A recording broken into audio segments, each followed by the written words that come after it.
Alright, listen, I didn't want to make this video. I wasn't planning to make this video. And I swear, I want to make more positive videos. I was planning to make one, but then I had to play this game, which I was planning to have a nice break with, but unfortunately, that didn't happen. And instead, I made this video because if I don't express my feelings about it, I will explode. Ghost of Yotei is the new spiritual successor to Ghost of Tsushima in the Ghost of Something series that I was really looking forward to. I mean, it was the most excited I've been for a new thing since, like, I don't know, seeing a Rio 2 poster in the theater as a child. And that movie also sucked, god damn it. Why was I looking forward to it so much? Well, because Ghost of Tsushima is one of my favorite games of all time. But unfortunately, I came out of Yotei disappointed, to say the least. I went to this game basically blind with only seeing the first trailer to it, because I went into Tsushima completely blind and came out of it as one of my favorite games of all time, so I trusted that this would be good too, and maybe it will be another favorite game of mine and that I would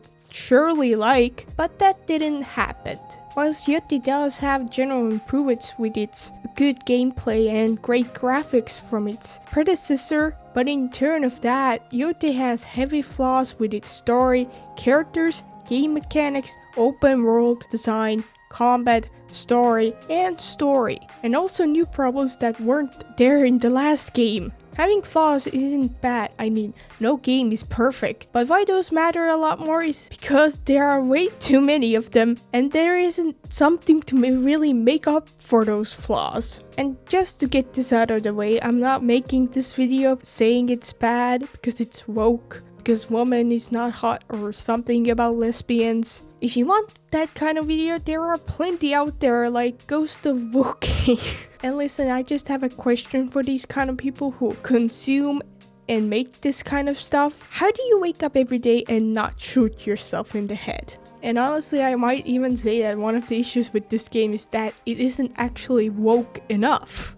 In this video, I'll be going over pretty much everything this game has to offer, and the more you actually look at this game and the more questions you ask about it, the more you realize how much of an actual mess this game is, and how it says revenge is bad and has a cost, but never showing or explaining why. But before diving into this game, I think we need to do quickly over Ghost of Tsushima. First, to understand why it's one of my favorite games of all time, and how big my expectations were coming into this game. So I will be spoiling the absolute living hell out of Ghost of Tsushima and Yotei, so if you don't want to be spoiled, then don't continue from this point on. I will say, if you haven't played Tsushima, I highly recommend it. It's a great game with a great story, and honestly, I don't really care if you played Yotei.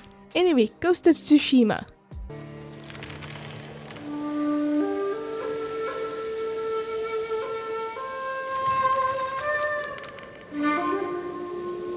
Imagine you're me in February 2023, and for like the past 6 months you've only consumed JoJo, and you're a bit burnt out on it, so you want to do something new. So you choose to play Ghost of Tsushima, because I heard it being mentioned just like mentioned in a video, and I, for some reason, somehow choose that out of all the things I could have played. I don't know how, but I'm glad I did. I went to this game completely blind, only knowing its name, and went out of it with my life changed.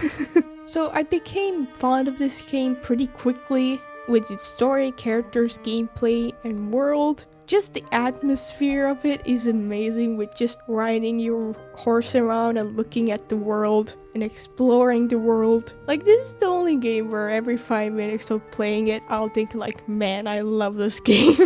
Or, god damn it, this is a good game. But I want to skip into a bit later at the start of Act 2, where I found the start of Iki Island's story. Iki Island is the DLC for it. But I didn't know that at the time, and I was like, sure, let's go check it out, without knowing you're supposed to play it after you finish the story. Anyway, I entered Iki Island and immediately got my shit kicked.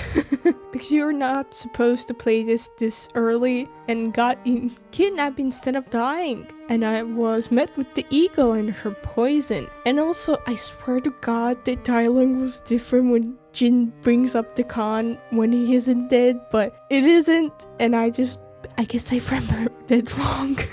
Nonetheless, I loved and love playing Freaky Island. I love how the hallucinations were done with exploring the world and seeing the things you've done. I love the personality in the side tales and activities bring to the island and its people. I love how it showed the relationship between Jin and its father, how he came in terms with that. I love all the places it has. I love the atmosphere. I love the story of it. So I had a lot of great memories and feelings of it. Like, a very clear memory I have was getting my ass kicked by the Pokken battles and learning what the word Parry actually means, so I could defeat the dude who throws sand in your face. And to my defense of that, English wasn't my first language, and I haven't really played that many games prior to that have parrying. Anyway, I wrapped the story up at like 7 AM, where I got my ass kicked by the eagle, so I had to bring the difficulty down so I could beat her and finish the story. I really like how it ended, how the whole story with Jin's overcoming his guilt and learning to accept his trauma and forgiving himself, and it really resonated with me. Like, I don't know how I would actually describe how I feel about it. Like, it's a very positive emotion, but I don't know what the actual word would be. Like, closest I can put into is just like left me feeling like wow. Like the feelings of like genuine, like very positive wow. Anyway, the next morning it was Valentine's Day, and we had a vet appointment for my guinea pigs. One of my guinea pigs, Turbo, who was about 7 or 8 years old, was acting weak and wasn't really holding himself, so got some medicine for him and went home. But I think after like 10 minutes of coming home, I found him dead. I was in shock, and I could not stop crying for the rest of the day. I was fucked up. I just could not stop crying. But I went to continue playing Tsushima, and it was the one thing that stopped my tears. Something about this game just gets my mind completely off of things, and it just gets me completely immersed in it. And it's just so comforting for me. I don't know.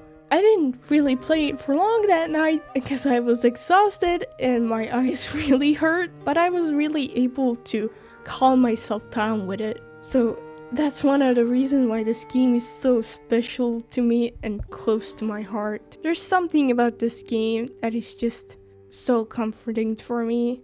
It's just a game I can play that takes my mind off of things and my bad mental state and makes me feel like, hey, life isn't so bad after all. Look, nature. Especially the island. It's my favorite part of the game. I love the other parts too, but there's something about it, just the atmosphere. It's like I can smell the air, and just walking around just makes me feel all warm inside. And again, the story really resonates with me, with the feeling guilty and, for learning to forgive yourself. And one of the big reasons why it's my favorite is because I got to experience this when my guinea pig Turbo, my best friend of 8 years, was still alive. And also my horse was still alive. And that's why I preferred to the island in Act 2. Of course, after that, I finished the game and they killed my horse. Which wasn't good timing with my life events, but otherwise, what else can I say about it? It's absolute cinema, it's a peak, it's man playing a piano on fire, it's man fighting fire, man opening a letter that's on fire. But it's not a perfect game. The last act was a bit rushed, and the last area was definitely the weakest of the game. Aside activities can get pretty repetitive, especially at the end. And some of the side character stories could have had a better ending, but I don't really mind this as much because the aspects that I enjoyed, specifically for me, the story and characters and just the world, just really made it up for me and don't really drag my good experience with it down at all. Ghost of Tsushima is a game that I can just say it's a great fucking game, and that's it out of all my favorite games. It's a game that made me laugh, cry, care, and just feel. It's a game that I want to forget after experiencing it, to later play it again and get the same feeling when I played it for the first time again. And that's one of the reasons why it's a game that I only play like once a year or less, or I have to like plan it out. Like, sorry, I can't just go play this game. I have to go plan it out when I'm going to play it. And also play it only during winter because I first played it in winter. It's just a winter game, I guess. I have about 350 hours in it and done 3 full-on playthroughs where I've done everything about it. 2 new game 1s and 1 new game plus 1. And also I played Legends mode for quite a bit and gotten all the trophies for it. And it's more of the reason why I have 350 hours in it. Legends mode is actually one of the 3 multiplayer games I've actually put some time into because it's surprisingly really good. I love Yu-Gi-Oh! Zen even when I see a question mark on the map, only to find it's you. Even when you haunt me in post-game after I load up a save randomly. That's why I love Tsushima and why my expectations were so high for Yotei, and I was just looking forward to it so much. I know I wasn't able to recreate the feeling that Tsushima gave me, but I still wanted to love it and I still wanted to have a new great experience with it. I wanted it to surprise me, so I completely avoided anything about it and go into it as planned as possible. And I didn't need Yotei to be a perfect game. I like plenty of heavily flawed games that I like despite those heavy flaws. But I did went to Yotei thinking there's no way I would not like it. But it turns out there is a way I could not like it, and it surprised me in its own way. It was by being shit. But hey, at least one of my guinea pigs didn't die this time. Right? Right? So in this review / rant, I'm going to be salty, I'm going to be a petty and a bit nitpicky, and I'm going to be angry. Just a tiny bit. Because you are watching an insane person who has spent the last few months only playing and consuming and writing about this game. Also, I want to give a quick warning that I haven't played Tsushima in like a year, and I don't want to play it for the sake of this video because for the reason I just went over. And it's the main reason I didn't want to make this video. But it's too late for that, I suppose. So I will be using other people's footage to show the story scenes and whatnot. And sorry if I get anything wrong about it, because again, I haven't played it in a while. Also, I recorded mostly of this before the new game plus update and the other new updates in the future or whatever. So there might be some issues that I talk about that have been fixed in a future update. But before we jump in, I'll go over a short interview with the creative director of Ghost of Yotei. Players will be given a great deal of freedom when crafting Ghost of Yotei. The team built in several ways to play, leaving up to players to choose their own approach. The creative director told Game Radar that studio isn't overly concerned about how friends engage with Yotei whether they follow the main story or clear other activities first, as long as they're having fun. If players want to do something, we simply say, okay, that's your choice. The important thing is that you're enjoying yourself. We don't mind. Still, the developers added plenty of hooks and to nudge players toward the main storyline while providing enough gear at a reasonable pace. The creator said the team's philosophy for Ghost of Yotei was to give you more freedom than in any other game we've ever made. According to the developer, that's a challenging goal. It's very difficult. The pacing for different playstyles varies somewhat. The story-driven pacing is easier to control, but the overall pacing is quite complex. We use a number of small tricks to make it work. So And I want you to keep that in the back of your mind while you watch this video. But without further ado, let's begin.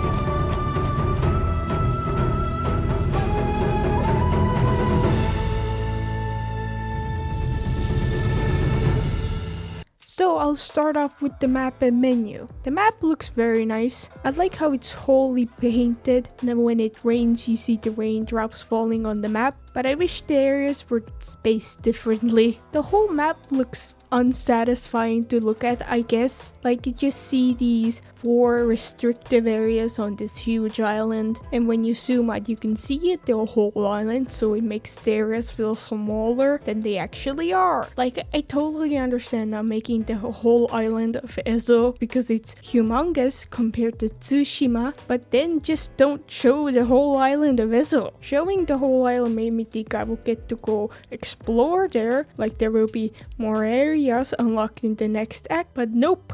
If they were going to show the whole map of Ezo, then maybe really space out all the areas. Have an area on each side of the island, or even better, and what I wish they did, have a big area around Mount Yotei. It's called the Ghost of Yotei, not the Ghost of Ezo. It's funny how it's called the Ghost of Yotei, but you can't actually explore it and only go up there via loading screen, which was pretty disappointing to me when I found that out. It would have been so cool to actually explore Mount Yotei, but no, you have to teleport there, like have the antagonist base there, like put the Yotei in Yotei 6. The fact there isn't anything on Mount Yotei makes it feel so empty to me. And it has the same feeling when you look down from the shrines in this game. Yeah, the view looks good, but you just see this flat area you can explore, and then the forest and mountains you can't go to. And it just breaks the immersion and makes the world feel empty. What made going up the shrines and looking down at the world so much better in Tsushima, other than, whoa, good view, is looking down and seeing the places you've been and go to, like there's actual stuff going on around there. It actually makes the game feel real and alive. I get this would have been a problem no matter what if they didn't make the whole island explorable, but what I think would have made it a lot better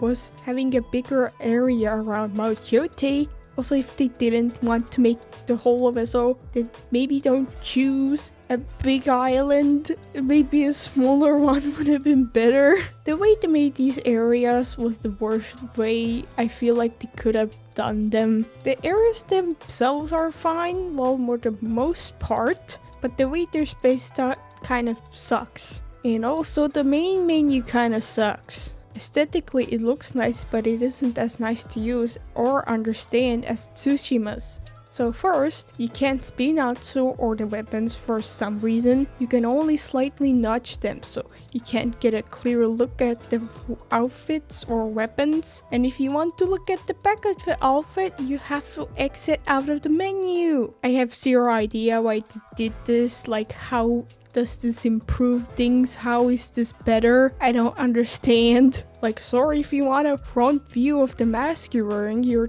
going to have to hold your analog stick to the right. Some of the icons and text are way too small, specifically the armor description. Like, it doesn't look too bad when you're like watching this on your laptop or whatever, but looking at it from my TV, I have to put effort into reading it. And it's not like my TV is far away. It's less than 2 meters ahead. And well, maybe you have bad eyesight. Yeah, I do. But I have glasses for it, which I do wear. Like, this wasn't a problem in Tsushima. The text was fine, but somehow they made it a problem here. Like, just make the icons and text bigger. It's not like you don't have the room for it. You have plenty, so use it. Not only that, some of the text isn't readable on the growth menu, especially on the activities page where it's pretty much unreadable. On the recordings, it does look a bit worse than it actually does.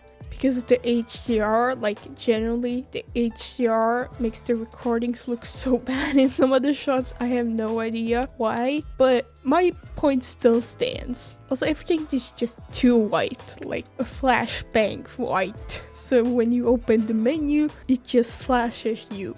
There are only 5 loadouts, which kinda suck compared to Tsushima, where every armor had a slot, which I definitely knew about, and I didn't discover that recently. So again, this wasn't a problem in the last game, but somehow made it a problem here. I get that now you can make different loadouts for the same outfit rather than have the loadouts be assigned to the outfits, but honestly it wasn't really a problem. They could have easily just made more loadouts. Again, it's not like you didn't have the room to do so. And also again, the icons are too small. They decided to add stat cards for some reason. It's just useless and it takes up space. Like when I'm deciding what charms to use, I never look at the stat cards. I look what abilities the charms give me. This doesn't add anything, so why does this exist? For some reason, you can't see how many activities you've done until the end of the game. Again, I don't understand why they did this. Maybe to make the game feel less checklisty, but just because you hide checklist until the end doesn't make it less checklisty. The inventory feels a bit useless to be its own page. Yeah, you can look at the stuff you have and solve the puzzle boxes there, but other than that, it's empty. And also, why is everything so goddamn small? You have room, use it, please. But hey, at least it's not as useless as the wolf pack. It would have been cool if you formed any sort of relationship with these characters, and if 90% of them were actually involved in the main story in some sort of way, but most of these are just vendors with a name. But whoa, hey, I'm getting ahead of myself. One more problem I have is that there's no way to look at the past bounties and the tales you've done. The little cards replace the journal, which is okay I guess, but I would like to see the past things I've done, because sometimes characters reappear and I don't remember who they were or how they were involved, and god, I wish there was a way to find or look at tales you haven't done. The last game also didn't have this, but in this game there definitely should have had something like that, because the side tales are so easy to miss, and that really sucks because some of them you get a charm. I know I'm going out of the menu a bit, but for the love of god, use the wind for your missed tales, please.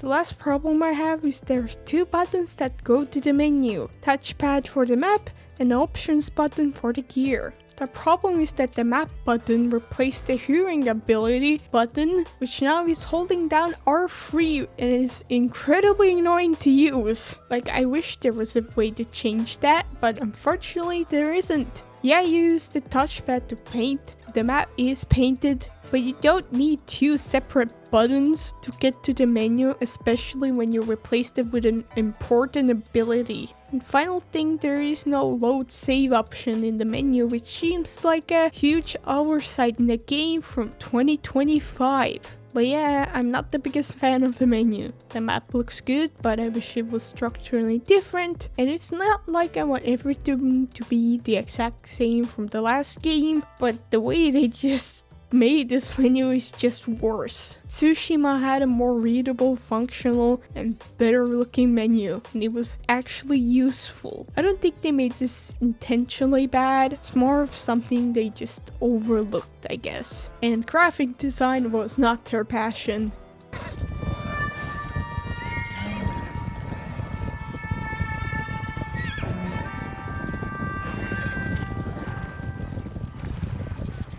I'll start off by saying that this game is very pretty, the world looks great, a lot of little detail put into the environment, which is cool. Definitely looks like a new gen title. The sound design and soundtrack are great, so good job with that. But hey, let's look what's new and what you can do in this vast world. And let's begin with riding your horse. It is a bit different in this game. When you jump onto your horse whilst running, horse immediately runs, so there's no need to press L3 again. You can jump now with your horse, which I do like, but it did come at a cost. You can't jump off your horse now, which makes me a bit sad. I love to jump off my horse onto a cliff or a climbing spot, and I still try to do that in this game out of habit. I wish that was an option by like double pressing the X button. So, I just found out you can jump off your horse by pressing triangle, and I didn't know that for about, I don't know, 240 hours I had in this game, because it doesn't tell you anywhere.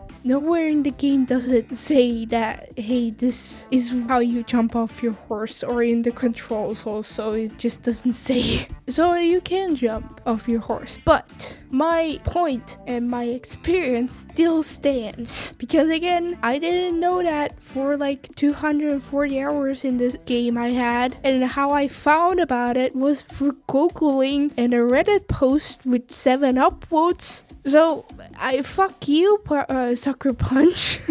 I'm not going to give you credit for that. Sorry, my point still stands. Like, it seems to me that in this game that they didn't want you to jump off your horse, which I see why, because being able to jump off your horse again give you access to areas which you are not supposed to have. So, anyway, jumping with your horse can be a bit janky sometimes. And also you can't jump off high cliffs because your horse refuses to do so, which I understand.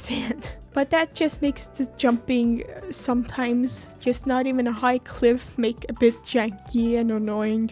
You can run a lot faster now with your horse by running over the white flower paths or jumping over something or picking up items. It does feel nicer moving around and running fast over the big fields with your horse, but there isn't really an option between running really fast or really slow, like a middle kind of speed, which I did wish it had, because you know, you want to explore the world and you want to actually look at this stuff, but you can't really enjoy that a lot because you're really fast. The camera is also different when you ride your horse. When you're in the bigger areas, you have a bordered, wider view of it, but you can change it if you like. You can change it to be without borders or a closer view. In Nishikari Plain, Tesshu Ridge, and Oshima Coast, you only have a closer view of it. But in Nyoro Wilds, the camera is wider even though it's the smallest region for some reason. One thing about the closer up camera that really annoys me is that the camera automatically goes back right up to your horse's ass after a few seconds unless you're constantly moving the camera.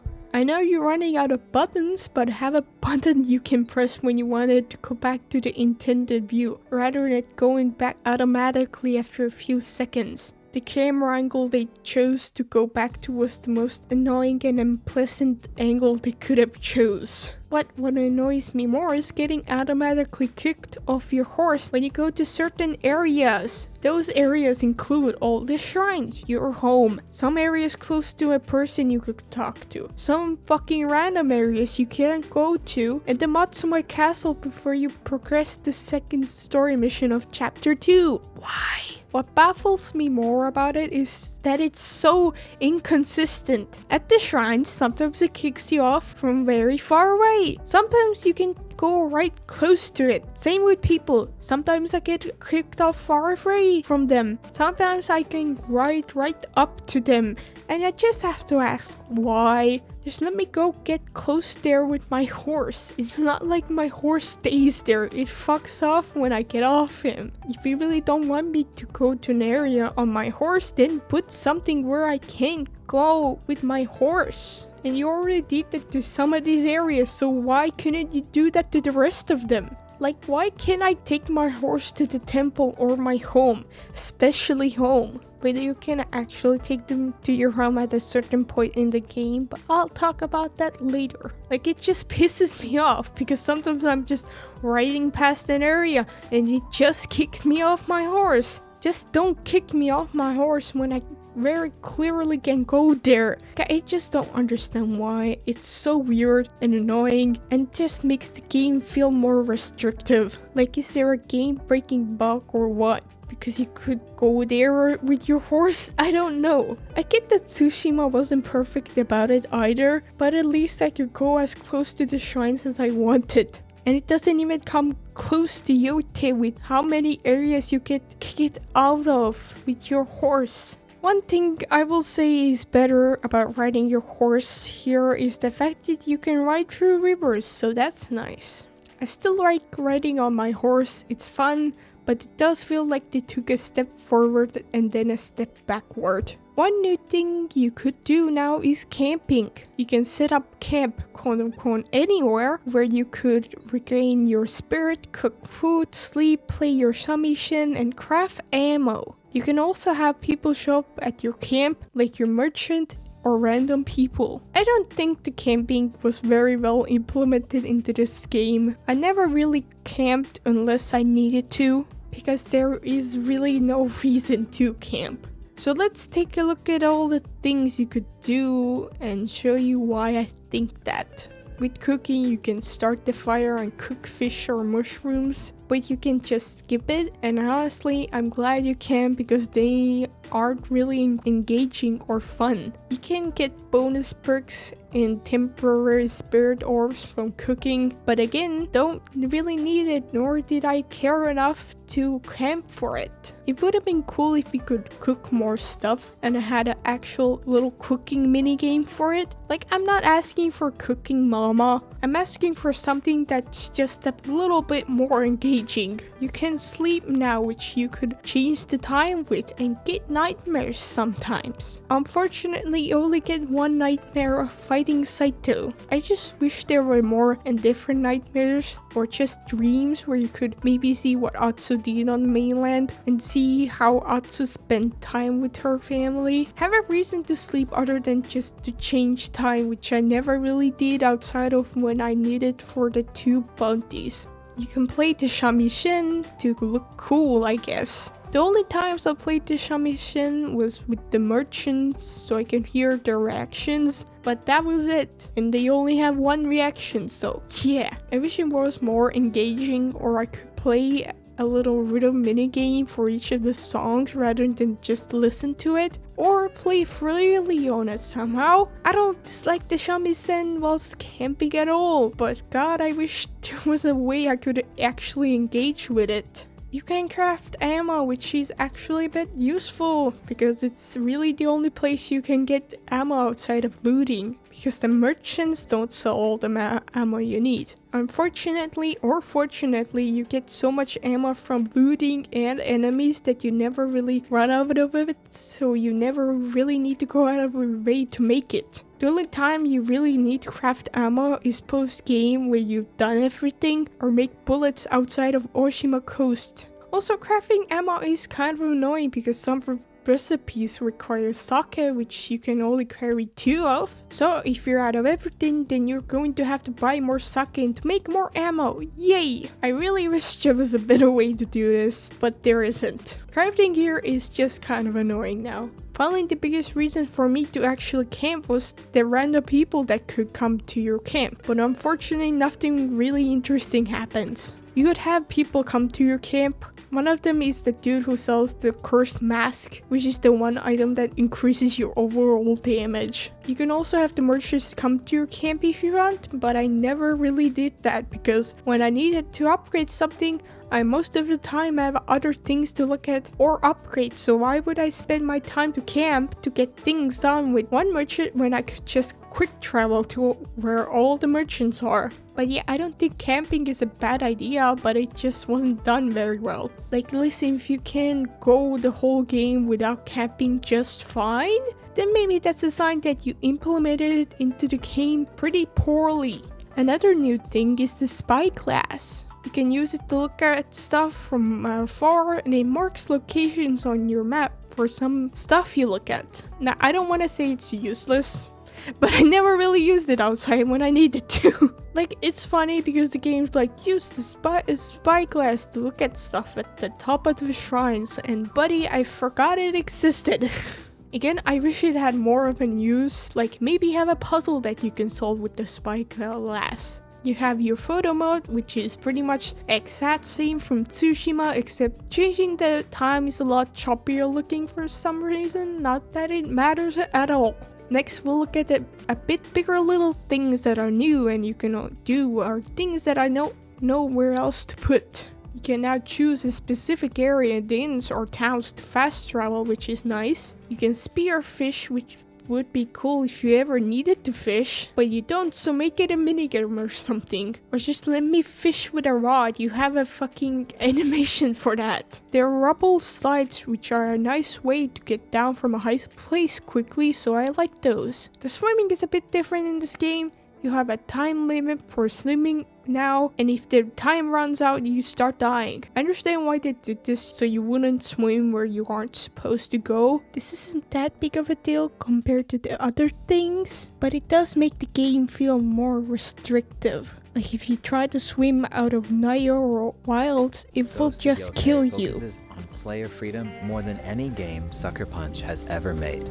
The pinned win is a lot clearer defined, which is nice, but also it has to pay because it doesn't show how many meters you are away from it. The doors stay open when you open them. Truly revolutionary next-gen gaming right there. But again, it did come at a cost of not being able to jump through doors. So that's not very next-gen gaming. They did change that in the new update though. Also, what's not very next-gen gaming is that going up or down the stairs still looks like shit. Other thing that confuses and annoys me is that you can't run or jump or use your weapons in some of the inns. And again, what confuses me about it is that it's so inconsistent. In some inns you can only walk, some you can slightly sprint, some you can just run, and others you can just do everything. Like, what is this, Yakuza from 2008? And at least the places were small, so that wasn't that big of a deal. I understand you don't want me to use the weapons on people or not sprint during a tail, but why did you lock that onto the whole building rather than locking onto the tail? I get that it's not that big of a deal in retrospect, but it still annoys the hell out of me. And it's just so weird, like why?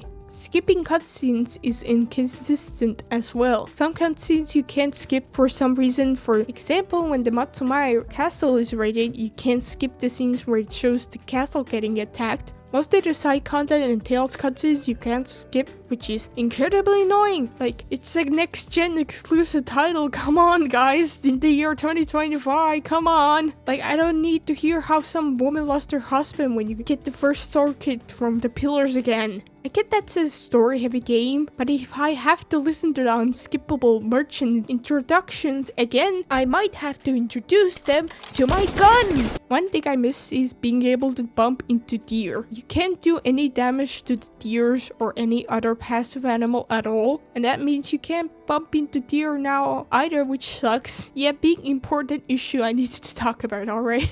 It was funny, it gave me a little chuckle, and I liked it, and I miss it. And another thing I miss is changing the weather, considering how you don't get clear weather very often. Like when you go pray at shrines, you get clear weather, but as soon as it ends, the weather turns cloudy. And that also happens after the spider lily armor tail, which is more funny than anything. So I feel like a lot of the new mechanics are just underutilized and way too gimmicky. They have good ideas, but they weren't implemented very well and could have done a lot more with them. Now I'm going to take a closer look at all the areas and places. So there are 6 regions that you could go to. First off, the Yotei grasslands. It's my favorite region. I like how green it is and the view of Mount Yotei is very pretty. But there isn't a lot going on there. It's mostly field. Very good looking field, but field nonetheless. But there are some cool places there, like the Japanese garden and the purple field. Tokachi Range is like the Yotei grasslands but orange. It's mostly field again. There is a little swamp there. The spider lily area is cool, I guess. Ishikari Plain got a lot of red and orange, and also it feels the most fleshed out area. You have the Ishikari Market, the Oni's Breath Inn, the big ass cliff, the purple field, and Ishikari Castle, which you can't go to, but it does have a lot going on there, and that's good. Nayora Wilds is the smallest area and doesn't have a lot going on. There's the Ainu village and forest, and that's about it. But I do love the background music it has, and I like how green it is. Tisharitz has got a lot of snow. It has the Red Grand Inn and a bunch of nine-tailed things, which are whatever, honestly. and so not a lot going on there, and that's what makes it the most boring region for me. Honestly, I have to say the snowy area in Tsushima had a lot more interesting looking things in it. It's the most bare place out of the whole game. Oshima Coast just kind of sucks. There's just a whole lot of pink. There's the Matsumai Castle, which you can't go to after it's destroyed, the lighthouse, which you can't go to, and the Tamura Estate, which you guessed it, can't go to. Also, the fact there's a little corner that isn't explorable where it easily could have been really bothers me. So I do almost like all the areas there is, but all of them feel shallow and not that memorable in one way or another. Don't get me wrong, they all look great, but all the places attached just kind of blend in together. It's a whole lot of forest and then field. I know I'm a bit biased, but because the Tsushima, each region and place had something unique, and that's what made it so memorable. The golden forest, the golden temple, the bamboo forest, the hot spring town, the beaches, the swamp town, spider lily fields, the fucking hidden swamp town with the pirate lady, Old Arikawa, the red forest, the big ass Buddha statue, Jin's home, the snowy temple, the burnt down village. There was just so many unique and cool looking places, and what helped making them memorable was that you had to go to some of them during the story and have actual stuff going on in them. Whilst Yotei mostly got a lot of the same looking fields and forests and goddamn purple fields, and most of the inns and towns all look the same and don't really have anything unique to them. I just really wish there was just one big town in this game rather than just one inn or a very small town. I get it, it's a pretty rural area during this time, but they could have made Pento Port be that town, but they didn't. Which is a shame because the concept art looks really cool with the whole fucking atmosphere and vibe the place has, but none of that got put here in this game. And if they weren't going to put some big towns in here, then have something going on in the inns. More games or people to interact with or have more stuff going on with it in the story. Like something similar to the Oni's Breath Inn, where there's a mask merchant, a lot of people you could talk to, a bounty, and it looks unique. Like there's things going on and it actually makes the place feel alive. Like if you're going to have one little town in a whole region, make it somewhat memorable looking and have actual stuff going on there. What certainly doesn't help this game feel more alive is that it's a lot more restrictive. I already talked about this a little, but the fact that this game is just a bordered up area makes it feel a lot less real and empty. What would have made that a bit better if the area walls were more of ocean instead of just bush walls, and I wish more of the foresty hills were explorable. All of the explorable areas are on flat ground, and I get it's where most people live, I guess, but I really wish I could have explored it more or a certain mountain more. And again, the fact that you can only teleport up to Mount Yotei is disappointing. It just sucks. Yeah, the view looks amazing from up there, and you can draw in the snow, which is cool, but I wish it was more than just a shrine. Again, I totally understand not making the whole island of Ezo, because that would take like 10 years. But I really do wish they just made one bigger area around Mount Yotei. The more I think about it, the more I pissed I get. Like, why wouldn't you do that? Like, Saito's fort should have been up there. Like, he wanted to conquer Ezo, so why not show that by having his base at the heart of Ezo? And it would have had more sense on why they were called the Yotei 6. What makes this suck more is the fact that the regions aren't connected and you can't go there by yourself but instead have to teleport. Like, come on, €80 PS5 game. Tsushima had one place where you had to teleport, which sucked, but at least made sense why. Who would have guessed that their PS4 game had less loading screens than their PS5 game? And in Yotei, they could have easily had a little road that connected all the regions. Like, you had one that went to Ishikari Plain. Just let me use it again. Like, if you're going to make the game inside of bush walls, at least connect them all. I'm not asking for a lot. I just want a little road that connects all the regions and that I could actually go through. Another example on why this game feels a lot more restrictive is that some areas it looks like you can go to or jump to, but nope, you can't. Most of these are on and around shrines. Like a shrine in Tissue Reach where there are a lot of those areas and it doesn't even try to hide it. Like I jump on a small ledge and it black screens me. Like again, if you're gonna put me in a border region, at least let me explore all the nook and crannies in it. Another thing I noticed, you can't go into most of the lighthouses or bell towers, and the ladder is just missing for some reason, so that's just weird. One of the worst things about this game is that you can't explore many of the story-related areas. Those include Hanbei's home, Saito's training fortress, Matsumai encampment, Ishikari castle, the shrine where Mad Koro was, Kitsune hidden under the Dai house, the Kitsune's secret poison making area, the Kitsune's blue cave, the light where the dragon was, Hamura estate, and Matsumai castle after chapter 3. And again, I just have to ask why. It's not like you have nothing there, so let me go explore it. What offends me the most about it is Ishikari castle. Like seriously,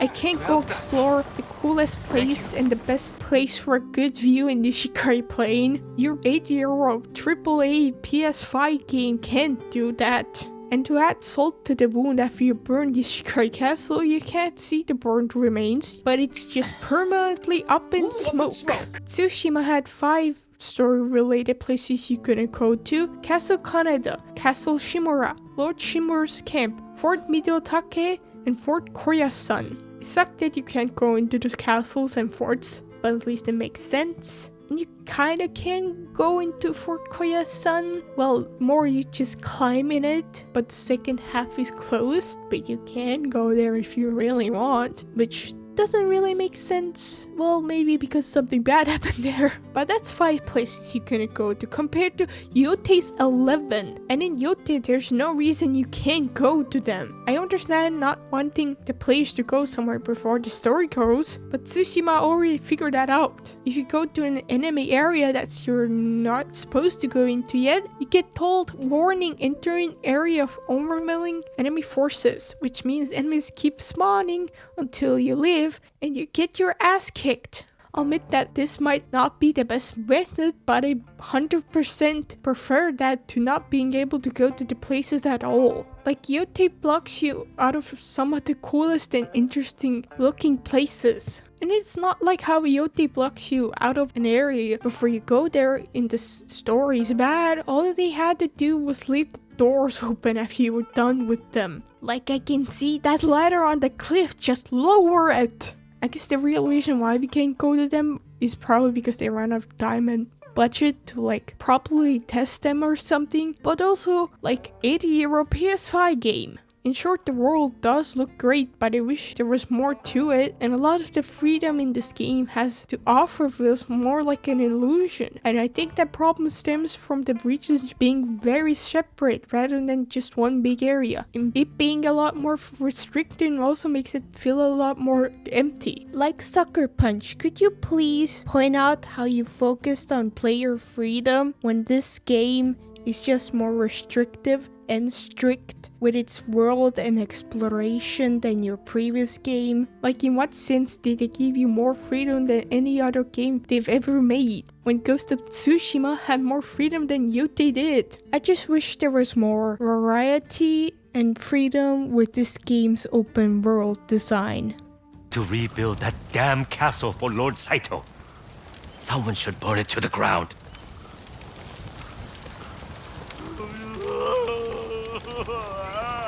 Now onto the quests this game has to offer, and they have improved them in a way. You have the mythic tales and the side tales, and also something new, bounties. I think it's one of the best made and implemented things in the game. All of them are pretty different from each other. You can get the bounties on the bounty board, but you can also just stumble onto them. For some of them, you can get some pretty important stuff like the bounty or armor or the throwing sand. Some of them lead to an enemy camp imp or just some dude and you get their hat or mask or sword. I think most of them are pretty well done. I guess I wish they were incorporated into the story more, like we could have learned more about Saito or the Yotei 6 through some of this. Something similar to Mad Goro. You can also look at your own bounty poster and see how it changes throughout the game, and it fills your spirit by taking it or slicing it. I do feel like you become the Ghost of Yotei way too fast, like you get it by like 2 missions before chapter 1 ends. Next, the classic mythic tales. There are 7 of them and I think they're overall fine. The telling of the tales is great with all their drawings, I love them, but I think most of them aren't as memorable or interesting. Like the Spider Lily Trail one is good with the area it takes place in, and the Stormblade was a nice commemoration for Jen, but the way the whole game went at the end left a bit of a sour taste in my mouth for it. But the rest of them are kind of just like the Crimson Kimono. You just go place to place and look at the snowy sculptures, and you can see how much she misses her mother until you get the armor, and that's it. And sorry, I just don't really care. Takesu takes up 2 of them and he's, undefeatable until he's not. I feel like what most of these tales are missing is a connection to like Ezo and the place it takes in. Like the mythic tales in Tsushima did a much better job at building world on Tsushima than Yotei did. It's what made them more interesting and memorable and enchanting. And it's not like I dislike the tales in Yotei, it's just that most of them are forgettable. Next up, the side tales. Let's start with the sensei tales or master tales. With the sensei tales, you unlock new weapons or moves. Most of them boil down to you learning how to use a weapon from them, and then you have to go clear out some camps or bounties or whatever, and then you learn a special attack, and then they ask you to go unlock all their weapon moves, which you get a weapon kit from. The structure for all of them is the same, but their stories are all different from each other. The Modachi master has some beef with the Saito brothers. The Yari master wants you to go rescue his students, which maybe this is a stupid question to ask. Why hasn't he done that already? Or at least made an attempt to go save them? And why did you help me with that? They're your students, not mine. And the Kusarigama master wants you to help him kill his 9-tailed grandson. The Ghost Weapon Master's tales are a bit different. You have to help the bomb maker to go find some stuff to make a big bomb, which we never find out what it's for. With the Kunai Master, you have to help her check on her farms, and you learn more about her with each farm you go to. And then there's Matchlock Murata, whose whole appearance is very rushed and short. Like you go meet him and then you kill a bad guy and then you have to kill more bad guys and that's it. Finally, there are 2 tales after you do all the Sensei Tales main story and clear all the camps in its region. The first one is the burning of the Ishikari castle, except you can't go there and burn it, you just shoot the bohia outside and that's it. And cherry on top is the fact that after that, you can't go there and explore the castle. I get that you have already fought in Ishikari castle and this is supposed to tie things up, but they could have done something similar to what Tsushima did, where you have to go rescue Taka in Amasama Bay, and then later you can go liberate it. They should have done this here, because in the story you can't even explore the whole place. The first time you have to sneak around. Well, not have to. You can't clear out the whole place for some reason. And the second time you just fight in some areas, so this could have been a perfect opportunity to actually go have a big fight in it. Or they could have at least let me explore the castle after burning it. I'm sorry I keep bringing this up, but I just don't understand why we can't go to Ishikari Castle outside the story.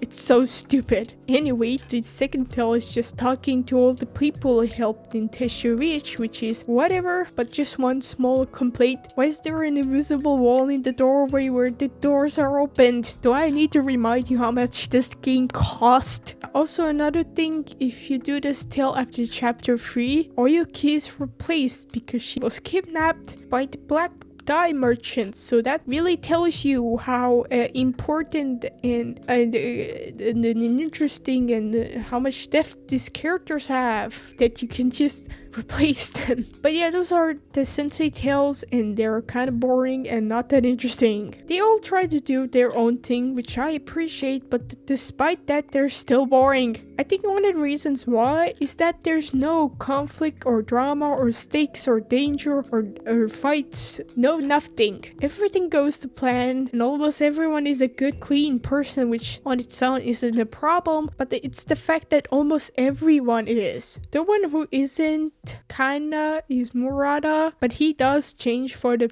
better and also just doesn't have much going on at all. Like, I expected some conflict with the Yari Master and his students because he didn't seem to make any effort to help them, but nope, it's all good. If the characters were interesting and the dialogue between them would have been more entertaining, then this wouldn't have been that big of a deal, but unfortunately it isn't. It's not like I dislike the characters, I just don't care about any of them. Also, would have been nice if the senseis were more involved in the sensei tales. Like if we could have went somewhere with them or have some sort of world building going on rather than just clearing out all the camps or whatever by myself. Almost all of them stay at their own place, which is really lame. Another problem is everything is in its own bubble, and that problem applies to everything in this game. Everything with the Yari Master, Kusarigama Master, Kunai Master, Bomb Maker, much like Murata are optional and aren't involved with the main story at all.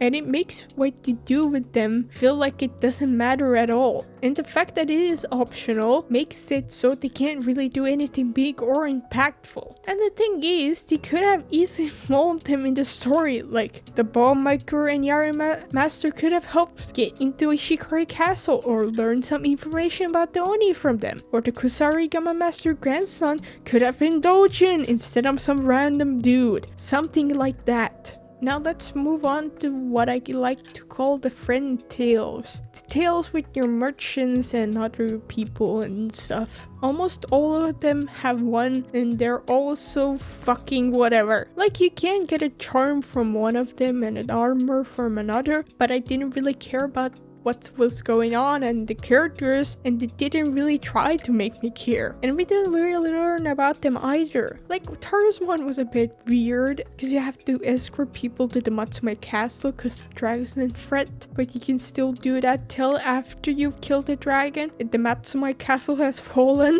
so it just makes it silly. Not saying that you couldn't have done that quest after killing the dragon, but it just should have been a different quest altogether. The quest with Huichi were fine. I liked learning about the Ainu, but it's just a whole lot of talking and walking with not that interesting dialogue. Like again, these problems drive from problem of not having any of them involved in the story in many ways. Now the leftover side tales. I appreciate them not having as many footprints to follow, but frankly there isn't much of an improvement to them from the last game, and might I even say it's a bit of a downgrade. Like you could remove most of them from this game and it will lose nothing of value. A lot of them, someone pays you to do something and you do it, and there are some bad guys do bad things, so you kill the bad guys, which you know isn't bad, but they don't really do anything interesting with it. It's all very surface level stuff, and you don't really learn about Atsu or this world, and they're not entertaining, so what's the point?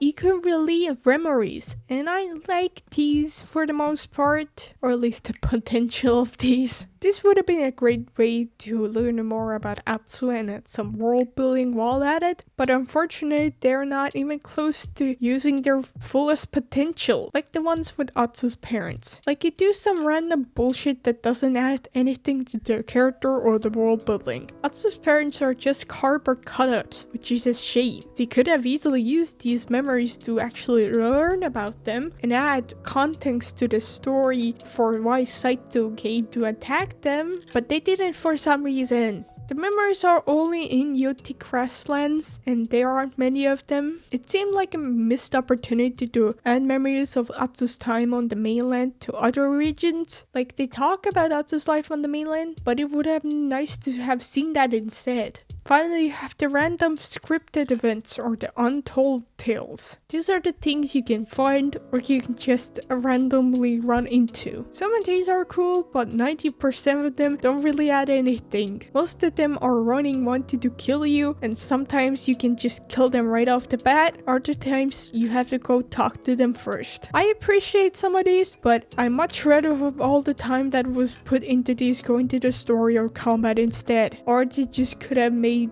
the untold tales better. I forgot to mention that you can interrogate enemies. By interrogate, I mean ask them a question sometimes and then let them go. And you have no control it whatsoever. Sometimes you can actually kill them and sometimes you can't. The only real interrogation you can do at the very beginning of the game with one guy where you can ask about the Oni or the Kitsune or the Saito brothers. The Dueling is also a bit different in some about these tales or untold tales depending when you do them or discover them, which is cool I guess. Like there's different dialogue for when you get them from bounty poster or a person, but it doesn't change anything about the tale itself. Again, I appreciate the effort, but I'm sorry to say this work should have been put into the story or combat, which needs it a lot more. Overall, I think the bounties are well made, the mythic tales are fine, but everything else has left a lot to be desired. I was hoping there would be more character-driven ones and continuous tales. I get that the Hatsu is a lone wolf, but you made a whole separate page for the wolf pack, so maybe have an actual reason for it to exist. Like the bounties were a bunch of one-off things, so the side tales could have been the continuous ones. What certainly doesn't help with these characters and the side tales is that A, they don't have a lot going on, B, they exist in a vacuum, and C, don't matter to the story at all. And these problems further stem from being able to choose what story mission you want to do at any time in chapter 1. Talk about that more later. The lack of a story relevant tales or effect that the story has on side content in general is because of that. Like in Tsushima, each act had a new part of the island we could explore, and as the story goes on, you have tales regarding what happened in the story. Also, the lack of relevant characters is also because of that. In the main story, only 3 characters stay relevant: Jubei, Oyuki, and Kiku. Handebe is just kinda there, and the Otachi master stays at his dojo. Tsushima did a much better of a job with its characters and its side tales in that sense. Like the side tales there, you had to help your allies whilst learning more about them, but you also learn about Tsushima and the people living there. Another reason why you connect with them more was that they were present in the main story, even if it wasn't in little ways. Again, in Yotei, 90% of the characters in the wolf pack aren't relevant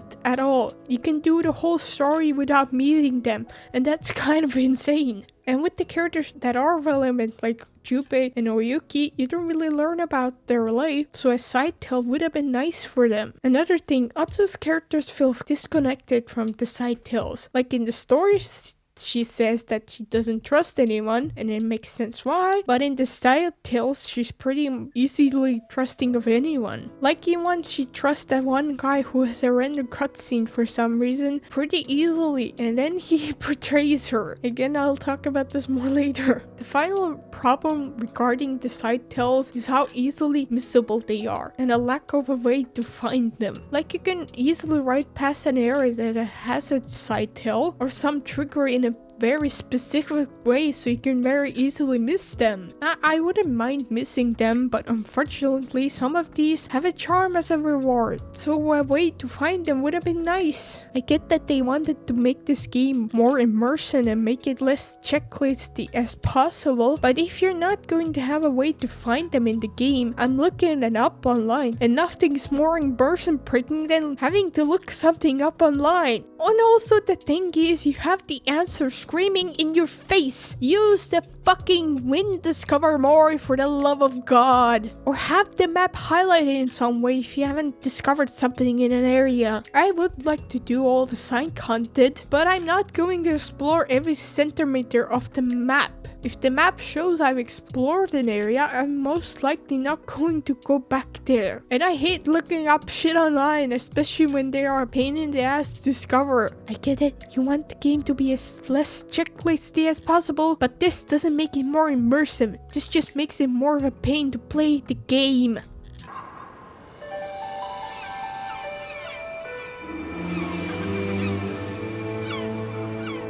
Now let's move on to the activities. You can find them by just stumbling onto them or through the spike class or random NPC that tells you by the same exact dialogue every time. They really could have and should have recorded like 2 more versions for it. The activities were definitely improvement in a way, you know, they are quote unquote different now, but I still think they failed to address the core problem with them. So let's look at all of them so you can see what I mean. I'll start off with the wolf dens. So when you go to a wolf den, you examine a body and then follow the wolf to an enemy camp and kill the enemies, and it's the exact same shit every time with just different dialogue, and it gets pretty repetitive. I'm honestly surprised by this because how big of a deal they made of the wolf at the beginning, only for these to be reskinned fox dens and not matter to the story at all, but I'm getting ahead of myself. You get the wolf upgrades from these and also name the wolf during these, but that essentially doesn't matter at all. I get that they didn't want to make any real continuous titles for some reason, but the wolf should have been one at least. We could have had a side tale series with the wolf and have some world building alongside it. Like, what if we need to take a big enemy camp with her, or she gets injured and we need to help her? Like, give me something.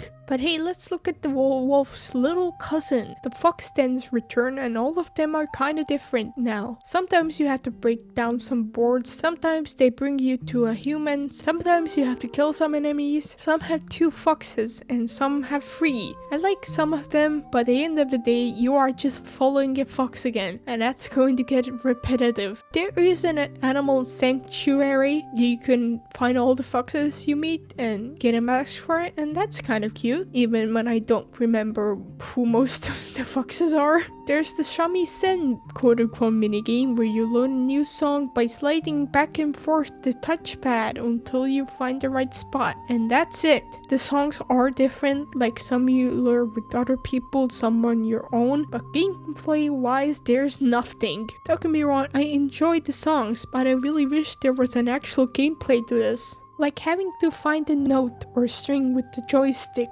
and then swipe the touchpad to play it. Literally something more than just jerking off your shamisen until you find the sweet spot. What you get from the songs are wins for finding stuff, which is cool, except there are a few problems. First, there are no songs for painting, side-to-scrolls, or puzzle boxes. The painting should go on the vanity gear, like in the last game with haikus, which the vanity win did lead to, but for some reason, they aren't now. There should have been more songs for stuff like the side tales or charms, since they are easy to miss, and also finding random enemies, since there are barely any. Like when you play a song, have a group of enemies spawn near you. Second, using the songs to find stuff is annoying, especially the vanity gear, because if you find something, the wind goes away and you have to play the song again. You can't play the shamisen whilst running, so you have to stop. The hot springs are here again, and now you can do a little thing like drink tea or light up lights to have something happen in the background, like a deer or a bear walking by. I didn't need the hot springs to have anything crazy going on. It's more of a place to learn about the protagonist and just to take a break, but I do wish there was more things like the dudes running away when you go to one. And also, almost all of these are on a cliff where you need to climb to for some reason. That the shrines are the same old shrines. You climb up them, you get a charm and a good looking view. There are ones where you just have to teleport closer to them to then climb, but still all of it gets old fast. There isn't anything innovative done with the climbing. There's no challenge, just a straight path where you climb. Well, sorry, there is one challenge. And it's the awkward controls. Like, if you're not going to do anything new with the climbing, at least let me explore more of the shrine then. One of the most frustrating things about the shrines is how restrictive they are. It doesn't encourage you to explore, and actually it just doesn't let you. There are so many obvious spots where it looks like you can go to, but oh sorry, you can't. Get black screened, idiot. Like, come on, €80 PS5 game in 2025. I would have been more than happy to have fewer of them if it meant there were bigger areas with more freedom to explore. Them all being as restrictive, straightforward path made them all feel the same. Mount Yotei is the exception to that, and even there's a few areas not outside the mountain that will just black screen you for no reason. And I'm still disappointed by Mount Yotei, but at least you can go run around it, and the view there looks genuinely stunning. Everything else though is kind of the same. And again, looking at the whole island on top of the shrines is cool, but I wish I could go to more places I see. I feel like if they wanted to give the same gameplay with the climbing, then they could have done something similar to what Iki Island did with the 2 shrines it had, where they were a lot more in depth, and I feel like you could have explored a lot more and there was a lot more little things there. I just wish the shrines had more freedom and explorability rather than just a straight path. One nice thing that they did change was getting down the shrine shortcut, so you aren't as likely to click on it accidentally now. Bamboo cutting is back, and it's the same, except sometimes one of the bamboo pieces fly off and you have to cut it. Of course, you have different circumstances with how you get to cut bamboo. Sometimes people watch, and one had foxes watching you, which was very cute. Gameplay wise, it's still bamboo cutting, which is fine. There's sumi paintings, which is new and is supposed to replace the haikus, and it exists. You just have to follow the painting strokes with your touchpad, and that's it, which isn't really interactive. With haikus, you can choose what to write, and it really puts the focus on the place you are. Here, you just paint, and that's it.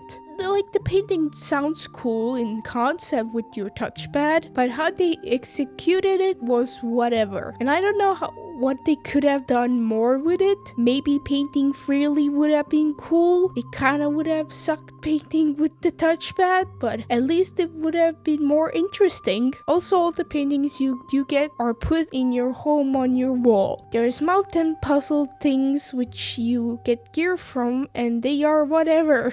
I will say that I did use the internet to figure out all but one, because I legitimately don't know how you're supposed to even begin to solve these things other than just randomly spinning these and hoping that something happens. Sydney Hachiki is a new gambling minigame, and it sucks dick. You have to flick a coin to a coin without hitting another coin during that, otherwise you lose your turn, and if you get enough coins you win. So it's just Hachiki, which is a traditional Japanese game for kids with money. And I have to ask, how is this gambling? Because gambling mostly is betting something on a random event, and this is a game that mostly consists of your skill. I mean, technically any game can be gambling, but still, playing it just sucks because 99% of the time you win in one go, and if you don't, the opponent wins in one go, so it gets really boring really fast.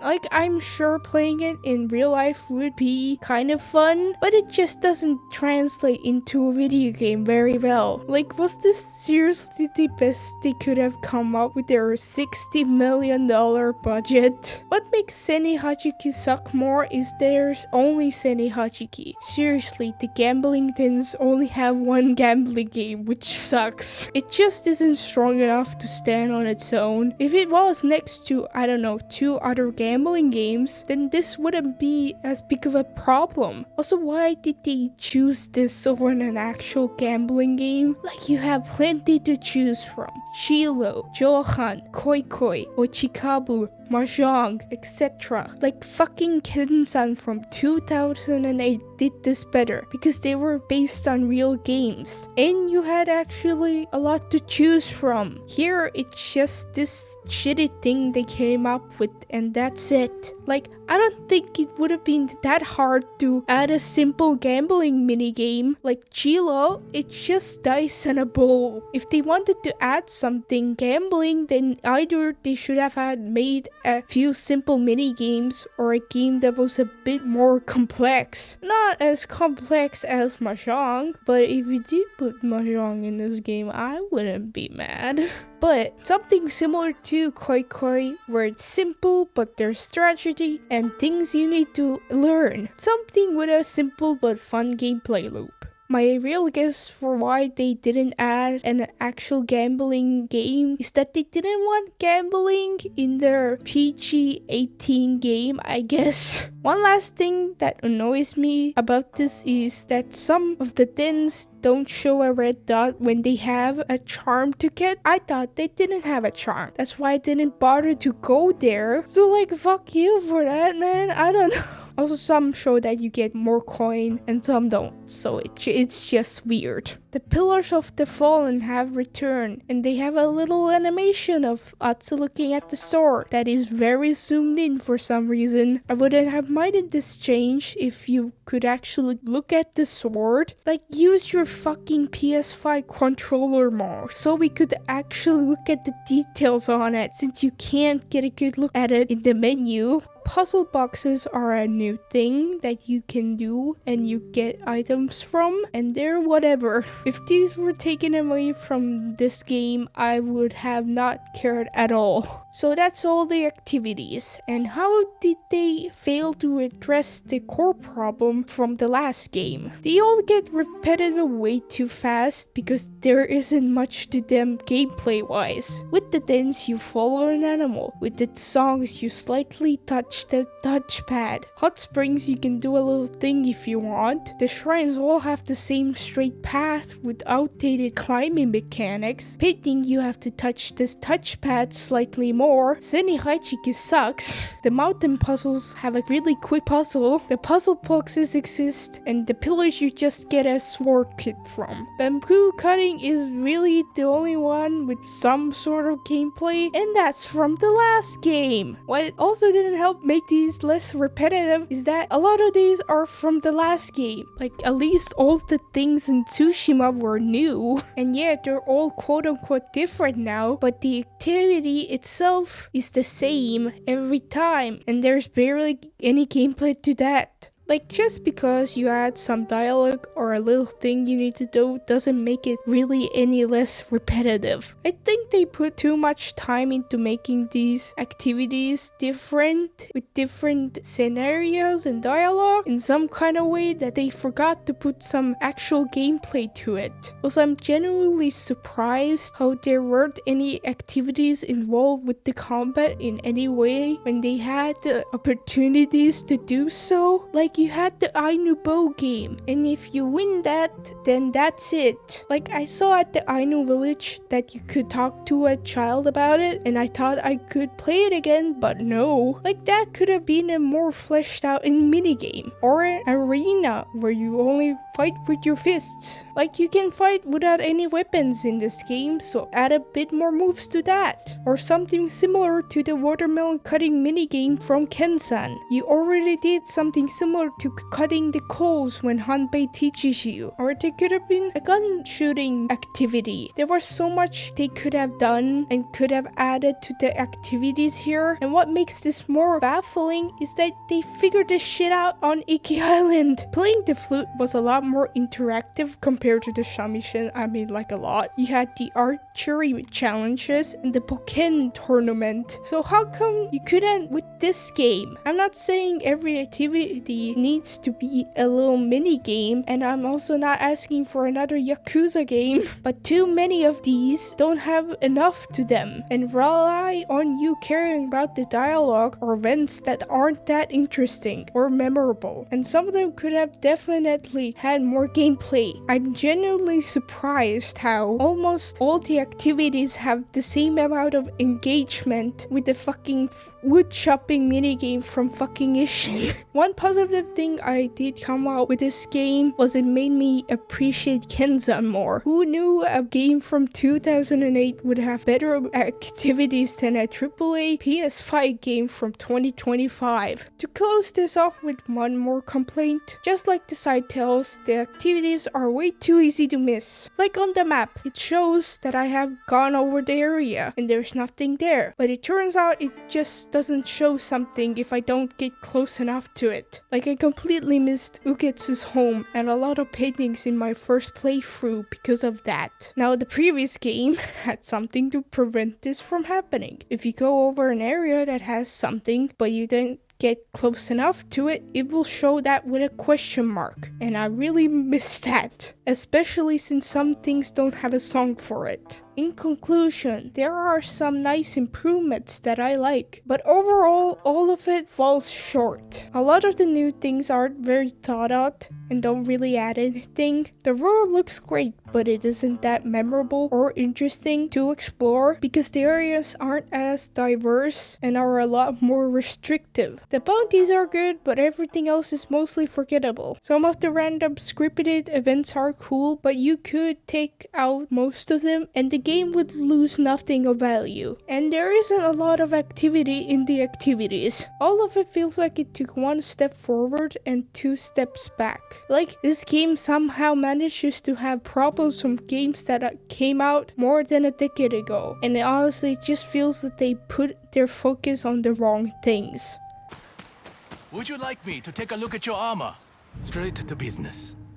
Can't wait to try those new teeth. Where to begin? Let me start off by saying that all the armor, headgear, and masks look nice. Though I wish we could wear some of the masks with the headgear, and the wolf pack mask looks more like a Tibetan fox or a badly drawn fox. The armors look great, but the armor benefits have a bit of a problem of being way too specific, so let's go over all of them. First, the Onryo armor. I love how this armor looks, and it was the only armor I used throughout the whole game because of that. And also the abilities of the other armor didn't feel worth switching out to. I do like sticking to one armor mostly, and this was the cannon armor, so it just worked out. But the abilities could be better, like killing an enemy with only the spirit attack, or a thrown melee weapon has the chance to terrify enemies. I get that the terrified enemies take a lot more damage, but it still feels a little bit too specific. Despite that, it's still overall a great armor and can be really useful to use in late game. The dragonfly armor kind of sucks, so what it does is when you fully draw your bow, it creates a glint, and if you shoot your bow during that glint, it empowers your shot and increases its damage and range. Firing and a powered arrow grants you more concentration time also. The problem with this is that when I'm using the bow, I'm most of the time going to hit the enemies in the head, which kills them in one shot. If the bows are upgraded, of course. And for the helmeted enemies, I'm going to use the longbow, which also kills them in one shot. So what exactly is the use for this armor? Like, the concentration increase can be nice, I guess, but there's definitely was better abilities to choose from. The bounty armor can definitely be nice. Getting perfect parries can be finicky, but that's not exactly the armor's fault. And when you do the perfect parry, you get free counter attacks, which is nice. The spirit canes are also very good, so this is one of the best armors to use.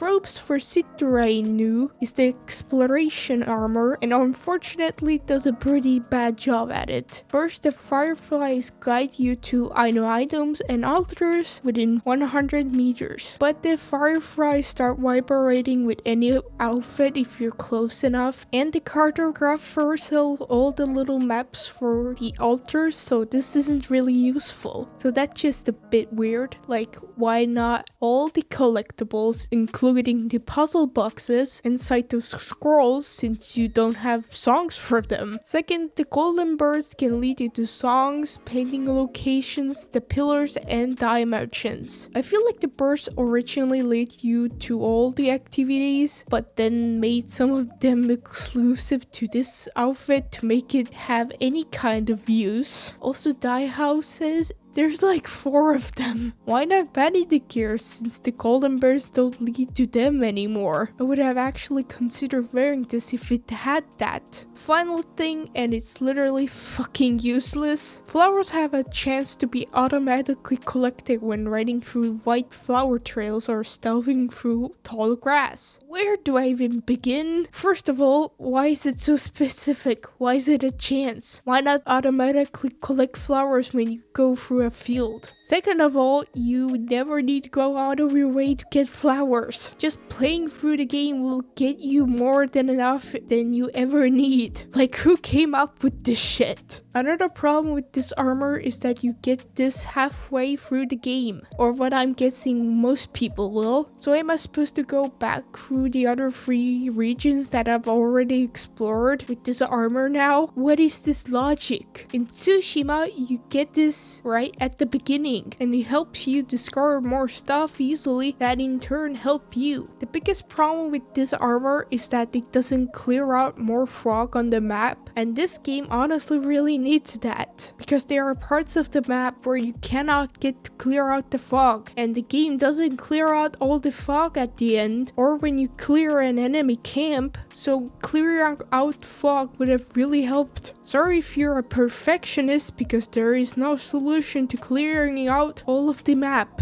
Like, if this armor had this, then I would have actually worn it. I'm genuinely offended by how shitty this armor is, because Traveler's attire was my go-to and my favorite outfit out of the whole game. And it's a real shame because this armor looks really cool, but it's basically useless. Like, I'm genuinely baffled on how this happened. Like, seriously, they couldn't think of anything else? Did they go out of their way to make it as useless as possible? Because what the fuck is this shit? Anyway, where were we? Taro's armor, I forgot existed, and the armor of Undying is there. You get the abilities it has when all the weapons are aligned, which means using katana to katana and dual katana to spear, etc, etc. Which honestly kinda sucks, and even so, the 2 of the abilities aren't that helpful. Staggering enemies can restore an amount of health, and focus attacks have a chance to increase stagger damage. Again, just weirdly specific. Spider Lily armor is fine, I guess, but what is with all that stagger damage? Like, staggering an enemy has a chance of dealing stagger damage to nearby enemies. I'm not even sure what that entirely means. The crimson kimono is good, all the perks are good and make the stealth a lot more fun. The mercenary armor kinda sucks. Like, assassinating an enemy has a chance of dropping sake. Yeah, it's not like you have a lot of sake just lying around. Good thing that's one of the abilities. Genji's guard armor is actually pretty good. It makes the Tanekashima useful and grants you the ability to block bullets. The Nighttail armor is weird. I don't know why you would choose this over the crimson kimono. It's not really a quickfire specific build, but for stealth. And if you want to do stealth, why would you choose this one when there's one that's just better for it? Finally, you have the fundoshi, and that's all the armor. The armors are just a mess. Like, most of the perks seem so random and specific for no reason. It just feels like they just threw shit at the wall and hope it stuck, and most of it didn't. Like, what's the mercenary armor supposed to be? Is it supposed to be a build around sake? But then why only assassinating has a chance to drop sake and not just killing an enemy? It's just weird, and I'm sorry to say there isn't really a good armor for melee combat. Like, why is everything around staggering? Well, maybe because there is no increase to overall damage or melee damage. I'm sure you've already noticed that, but none of the armor has an increase to all damage or reduced to all damage. I don't know why they didn't want to add that, or just a general increase to something to the armors. Like, you need to do a specific thing for you to get an increase in good things. Because of that, it never really felt worth switching out to any other armor, and it's a shame because there's really good looking armor. That especially hurt with the Traveler's armor. I feel like all the armor in Ghost of Tsushima had a purpose to a build or a good benefit to it, whilst here I don't know what armor I'm supposed to use when I just want a good melee build, because some of the benefits are just kinda shit or too specific. But hey, let's look at the charms, maybe they're better. This time around you can upgrade all the charm slots to major charm slots and upgrade the charms themselves. Those are really the only new things about the charms. Well, that and that there's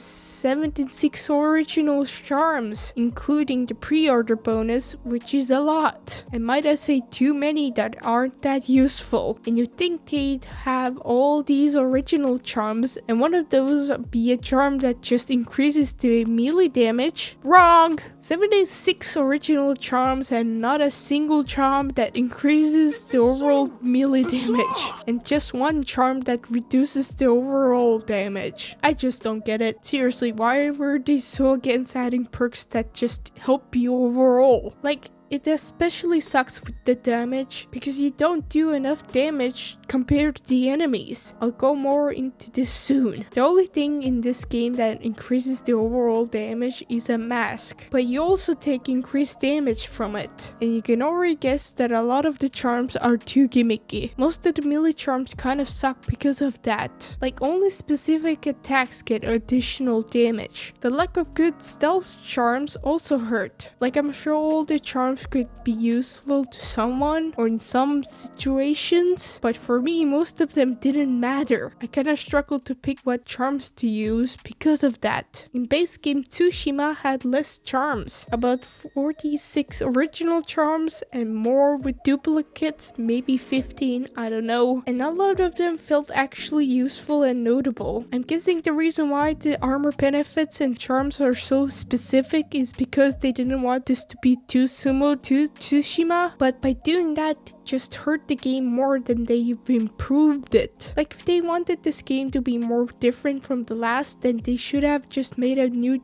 armor and charm system. Anyways, let's talk about customization now. You can customize your armor, melee weapons, bows, shamisen, and horse, and it is quite lacking. You can change the armor appearance to any version, which is nice, but the lack of dice is sad. Most armors only have 3 to 4 different dies. Hell, Genji's armor only has 2. There's 15 different dies for the mercenary armor, which I get the last game had that too, but at least the perks were actually useful. The real disappointment is the lack of white and black dies. Like, you have separate die merchants for them. Just give them more dies to sell. Oh yeah, there's also die merchants for blue, red, and green, and would it be surprising to say that they also don't sell much dies for the armor? Like, the crimson dye merchant doesn't sell any crimson dyes for the crimson kimono, which is insane. The clipping of the fabric in some of the armors is pretty bad. For so much little detail in this game, they somehow didn't notice that. Like, seriously, this is a little thing, but it is still kind of insane that they didn't notice this. Is in the Onryo's armor, when you concentrate with the bow, just the short bow, you can see Atsu's elbow clipping through the fabric, which,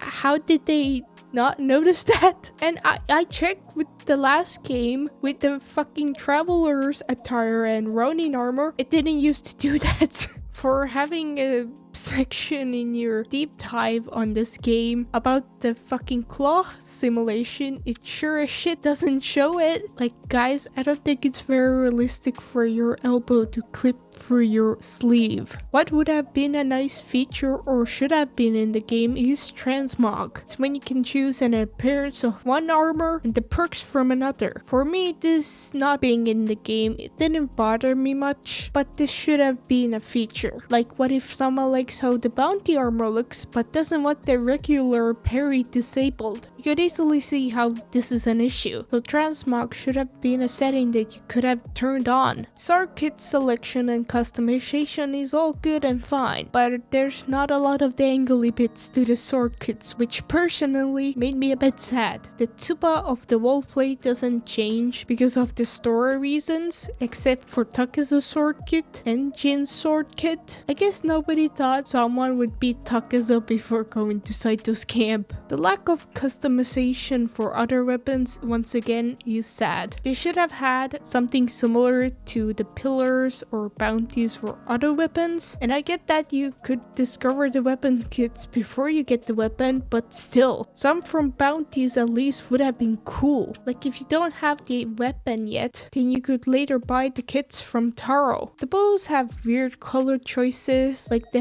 Hankyu has 2 yellow ones, 1 red, green, and white. The Yumi has 2 red ones and 1 yellow and purple. There could have been better color choices at least. And the cons don't have any customization at all. As shitty as the Tanegashima is, it's a bit disappointing. You have different dice for the shamisen, and as you guessed, there's not a lot of them. Now the horse customization is pretty underwhelming and also sad. You have 2 saddle types where you could choose to add bags to them, which I didn't discover until like 150 hours into the game. Because honestly, how would I have discovered that? For the swords, you can also switch through the upgrades, and that changes the blade of the sword, which I didn't notice at all. So I thought it didn't do anything, and I thought it didn't do anything for the horse saddles also. But once again, the real problem is the lack of die options. You only have 4 different dies to choose from, and the 2 saddles have pretty much the same die options. I think being able to actually upgrade the horse saddles and have a lot of different ones to buy would have been much nicer. Like, you have a horse merchant, which you could have used so much more. Also, being able to actually use the saddlebags would have been nice. One thing though I really wish they brought back was the horse armor. Someone might say, well, the horse armor wasn't in the base game, it was in the DLC. Well, guess what they brought back from the DLC? The horse charging. Like, they brought back horse charging, so naturally I would like to have some armor for it. And it's not the only thing that they brought back from the DLC. They also brought back the hype up enemies and pulling things with your hook. This game has plenty of things that they came from the DLC, so why couldn't they add the horse armor? I don't think it's crazy to want nice features in the 80-euro PS5 game from the previous game. The last problem to tie this up is what I already talked about. You only have 5 loadout slots, which I still don't understand at all. Another thing I want to talk about here is the merchants and what and how they sell. One thing right off the bat that I don't like is the fact that you can't see what you brought from the merchants. I don't understand why they would change this and how this makes the game better. Like, I wanted to see what and how many things the dye merchant sold for this video, but you know, I couldn't. So am I supposed to play through the game again without buying anything from the merchants to show that? Anyhow, you can upgrade the weapons, armor, quick fire, damage, and capacity. The weapons and some armors have items that you get from certain regions, which comes with a problem. How quickly you could get all the stuff and upgrades, and that stems from you getting too much stuff too quickly, and that problem further stems from being able to choose what story mission you want to do anytime. Like, how do you make an upgrade system for that? Well, you lock some upgrades behind certain items which you get from certain regions, but most armors and quickfire weapons don't have that, so you could upgrade as soon as you get them. And it's not like you need to go out of your way to get all the upgrades. You can just casually explore around, and that gets you more than enough stuff you need to upgrade. You do not need the charm that increases how much shit you get, because you already get a lot of it from just one item. Most of the armor or quickfire I could fully upgrade and also buy all the charms and gear as soon as it was available. Like, halfway through the game I already had the maximum capacity of bamboo and rock, and I just sold it because picking up stuff from the ground gives you a speed boost when riding your horse, and it's a good thing that selling your stuff isn't slow or annoying at all. Even the exclusively original items you can get pretty quickly from the chests that give you all of it, which led me to upgrading the weapons pretty quickly. The only thing that stopped me from upgrading and buying everything was story progression and money, especially in late game. But that problem could easily be solved with gambling or selling the stuff you had. When there was new stuff to buy or upgrade, I just got all of it because I could. And the overall point I'm trying to get to is that everything about it feels unsatisfying. I'm not going to say Tsushima was perfect about it, but it was definitely spaced out better. I generally prefer having to think about what armor or weapon I'm going to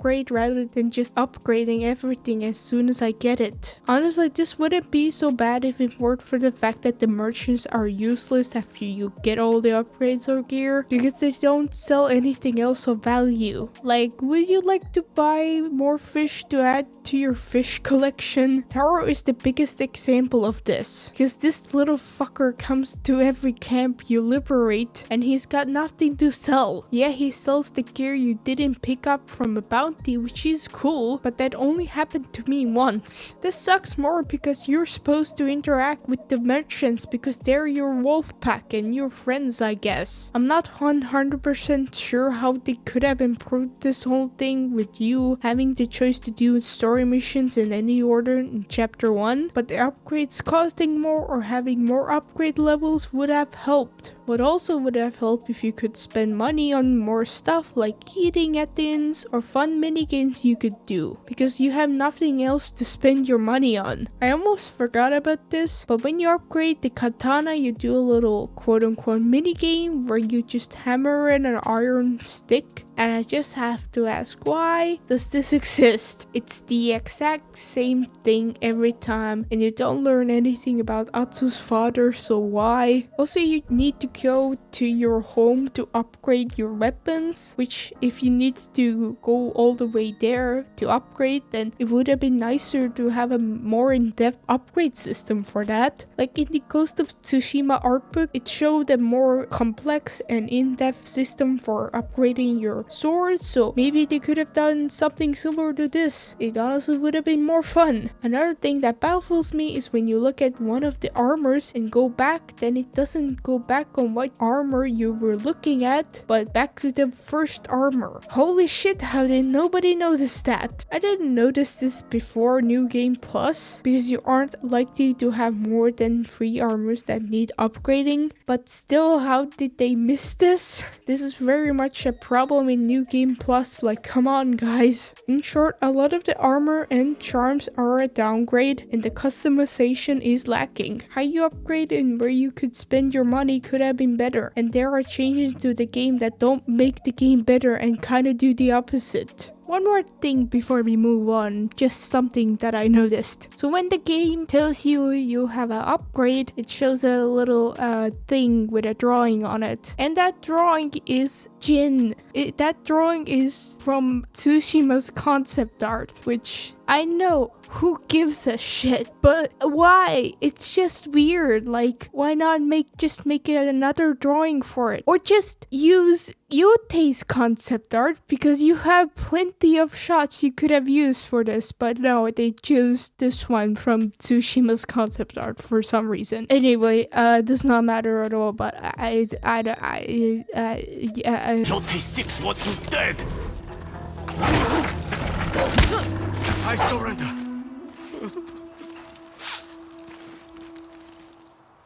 Then start talking. Oh boy, so the combat, to put it shortly, is interesting. Again, there's definitely improvements to it, but some of the changes they've done are questionable. Firstly, there are new weapons, 2 katanas, odachi, yari, kusarigama, and also have your good old katana. But unfortunately, these weapons are just reskinned stances with the same rock, paper, scissors combat. Katana goes against katana, dual katanas goes against spears, odachi goes against brutes, the yari goes against kusarigama or the twin kama, and kusarigama goes against shields. And that just makes the rock, paper, scissors combat feel a lot worse and clunkier in this game, because all the 5 different weapons you have to switch to. Switching weapons is slower and worse. In Tsushima, you just had to hold down R2 and you can just quickly switch to whatever stance you want. Whereas in Yotei, you have to hold down R2 to choose what weapon you want and then let go of R2 for it to actually switch to the weapon. It doesn't sound like a big change, but it does make switching the weapons feel more awkward. Taking out the weapons themselves is also slower, and having Atsu pull out all the weapons out of her ass is funny, but also a lot less satisfying to do. The weapons themselves are different from each other. Each weapon has their own pace, focus, attack, and the amount of damage they do per hit in their own own little perks. Like the dual katanas have the least amount of damage per hit, but are the fastest, and the opposite goes to the odachi. And with the R you can kick enemies, and with the kusarigama you can assassinate enemies from far away. It's cool that each weapon is unique in their own way, but they don't feel balanced. Like in combat, the kusarigama was only useful to break shields, because after you broke the enemy's shield, they most of the time switch to another weapon. And in late game, just using the pistol to break shields is way better and faster. Also, having to switch between 5 weapons in a group of enemies just feels messy. So I just tended to stick to 2 weapons and take the other enemies out with the bow or quick fire. It's funny how the game encourages you to switch from enemy to enemy whilst attacking, but it's also very restrictive with what weapon you have to use against what enemies. Yeah, technically you can use any weapon you want, but it's just slower and annoying to play that way. The game is very persistent and aggressive in having to use the correct aligned weapons. Like every weapon master explains it to you like you're 5 why you must use the katanas against katanas. And when you don't use the right weapon, the game goes no,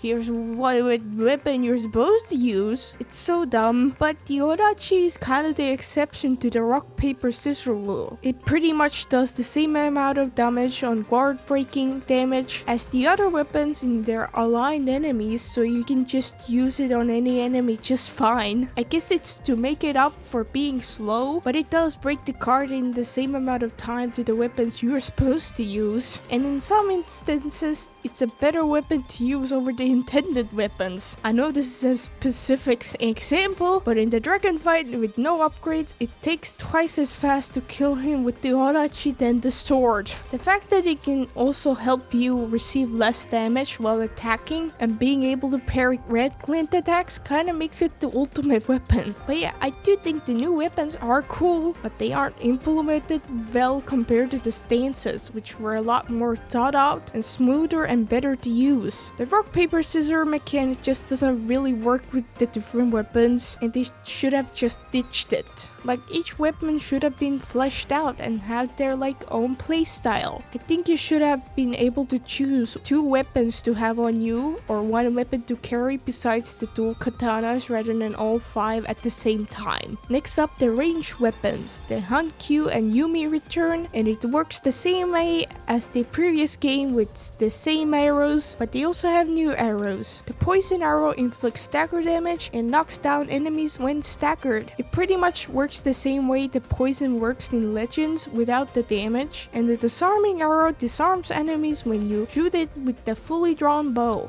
The disarming arrow is the most useless thing in the game, because even if you intend to disarm an enemy with it, I just killed the enemy 90% of the time with it. The only time I used these new arrows was by accident or when I was just out of arrows, so it's not that useful. But the bows are still fun to use and still the most overpowered thing in the game.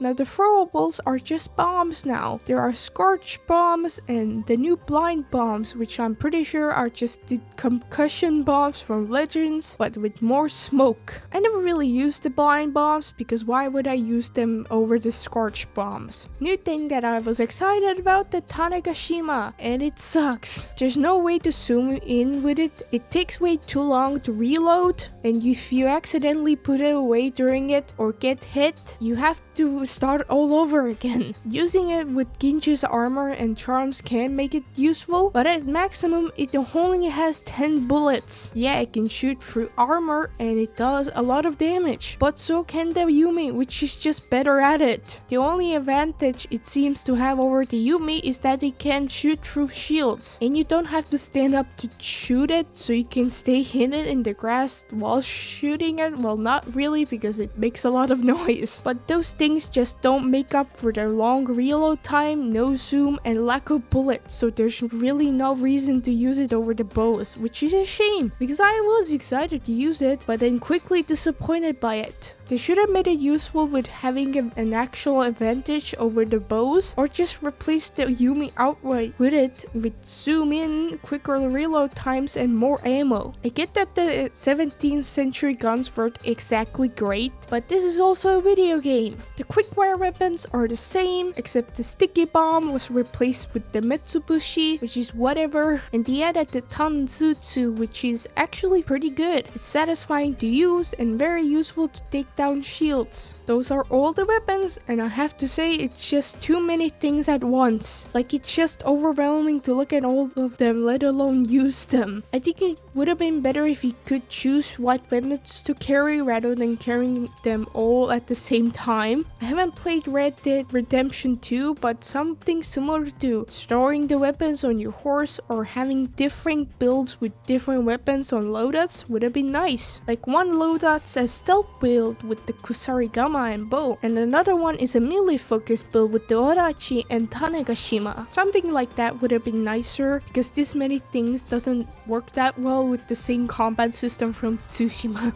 Anyhow, let's look at all the new things this game has from the last game. The wolf can join you and help you in combat in various ways. She can rescue you, join you in standoff and assassinations, strike an enemy when you throw them with something or when you do an Onryo's Hole, and you can summon her with the Shamisen, and sometimes sticks around after the combat so you can walk around together. I think the wolf was very well done in the combat and it made it a lot more fun. I especially liked assassinating enemies together, and it's funny how she follows you around everywhere when you're sneaking around in the camp. If only the wolf was involved as much in the story as she was in the combat. The Onryo's Hole is a shittier version of the ghost dance in that you can unlock at the beginning of the game, and with it you can kinda terrify all the enemies and cause one enemy to fall down. You have to kill 5 enemies without getting her to unleash it. Later on in the game you actually unlock the ghost dance, and it pretty much works the same way from the previous game. You can use any weapon in Onryo's Hole, and each of them have a cool stance when you do it. But in the ghost stance you can only use the dual katanas, and it changes to them after you're done with it, so that can be a bit annoying. The Onryo's Hole can be nice, especially in the beginning of the game, to take down stronger enemies, so it's fine. But the biggest issue both of these have is that you lose the kill streak after you die. How is this a problem, you might ask? Well, sometimes you start a fight or a duel with a full streak and you use it, but you die, so you start the fight over again. But you lost the streak now, which I'm sorry to say is really stupid and dumb. Worry not, I found a fix for this, and that's to save at the start of the fight when you have the full ghost streak,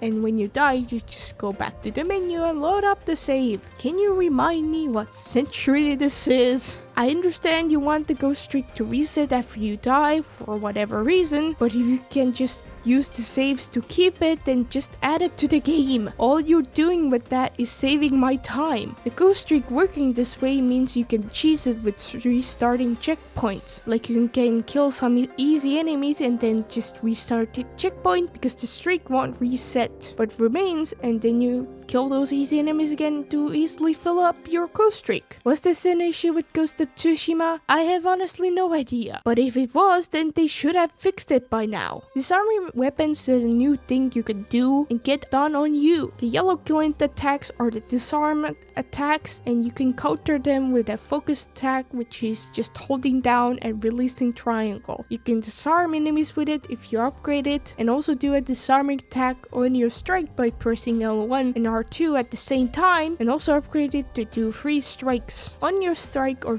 dance of wrath is done with only the katana, so no matter what weapon you're holding, you use the katana. I think it's fine, it's no big deal if you get disarmed because you can just switch to another weapon. The normal enemies make it very obvious when they do the yellow glint attack. In the duels it's kind of annoying because you have to run around to find your weapon, because the camera is a finicky bitch who'll do anything but help you find your weapon. Another new thing is throwing weapons. Some enemies drop their weapon after they die, or there are just weapons in the area and you can just pick them up and throw them. I like it, it makes things more fun, but it can be clunky. The way to aim is just moving around and hoping that it highlights the right enemy, and sometimes it doesn't. You can also aim with R2, but that just annoying because most of the time you're throwing weapons in active combat, and also the game just doesn't tell you that anywhere, so I don't think it expects you to do so. When you're fighting with allies, half of the time the weapons ends up in their back rather than the enemies, or just something blocks the way, but I still think it's a good mechanic. I just think it needs to be fleshed out more. The spirit is a bit different. The max amount of spirit you can have is 6, which is significantly less from the last game, but now you can drink sake to recover spirit, and also you gain a lot more health when you heal. You can hold 2 sake jars on you and you recover 1 or 2 spirits with it. The screen becomes blurry when you drink it, and you can throw the sake jar at the enemies after you drink it. Does that make up for the less spirit you have? I guess, but I'm not a fan. It takes too long to drink it, so sometimes the enemy just hits you, so you have to use the quickfire weapon to buy some time. In the duels, it was especially a problem for me since the opponent can just ignore the quickfire weapon if you're already used it sometimes, and also the blurry effect is annoying. The empty bottles of sake are all over enemy camps and the world and can be used to lure an enemy somewhere, but the only way to put it down quietly is by guarding, which uses L1. You know what else uses L1? Starting standoffs. When I was sneaking around in an enemy camp every so often, I would accidentally pick up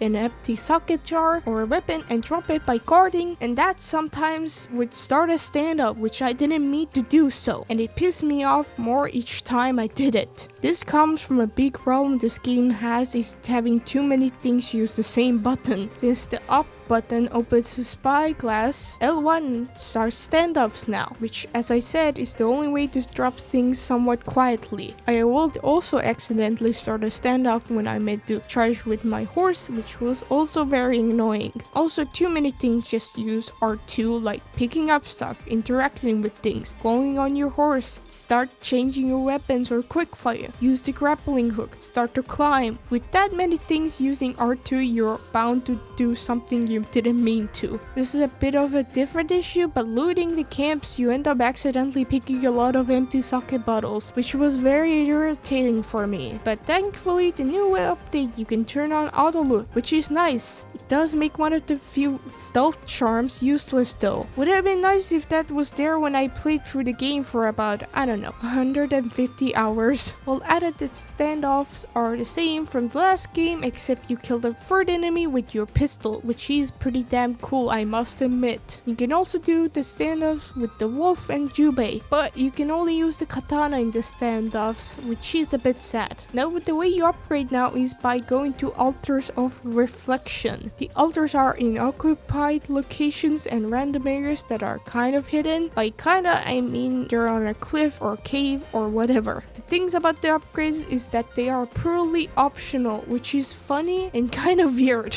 You think they add a part in the story that introduces these things, but I guess not. Some abilities you unlock through the story. That includes the horse charging, the listening mechanic, and the coast stance. The problem is that some of these you can unlock very late into the game, so you don't have much to use it on. That problem includes some of the weapons too, like incendiary oil, smoke bombs, and the Tanegashima. Like, I didn't think the game had a listening ability because of that, because I unlocked it more than halfway through the game and had one of the smallest regions to actually use it on. The problem isn't that these are unlocked by the story, but how they are paced out. The worst of it has the ghost stance, where you unlock it 4 missions before the story ends, and only in 2 of them you have a real chance to actually use it. I'm sorry, but in Tsushima, the way you unlock stances, close weapons, stat upgrades was getting little points through the legend meter, and how you increase the legend meter was by doing story missions, side missions, camps, and killing roaming enemies. Not only does the pacing or getting upgrades and weapons and shit feel way more natural, your legend growing a tiny bit when you do some of the side content makes it feel you actually have some sort of impact on the world. In this game, where you mostly get upgrades for your bounty poster is by doing story missions, but also kinda through the side content. The thing is, I don't know if that's by doing a lot of the side content or only liberating the camps, because you can't see how much your legend grows, and there isn't a lot of bounty poster upgrades anyways, so it doesn't feel like you really had any impact on anything, and that makes the world feel a bit flat. Not to say the way you get stat upgrades and some weapons here is necessarily bad, but more of those problems come from being able to choose what order you want to do the story missions, so you can miss some important stuff for most of the game, and also the way they're paced out is just shit.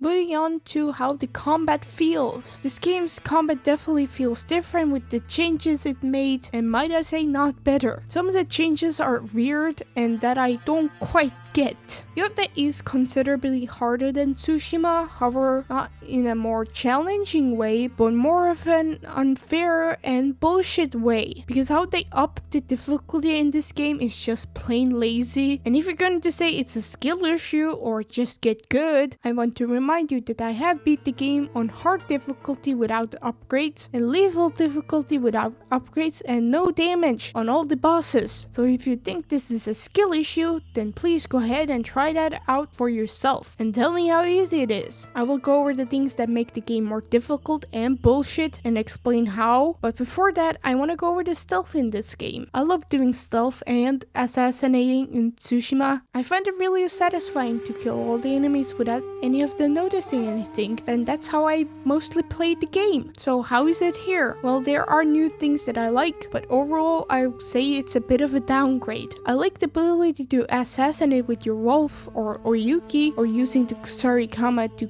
assassinate enemies from far away into the grass, even though sometimes you stand up after that for some reason. Throwing a sake jar at the enemy so the wolf kills them is also fun, but I have to say the old mechanics are a bit worse. The listening ability, for example, everything is harder to see even though Atsu's eyes are open. I guess having the outlines linger on is nice, but I don't like how it glows on the sides to show where people are. It just makes things more confusing than anything. Also, the fact that you have to hold down R3 to use it just sucks. I hope they change that for Legends, because you use the appearing ability to find where enemies are, and that's going to be really awkward using R3. The empty sake jars being the only way to lure enemies is just inconvenient. You have to find an empty sake jar or drink sake to get that. I guess it's a good thing that they're everywhere, but again, you can pick them up accidentally very easily, and there is no real button to drop them quietly that isn't L1, which also can start standoffs. With multiple enemies, you only have the option to chain assassinate, which isn't that big of a deal compared to the other stuff, but it's still strange that they got rid of it.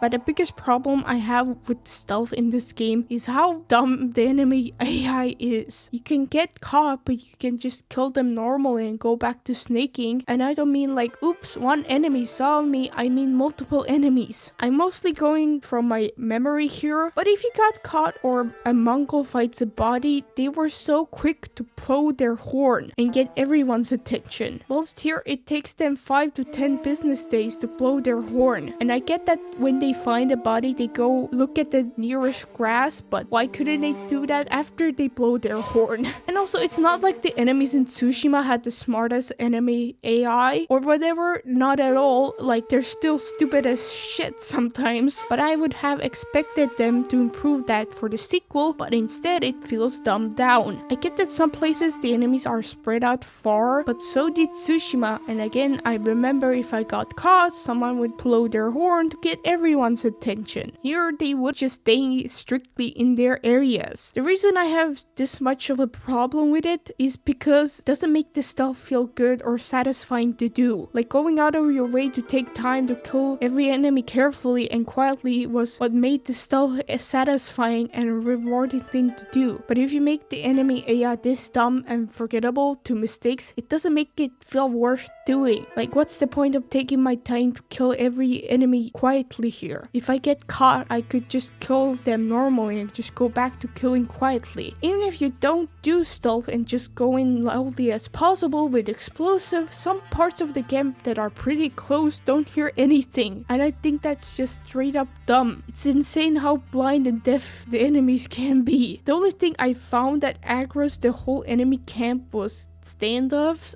kind of. What I mean by that is that some enemies again just stay in their area. I don't want to say that stealth in this game was inherently bad. I definitely had fun with it, but it feels overlooked and it could have been easily made better. I understand that this game isn't focused on stealth as the previous game, but just because of that, it didn't need to downgrade the previous mechanics. Even so, Atsu had plans for killing some of the members of Yotei 6 quietly, so they could have easily added more stealth mechanics with that. One thing I really wish they added was an animation for assassinating enemies who are crouching, because how often you do it, so that would have been nice. Now to the changes that make the game more difficult and bullshit, starting with the melee camera, which is dog shit. Well, not complete dog shit, but definitely finicky to say the least. I wouldn't say this made the game necessarily more difficult as the other things, but it made playing the game a lot more annoying in some places. The default melee camera tries to frame enemies near the screen edges, but what I found happening was more enemies were attacking me off camera. Another thing that pisses me off a lot was how the camera reacts when you go up to a wall. It just stops at the wall and you can barely see anything from it. I get that like Tsushima also had this, but why didn't they fix this? The biggest example where you can experience this was the fist fight with the Matsumae, where the camera barely functions if you end up close to a wall. What I found mostly fixing this was putting the melee camera on classic and disabling the last man camera. The default dual camera also isn't great. It feels awkward and sometimes it doesn't know where to go because the opponent is sliding all over the place and you're sliding all over the place trying to dodge and parry them. The biggest offender I had with the dual camera was the Dojin fight when he uses a smoke bomb, where alongside fighting Dojin I also have to fight the camera to point it towards Dojin because for some reason it takes the camera away from Dojin and I have to manually point it towards Dojin and hope it stays on him, and because of that it makes trying to hit him very fucking finicky and difficult because the camera fucking loses its mind and in turn makes me lose my mind. And the other options for the dual cameras aren't really better. The camera can suck absolute dog, but it still works, I guess. Honestly, camera wouldn't be so bad if the enemies weren't so aggressive. So let's get to actually why this game has an artificial difficulty problem. The enemies are a lot more aggressive in this game and not in a good way. Two enemies can attack you at the same time and be really aggressive and quick, which doesn't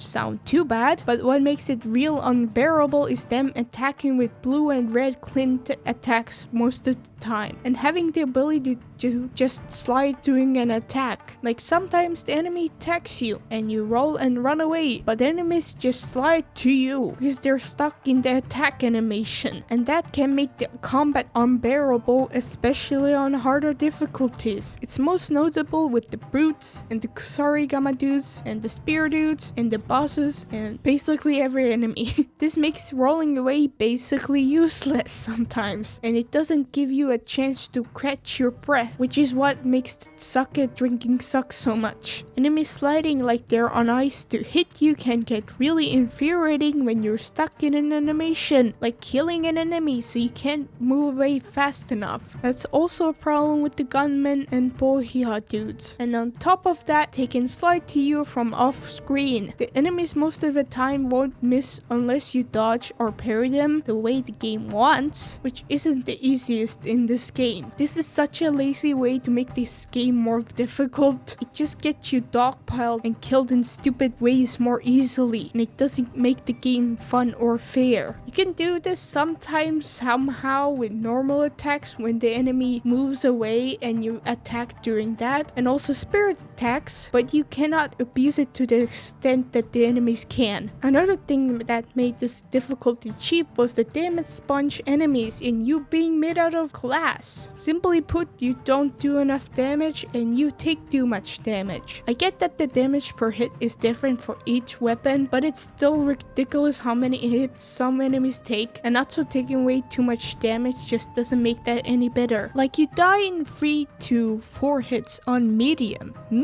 without any of the charms and armor, and compared to the enemies taking 2 to like 13 hits to die with fully upgraded weapons and no charms and armor. I know that depends on the weapon and enemy, but it's still a bit absurd. Also, it looks like the health bar is longer than the last games, but enemies deal a lot more damage, so that doesn't matter. Where this cheapness and laziness really shows is the lethal difficulty. Hey, remember lethal in Tsushima, where the whole deal was with it was that you die in like 2 hits, but so does the enemy, and this was praised to be one of the best things about Tsushima and one of the best hard difficulties in general. Well, what did Yotei do with lethal? Naturally, it doesn't do any of that, and it instead just makes it an extra hard mode where the enemies are more aggressive and the parry and dodge timings are even more tight, and you take more damage. Wow, that sure is fun. I went back to Tsushima on lethal and replayed some of the camps and ran around to fight some enemies to see how the damage output and input compared to Yotei. In Tsushima, with fully upgraded weapons and no armor or charms, most of the late game enemies died within 1 to 3 hits, and the brutes and the leaders died within 4 to 5 hits, and you get downed or killed within 2 hits. In Yotei, with fully upgraded weapons and no armor or charms, most of the late game enemies died within 2 to 6 hits, and the brutes and the leaders within 4 to 6 hits, and you get downed or killed in 2 hits. I only really tested it out with the katana and odachi for the brutes to, make it as fair as possible, so some enemies are probably going to take more hits to die with the dual katanas or yari. So this is the most perfect or fair comparison because of that, and also in Yotei each weapon does different amount of damage, but what really shows how much lethal sucks in Yotei is Saito's boss fight. The fact that you get downed or killed in 2 hits even when you have fully upgraded damage, decreased charm, and maxed out health and Taro's armor, and then Saito takes like 30 hits to take him down with fully upgraded weapons in his first phase is absolutely fucking ridiculous and unacceptable. Like, getting all the health and weapon upgrades barely makes a difference. Like, holy fuck.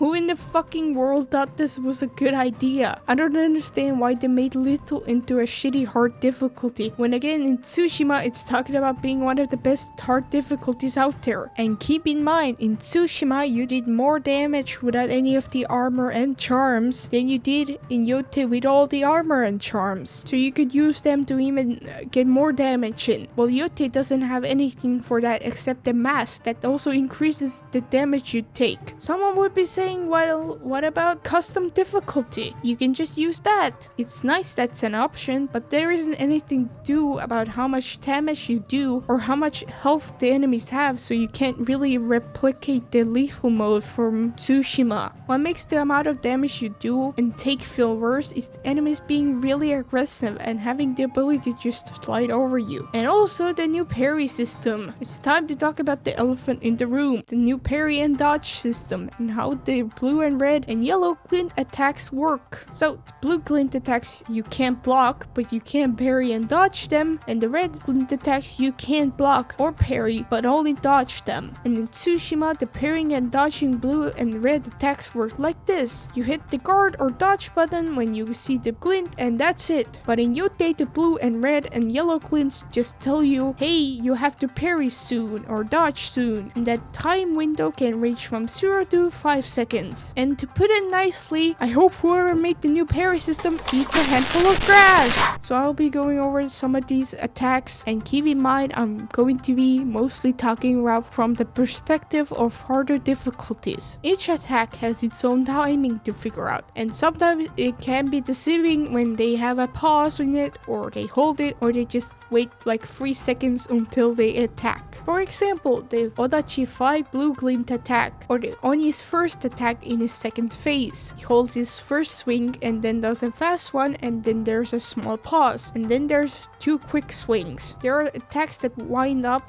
and then charge at you, and that's where the sliding really comes in. They can just slide to you from the other side of the duel ring, or worse, if they're close to you, they'll just slide and spin around until they actually hit you. Some of the timing for some attacks are just weird and annoying, like the katana's free blue glint stab attack, where it feels awkward to parry. Most of the spear attacks as well, because the charge attacks which make them slide. The telepathing for some of the weapons and attacks isn't particularly great either. Some of the attacks are just unclear on what they're going to do, or there's no warning of telepathing at all. For example, the Oni's red Glint attack where he lights up his sword. When the Oni steps back, most of the time he fucking throws fire everywhere. But he also steps back to do that attack after he lights up his sword. So that can be a bit deceiving because that attack gives you like a second to react. At least he steps back, but still fuck that. Also the spider stupid kick where sometimes it gives you approximately 0 seconds to react, or the blue Glint attacks where Saito does a little spin in the spirit chain attack, or the spear attack where it looks like he's going to charge at you but then does a swing and then charges at you again. A lot of the attacks look too similar to each other. For example, the first swing of the katana's blue Glint fast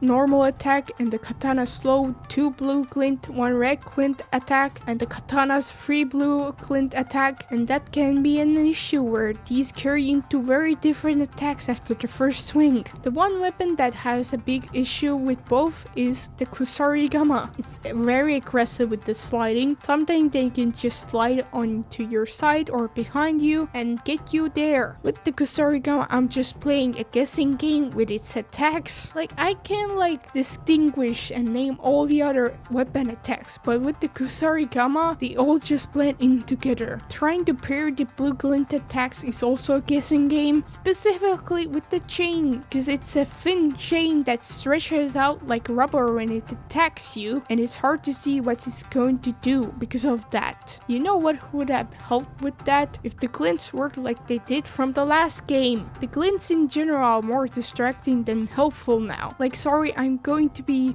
focusing on the bright colorful flash rather than the attack itself, especially since that's how you figure out when to parry in the last game. And sometimes you're in a dark room and you can't see the attack, you just see the fucking bright Glint. I just wish there was an option to turn it off, or instead of the Glints, the weapon blade like glowed blue or red to let us know what attacks you can't block. Moreover, the Parry and Dodge window is a lot tighter in harder difficulties, making it even harder to figure out when to parry or dodge. And on top of that, most of the normal enemy attacks are Glint attacks, and 90% of the boss's attacks are Glint attacks. Wow! Like all the spear attacks in the Duels are blue Glint attacks now. Why the fuck are all the spear attacks blue Glint attacks? Sure, it does make the game more difficult, but so does making the enemy take 30 hits to die and you taking 1. And that's not fun or fair. Basically, I'm saying that's not how you make the game more difficult in a good way. Making all the attacks unblockable is a pretty lazy way to up the difficulty. But hey, as long as you learn all the timings of each individual attack, you should be fine, because the timing of each individual attack is the same every time, right? So at least each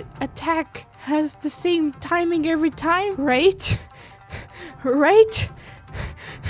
No! The blue and red Glint attack consistency and attack consistency in general is non-existent and make the parry and dodge system a hot mess. Let's start off with an example of that. The Odachi 2 red Glint attack and yellow swing attack. So how that attack is supposed to work is that they take a step back to give you room to dodge it and then do the attack. But a lot of the times that's not how it goes. If the enemy is up against the invisible wall, then they take a step to the side instead and don't give you enough room to dodge. And sometimes, even though they have the room to step back, they just step to the side and hit you instead. Funny enough, this isn't how this attack works on the medium difficulty or lower. Before they attack you, they stomp their feet and adjust their sword. I have zero idea why they removed this for hard and lethal, other than to make it quote-unquote more difficult, because apparently hard difficulty is when you get rid of the telepathing. God forbid you have clear telepathing for an unblockable and unparryable attack. Now there's some attacks where the parry or dodge times change and the Glints don't really help to figure out the timings. The biggest example of this is the Katana's blue Glint stab attack, where the enemy takes a step back and charges at you with their sword. The timing can vary on if the enemy is up against the wall or how close to them you are. What mostly happens with this attack is that they take a big step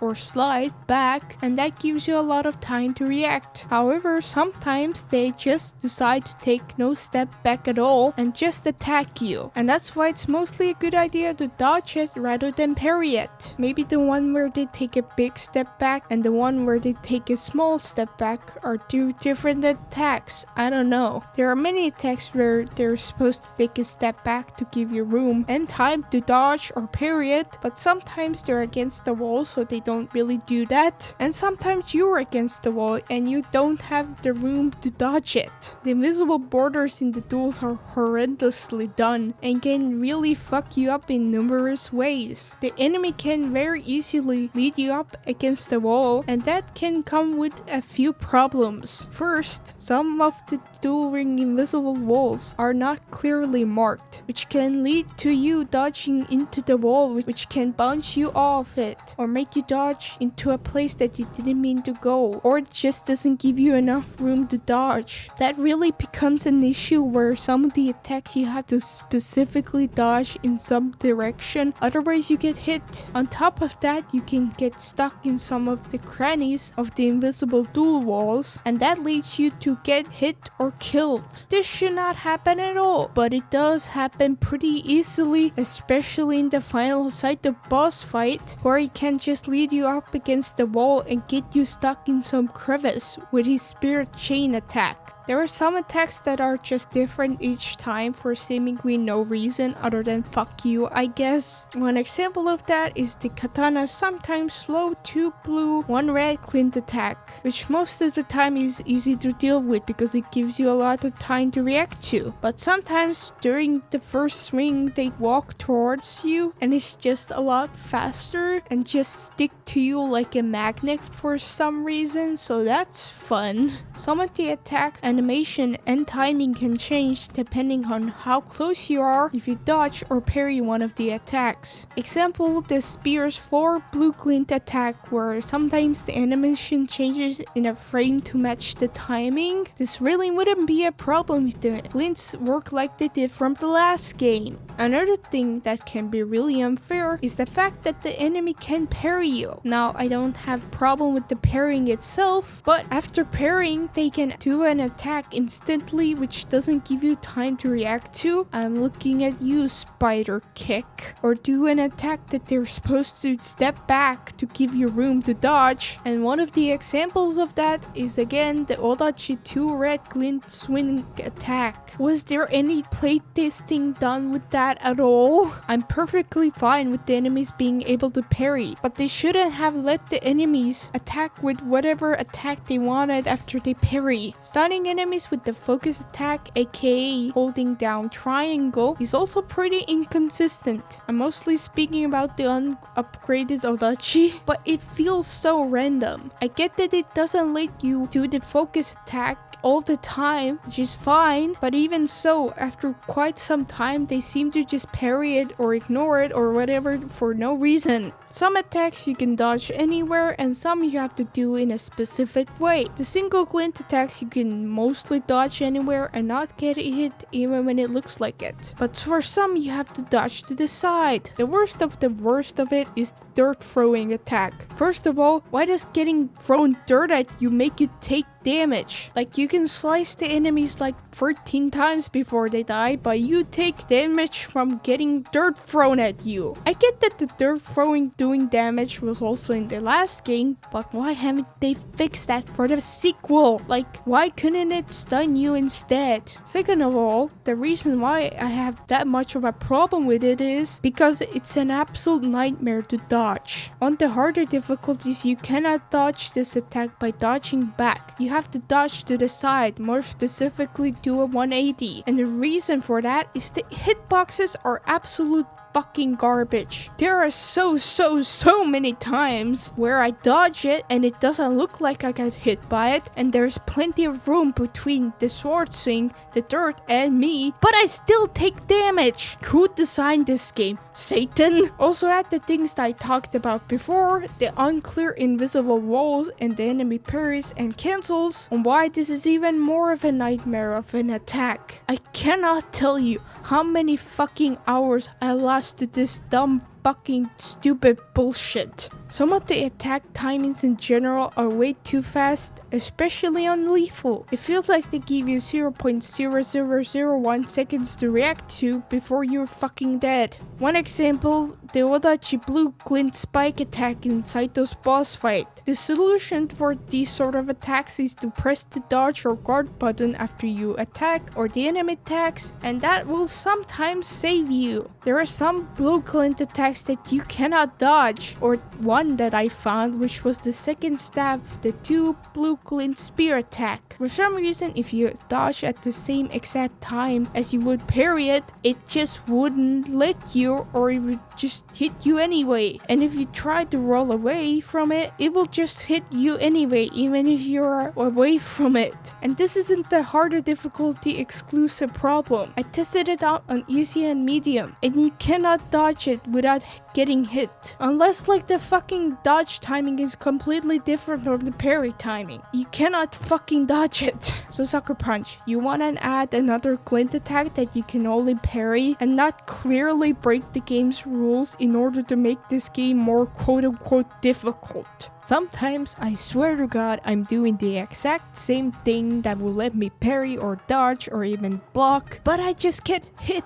and die. The worst part of this is that I don't know what I'm doing wrong. Maybe it's because Atsu's guarding animation wasn't quick enough, or maybe I was 1 frame too late to guard or parry, or maybe it's a bug, or maybe the game just doesn't randomly let you guard. I don't fucking know. Like, is this the game's fault? I'm strongly leaning on the game, or mine. Can I at least know that? There seems to be a serious issue with the blocking and parrying and dodging timing, especially on hard difficulties, that needs to be looked at. Finally, the cherry on top of this fucking dog shit of a parry and dodge system is that there are attacks that just sometimes hit or kill you even though you do everything right, and there's nothing you can do about it. And those are the pistol attacks. Where this is a massive problem is the dragon boss fight, when after you clash swords the second time, he sometimes just gives you 0 seconds to dodge, or just kill you with the pistol even when you dodge in the right time. What certainly doesn't help with that is that he can just pull his gun out in the middle of an attack he's doing. And also the hitboxes for the gun are absolute ass. He just has a chance to randomly kill you for no reason, and you just have to get lucky that he doesn't do that. I cannot count how many times I died to that stupid fucking dumb fucking stupid bullshit. How many hours did that cost me of my life that I'll never get back? And because of what? A bug that they haven't patched out yet? Or a broken mechanic? Or a feature? Harder difficulty apparently means that the enemy can just kill you for no reason. The Spider and Saito have the ability to do that too, but I found that happening far less. Their pistol attacks are much more consistent and doable, but I still died a good amount to the Spider, to that random fucking bullshit. This game's attacks are so inconsistent and bullshit, and that pair with this parrying and dodge system can make the game absolute cancer sometimes. The attacks being different every time wouldn't be so much of an issue if you could rely on the glints to tell you when to parry or dodge, but you can't rely on them anymore, and instead a lot of the time it just gets in the way. I wouldn't say bringing back how the old glints worked would fix everything, but it 100% would help. After playing this game for like 240 hours, I just have to ask why. Why did they change how the glints work? How did the new parry and dodge / glint system improve anything? The only answer I can think of is to be just different or to just quote-unquote up the difficulty. I get that they wanted this to be harder than Tsushima, but whoever decided how they should up the difficulty should just get fired. Because the only way they figured out how to up the difficulty was for the game to just cheat. I understand I'm coming with a perspective of beating the game with what was given to me in the main story on hard and lethal with no damage, and that's how I discovered how broken some of this shit is. Like, obviously you're not supposed to play the game like that, but in my defense, the developer said that they don't care how I play the game, and I was just beating the game what was given to me in the story, which is the canon way to do it. Furthermore, I'm sorry, but if your game relies on cheese and dumb bullshit that can just kill you to make it more difficult, and you simply can't use the regular dodge or parry to beat it in a way that doesn't give you cancer, then maybe your combat kind of sucks. The thing with the attacks being inconsistent and the game deciding it can just kill me if it feels like it, is that it makes the most important thing to beating some of these bosses and enemies getting lucky. It's hoping that you get lucky, that the enemy doesn't do an attack that you need to dodge close to a wall. It's hoping that you get lucky that you don't get stuck in a notch in the visible wall. It's hoping that you get lucky that the game just doesn't kill you for no reason. It's just hoping that you get lucky. You're relying on luck more than anything else in this game, and that makes the parry and dodge system become more of a guessing game than something you learn and master. Another problem with that is that it doesn't make the combat feel rewarding. Like when I beat one of the bosses on lethal with no damage, I didn't feel like I accomplished anything. I didn't feel like I was getting closer and closer to killing the boss with each death. No, I just felt like I got lucky that time, which thank God I did. And I'm glad it's over, but it doesn't feel very rewarding at all. So yeah, I would say most of these problems are much bigger of an issue on hard and lethal, but there is a fundamental problem with the overall combat. Anyway, oh god, I haven't even talked about the perfect parries yet. Fuck! Yeah, all the time I spent talking about the parries and dodges and how they suck. That wasn't about the perfect parries, that was just about the regular parries. Yay! The perfect parries have the same problem as regular parries do, but a bit worse. Tighter windows, inconsistent timings, and some attacks you can't perfect parry, it seems. Specifically, the Kusarigama attacks from afar, so yeah, another thing that's not working how it's supposed to, or another thing that's working how it's supposed to. And that's the fun part. I don't know which one it is. Anyway, let's move on from that pile of fire and look at the enemies and where you can counter enemies. The enemy variety is basically the same, just with new enemy types, which are the Kusarigama dudes, double kama dudes, odachi dudes, and gun dudes and whatnot. There are leader type enemies who can switch to any weapon, and I don't think that was in the last game, except maybe only in the duels, I don't remember. But what I want to talk about more is the enemy camps and encounters. There are 22 enemy camps, which is less than half of what Tsushima had, but maybe the quality of them makes up for that. Well, most of the camps are pretty much the same, except for the Nine-Tails and camps where the bounties are. Like the Nine-Tail camps are hidden, and you need to do some puzzles to get into them. I might as well go over the Nine-Tail puzzles first. So there are symbols that the Nine-Tails use, and these are used in puzzles that lock the hideouts and some altars. They are incredibly easy. You could easily do all the puzzles in no time without the cipher, because most of the turning ones are just the foxes facing each other or facing away from each other, and the lighter ones are very easy to figure out as well, because man, I don't think I should light up the ones that set me on fire. I really wish you had to actually use the cipher to figure out the puzzles, and I'm not saying you can have access to them until you find the cipher, but you had some, actual use for it. Like without it, it will take a while to figure the puzzles out. I just really wish the puzzles were harder and weren't just baby's first puzzle. Almost all the puzzles were so easy in this game that a lot of the times I just thought the answer was more complicated than it actually was. And also just how easy they were made them feel a bit pointless and more of a waste of time than anything. Anyhow, the Night Hill hideouts. As I said, you need to do some puzzles to get to them, and these are more unique compared to the other occupied locations. They had more platforms, and some areas were separated by chains and more puzzles. And one had like a storm going on, so those were better than the normal enemy camps. Now the camps that have a bounty in them are a bit different as well. You have an area that's usually locked until you defeat all the enemies surrounding it, and then you can go there and have a half duel, which means it's a regular combat encounter, except the dudes who have bounties on them have a lot more health. And that's pretty much it. I don't think the quality of the camps make up for the lack of quantity, especially since you have a lot more weapons and things to try out. I get that there are a lot more other enemy encounters, I guess, like the wolf dens and other bounties, but they don't really make up for that because they're pretty small. I just wish there were more bigger, varied enemy camps outside of the story missions. Like, can we at least get to fight enemies on a ship like we did on Tsushima? But hey, at least there are enemy patrols to fight. Well, if you can find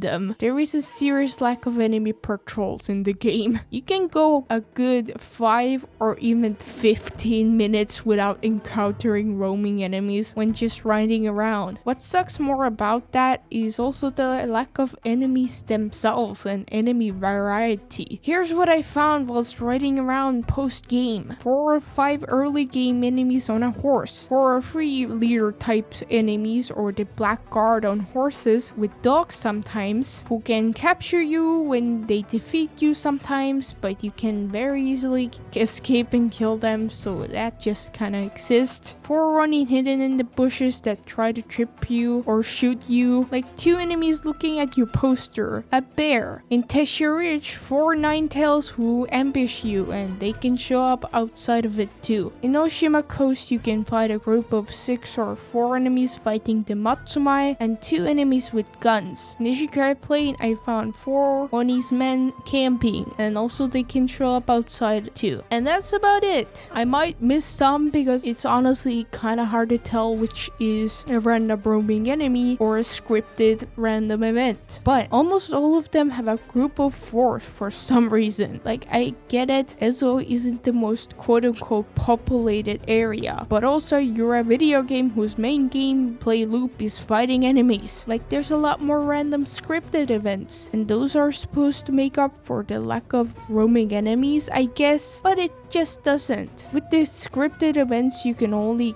encounter them like once, and most of them again are like 4 enemies or less. The lack of roaming enemies make the world feel dead and empty after you do everything. And just for comparison, here's what I found whilst riding around Tsushima post-game. 2 dudes fighting a bear, a group of enemies with a hostage, a group of enemies on the road, a group of enemies at the graveyard, a group of enemies at a lighthouse, a group of enemies with an eagle or dog, bandits fighting Mongols, a group of pandas snaking around, a person calling for help and then you get ambushed by the bandits, a group of Ronin, and there's more than that. Most of the groups had 6 enemies. And also the nice thing was that I didn't need to spend 5 minutes looking for another one. I could find another group almost immediately after. Can it be too much sometimes? Yes, absolutely, but I much prefer that to Yotei's ride around for 10 minutes to only fight 4 enemies. The lack of roaming enemies can really suck when you want to get a trophy or an upgrade for a charm post-game, or you just want to test out some weapons. But most of these problems are solved by being able to replay camps in the new updates. Maybe they wanted to have less enemies roaming around so you could be riding around in peace more, but then have an option to turn off enemy patrols or have a song for being able to spawn enemies.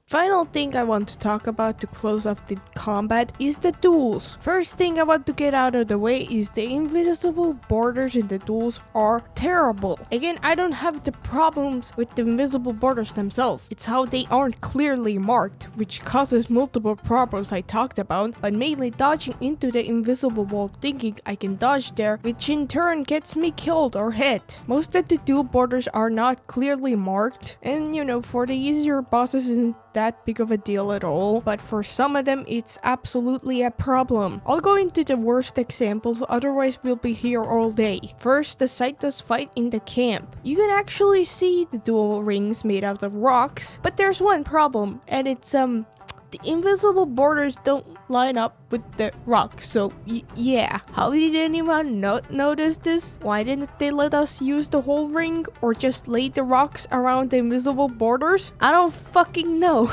Second, Dojin's boss fight. Now you think you can use the whole platform and the borders are the fences, right? Well, no. What are you, fucking stupid? The invisible borders are actually the second lines on the higher platform that you definitely can see through the fog when you're focusing on the fight. Like, the invisible borders aren't even on the fucking higher platform. It's the second line of the higher platform. How did anyone allow this or not notice this shitty thing? Like, if they don't want to have such a big area to fight Dojin, then make the whole platform smaller. Even so, I don't understand why they didn't let us use the whole platform. Largely because the Kusarigama has a wide reach, so just give us the extra space. The second phase doesn't have any borders at all, but I'm willing to give this one a pass because Dojin isn't as bad as he is in the first phase, and you also have Oyuki with you. Before we get into the worst one, I have some honorable mentions. The spider boss fight. Now there is a dual ring constructed of a few rocks, and it actually lines up with the invisible one. Wow. But there's one issue. You are not going to notice the rocks in the default dual camera because they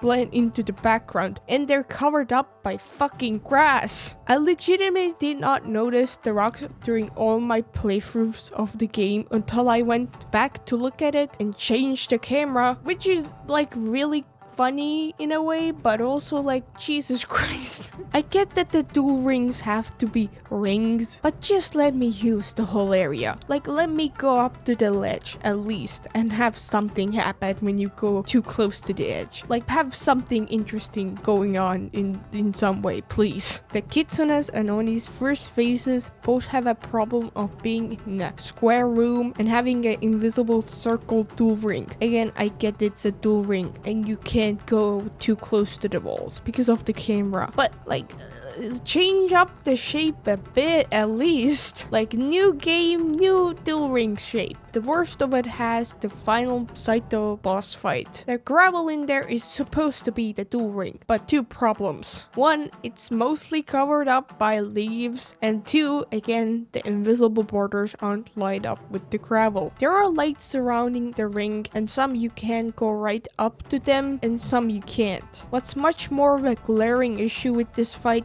is you are able to get stuck in the invisible corners and notches very easily. Now, in almost every boss fight I found you're able to get stuck in the crevices and the visible borders, but I found that happening the most in Saito's second phase. And the fact that it can even happen is embarrassing. This is your final boss, and it's basic game design for you to have clear dual borders and not being able to get stuck in them. Again, I cannot tell you how many times I died to these shitty fucking borders. I get that they didn't want to make the dual borders so obvious, so it would be more aesthetic and realistic. But guys, you are making a video game, and you can do both at the same time. I can't tell you how the dual borders in Tsushima were. Maybe some had the same problems, I don't know. But just to compare the 5 duels in Yotei and the 5 duels in Tsushima, Tsushima actually made the dual rings clear. Like, in one of the duels in Yotei had sticks to make the ring, but the invisible borders don't even go that far into it, so what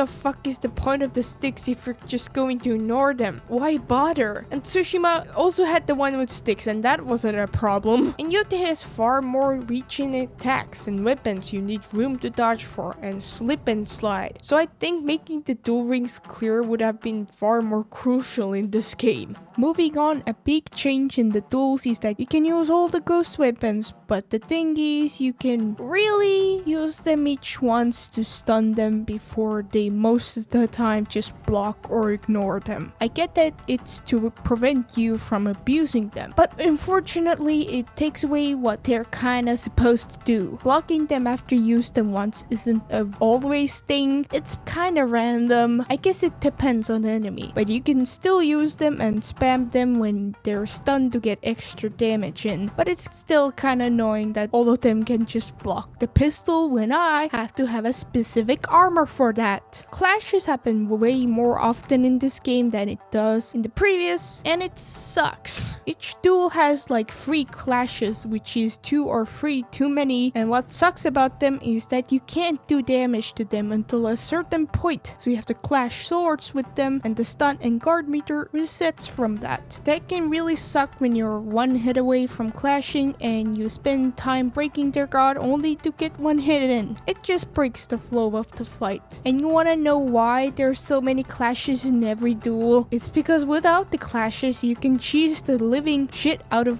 the fights and kill the opponents in one go with your bow. That's right, you can use your ranged weapons in the duels, and I didn't discover that until about 120 hours into the game. So how did they work in duels? Well, similar to the ghost weapons, you can pretty much use the bow to get the shot or multiple shots with the concentration before they begin to block them all, and it's way more aggressive with the blocking for the bows and guns. Like they start blocking everything after one shot, including the explosive arrows, so you have to shoot it in the ground for it to work, and even sometimes they block in the first shot, so that's fun. Using the bombs can be finicky because they just roll away, but if you spam it, they'll get hit eventually. Even though they block everything you use, again, you can use them to get extra damage when they're staggered. Now in this game, you can use pretty much anything in the duels, but then I have to ask, what's the point of this being in the duel format? I think the duels work really well in Tsushima because they're simple and focus on melee combat. Why aren't you allowed to use the ghost weapons or ranged weapons? Well, you could say that in the narrative that Jin is still somewhat honorable, especially at the beginning of the game, if he has a one-to-one fight. But the real answer is closer to because it's a video game, and if the player is allowed to use the bows or assassinate the opponents, then that wouldn't be as fun. So they focused on melee combat, and I think that's completely fine. I think the inclusion of ghost weapons and ranged weapons have made the duels a bit worse with it the way they're implemented with the overused clashes. I don't think being able to use the ghost weapons in the duels is a bad idea, but the way they executed it wasn't particularly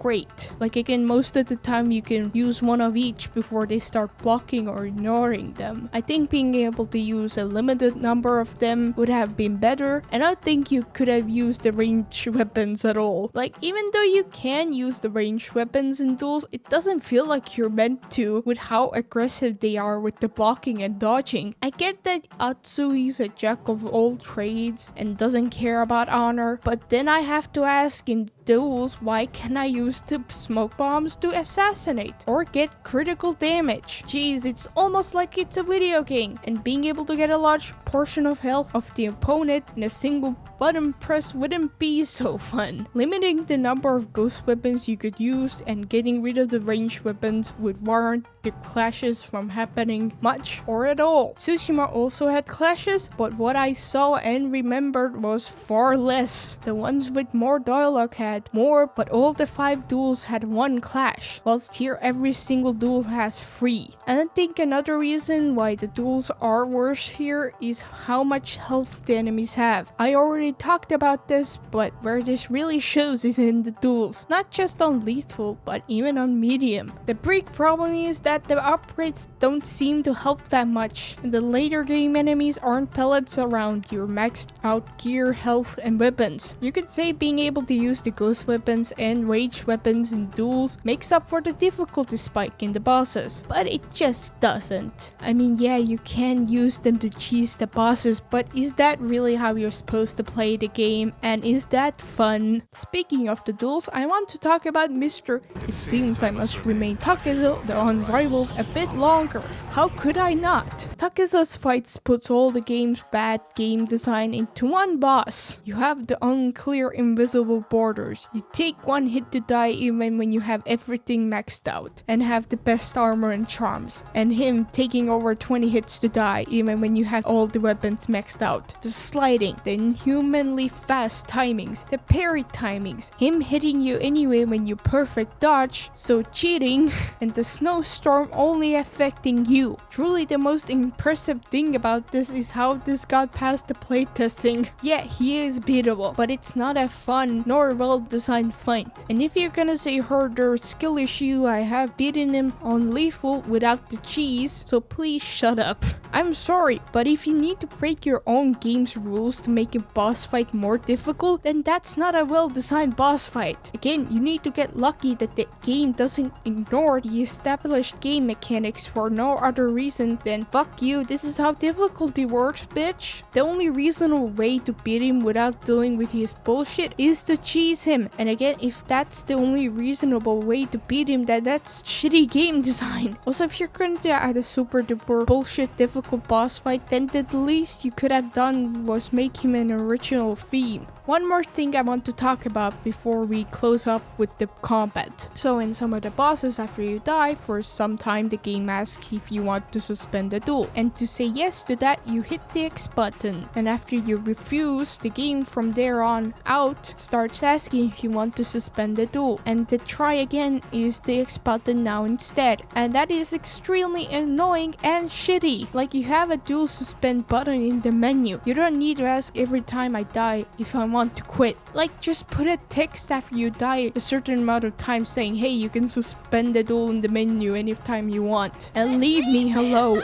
But what I have a real problem with is if you suspend the duel during the second phase of a boss fight, then it will not bring you back to the second phase, but the first phase. This happened to me accidentally on my hard cannon run. So what happened was I went to fight Dojin, and guess what? I beat his first phase on my first try, and then I went to his second phase and started dying. So when the message came up, I, like a fool, pressed the X button without looking at it, and it took me back to the Red Crane Inn. No, are you sure you want to suspend the duel? No, nothing. You wanna know why I pressed the X button without thinking? Because in the previous Kitsune fight, the prompt asking me if I wanted to suspend the duel didn't show up. It went straight to asking me if I wanted to try again. Anyways, I immediately went back to resume the fight, and it took me back to the first phase. Well, that's weird, but no big deal. I got through him on my first time. It can't take too long to beat him again, I thought, and then I proceeded to die to him in the next 2 hours, and during that I had to abandon the deal because guess what? I used one of my smoke bombs and I didn't get it back after I died. So I had to go through the whole hideout again, which wasn't annoying at all. This was one of the most frustrating moments I had with this game, and one that I'm still angry about because it was the shitty fucking game's fault with its shitty game design. Why would you allow an accidental button press for you to take back to the first phase without any warning or saying? What kind of a moron designed that? Ah yes, difficulty is when you make shitty fucking game design. No, seriously, what the fuck is this shit? How did this get past playtesting? I would like an apology letter from the CEO of Mr. Sony PlayStation and a few hundred euros to compensate for the emotional damage I received and the physical damage my controller received from this. The fun thing is that it still happens after the new updates. I'm sorry to say this, except I'm not, but this is fucking unacceptable for an €80 PS5 exclusive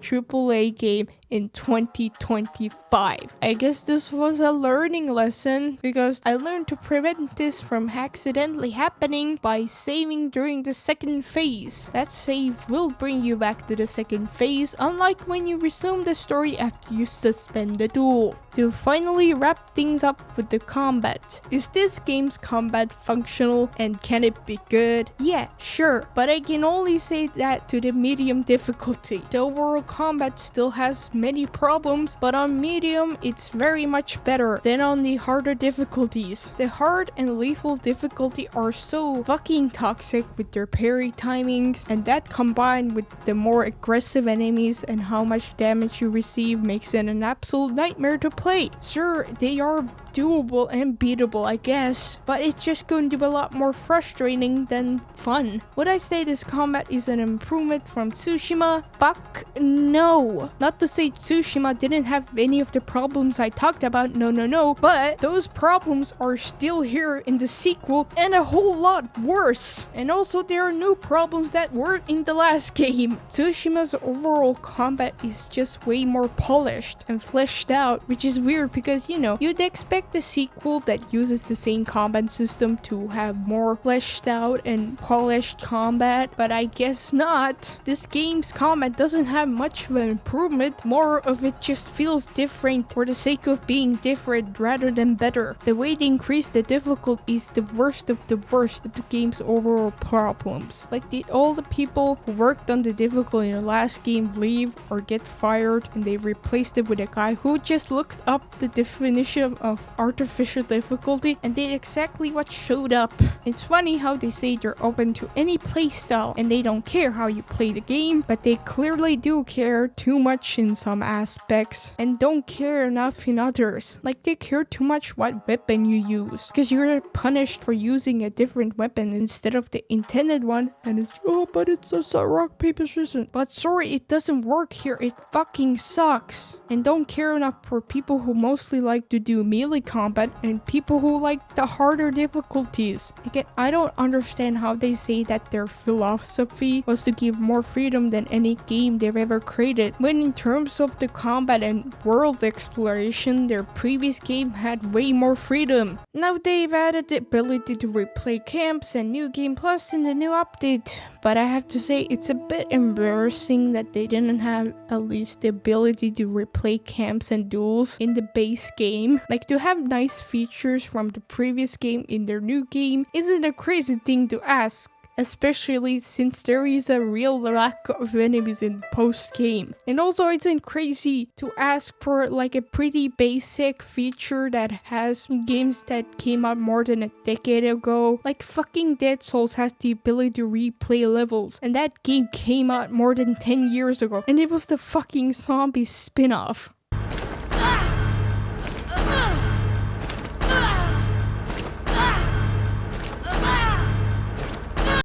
One more thing I want to talk about before we get into the story are the glitches and bugs, because I unexpectedly encountered quite a few of them. On my first playthrough, I had the invisible coins bug in Senihachiki. During my second playthrough, one of the story tails went into the ocean for some reason. The wind is a huge janky piece of shit. Sometimes it would say you found all the manic gear in the region, and other times it would just lead the wind to the other region, and it would say I have found all the items in the region, but then still have the wind go somewhere anyway and lead to an item that I haven't found. So I haven't found all the shit in the region, you fucking liar. The image of the Onyo's first bounty poster shows in the menu in post-game if you go to another save file and come back. I still found that happening after all the updates. During my hard canon playthrough of the dragon fight, I suspended the duel, and when you do that, it puts you in front of the not broken Matsume Castle. But one time I found myself in the fallen Matsume Castle instead. It was pretty cool seeing the fallen castle. The inside of it's fine, but on the top floor, the walls are invisible. The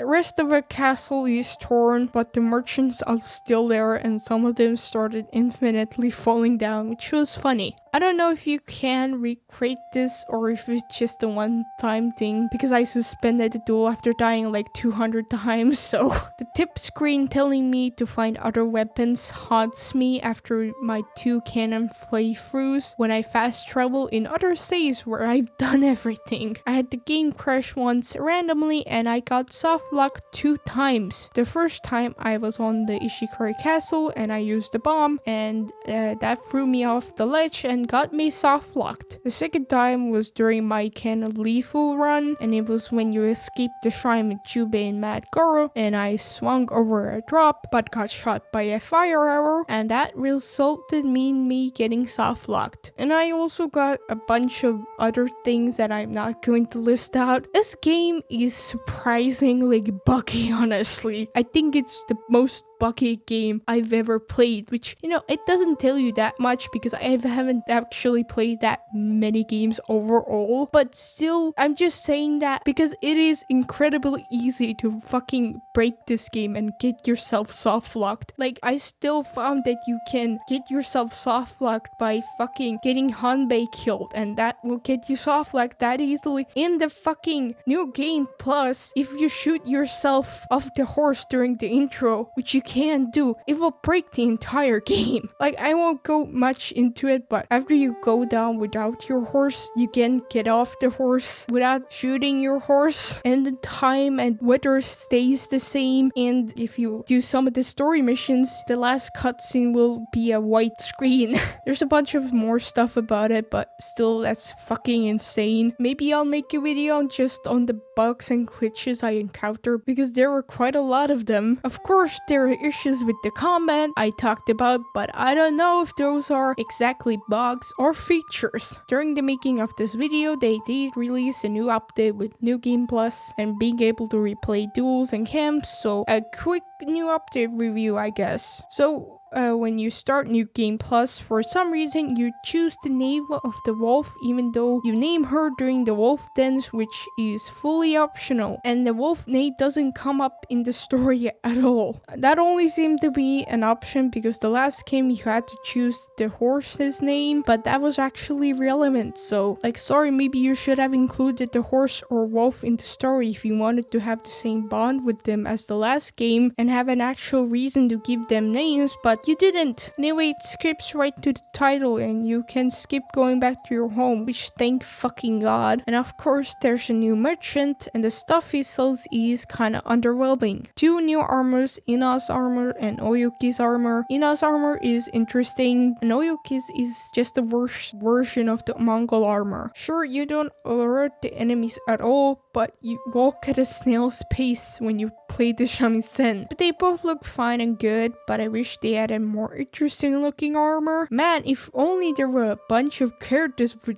really good looking armor they could have added. You can upgrade the socket capacity and there's new weapons, skins, and the katana has 10 new skins for some reason, and most of them are just reskins. But hey, at least the wooden katana is among them now. The Yari has new Naginata skins and one of them is Saito's, which is cool. The Odachi has 1 new skin, the Kusarigama has 3 new skins, and the Yumi has 2 new skins, and the shamisen has 2 new skins. Wow. The new charms include petting hostile animals to be friendly, the cursed charms, but everything else is kinda whatever. There are new hats and masks, and finally there's 1 new armor dye.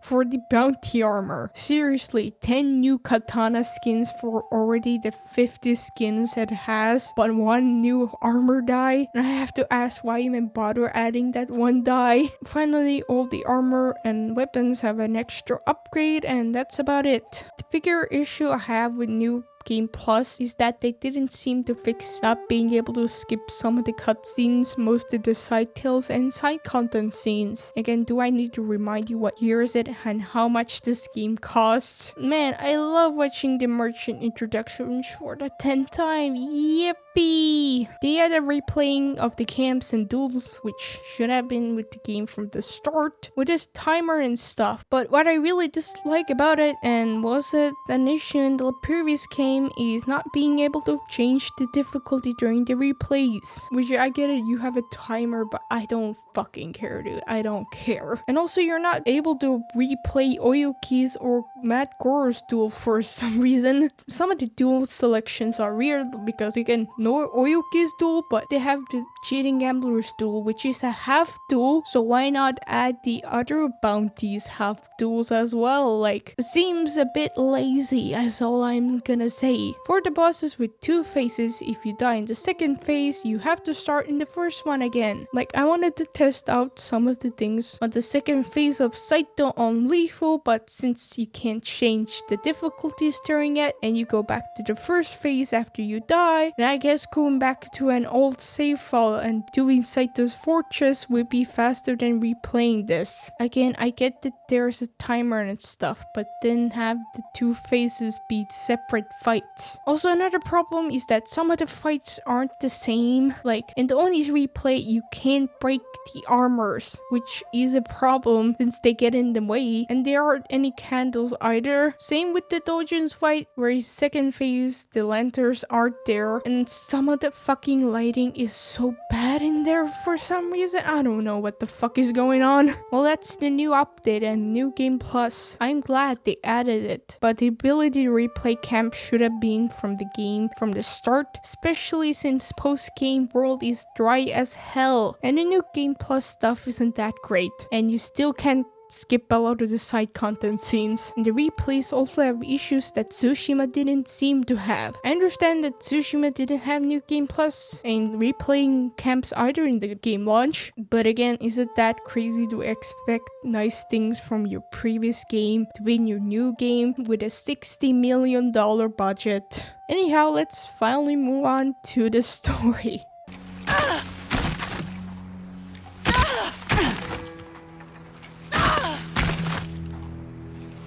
First, I want to go over the characters, and let's start off things with our protagonist, Atsu. Overall, I have to say Atsu is there, and I guess she's fine for the most part. I think she's pretty basic and generic for what they were trying to do, and her character is kinda all over the place as well. Those problems come from the story and all of the side content being disconnected, and you being able to choose what story mission you want to do in chapter 1, but I'll try not to get into that just yet. They don't really show her desire for revenge and anger very well. Like, for supposedly being consumed by vengeance and how her whole life purpose is revenge, she really doesn't act that way. In the story, she forgives Oyuki pretty easily after 16 years of planning her revenge, and doesn't really make any irrational decisions for her revenge. Like, she agrees to give Matt Goro to Jubei, and afterwards, when she gets caught trying to free him, she goes with Jubei without a fuss, and also goes along with using the spider as bait. That makes her character feel all over the place. But where that gets really bad is in chapter 3. In chapter 3, the whole game does a 180 on what it was trying to tell, and decides that all of the things Atsu has done are bad because she did it for revenge. For the game saying that all Atsu brought was that, it sure as shit forgot to show that and have any sort of negative impact on Atsu's actions and revenge. In fact, it just does the opposite. Atsu kills the Yotei 6 and liberates Ezo from them in like 2 weeks, while Matsumae took years to do none of that, and we see people thanking her and bringing gifts for her for that. The only time we actually see some negative consequences to her actions is in the side content, where when you take out the 2 specific occupied locations, the people say they were pushed out of their farms because the Onryo has been killing off Saito's generals. But that's literally it. And that doesn't really matter because Atsu just saved them anyway. Nothing else in the story or the other side content. Like, if you saw Atsu hurt innocent people or the people around her to get her revenge in any way, then it would make sense. But again, they did the opposite of that. Tsushima had Jin's actions have negative consequences. After he poisoned the Mongols, they used used the poison against him and his people. And also there was a side tale where a woman refused his help and died because of what Jin did. But here they did none of that for whatever reason. So where exactly are the bad consequences for revenge that the game so desperately wants us to believe? There is a real disconnect with what the story is saying and what it's actually doing, and that in turn causes a disconnect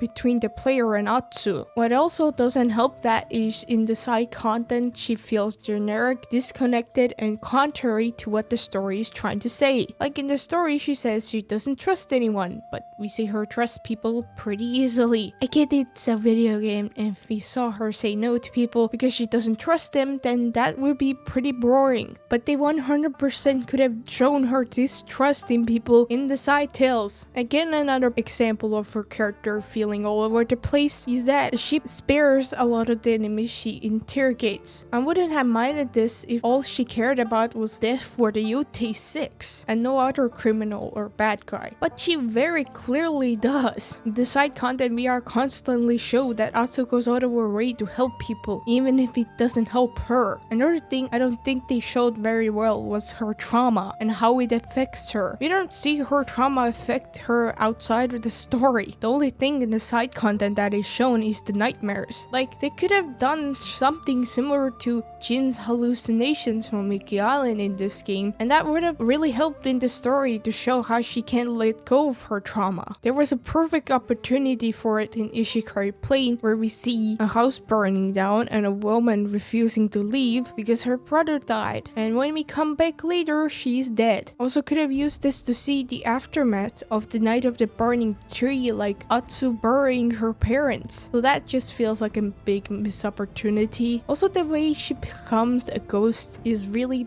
badly paced. Like, I get it, they tried to mirror Jin's story by having her a ghost at the start, and at the end she's herself. But that's not what really happens at all. Like, she kills the snake, and then everyone calls her the ghost, and then see throughout the story how her legend grows through the bounty posters. And then she becomes the Ghost of Yotei 2 missions before chapter 1 ends. And then finally you unlock the ghost dance and finally get her mask. And then suddenly 1 mission later the game changes its mind and goes the Onryo's bad actually. From the gameplay aspect as well, that doesn't really make any sense because you get upgrades for the Onryo's hull and weapons to kill even more enemies. And again, you unlock the ghost dance with her mask 2 hours before the game ends. What's also weird is how the bounty poster shows her final outfit and mask well before you actually get it. Like, you unlock the Ghost of Yotei poster 6 story missions before you get the final Onryo armor upgrade and mask. You could say that the Atsu made her clothes after the bounty posters, which would be pretty fucking cool, but the bounty got more detailed to her image as she went on, and the bounty poster shows her mask well before you actually get it. So I feel like someone most likely just fucked up here. It really feels like they didn't commit to anything with her because they couldn't decide what story to go with.